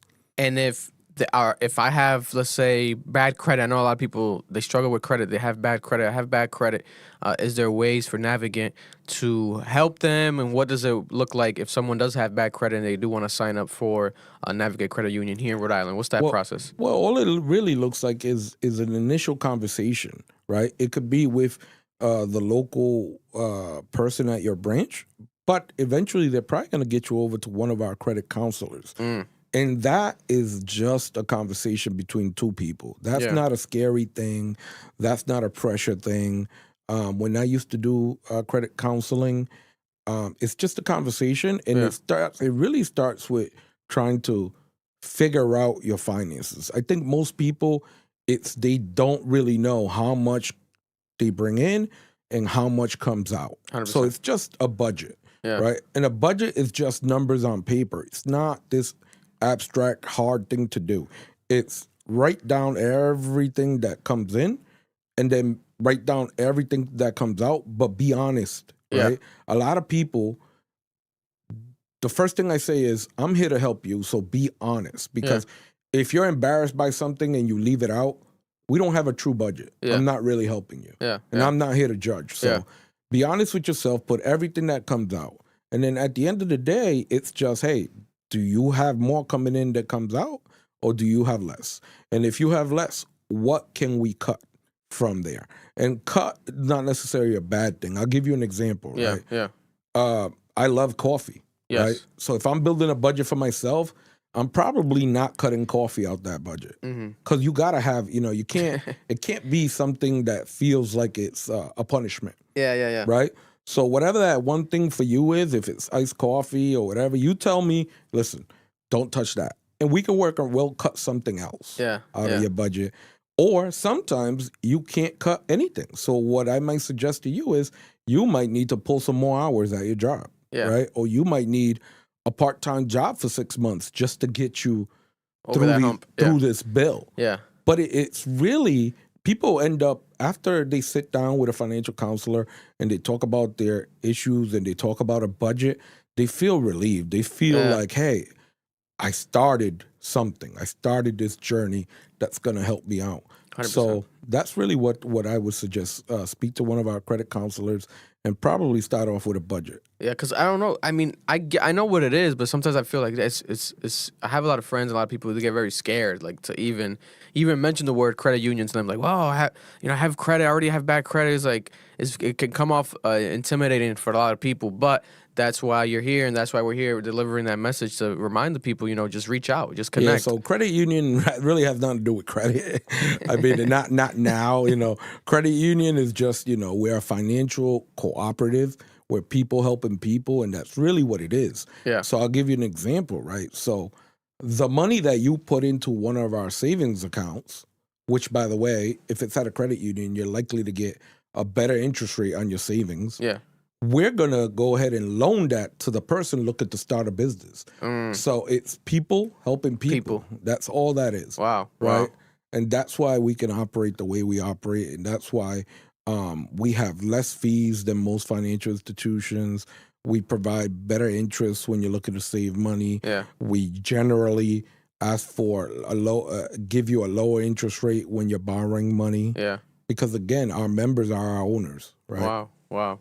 No, listen, I love it. And we've heard him here speak, and I would recommend it. Check them out, especially, the people here in Rhode Island, all of our listeners. If you don't already have an account with them or have ever even looked into them, I would recommend checking them out. Navigant Credit Union here in Rhode Island. Been in here in Rhode Island. How many years again, Carlos? Giving the people? Over 110 years in Rhode Island. We are your local financial institution of choice. There you go. There you have it. Anything else you want to ask? So I just want to reiterate. So you're looking for information, navigantcu.org. Or if you want to get directly a hold of me, it's cvargas@navigantcu.org. And I'm here to help. There you have it. There you have it. That message is brought to you by Navigant Credit Union. Appreciate you all out there. And check them out. You heard it from here, Club Ambition. Thank you, Victor.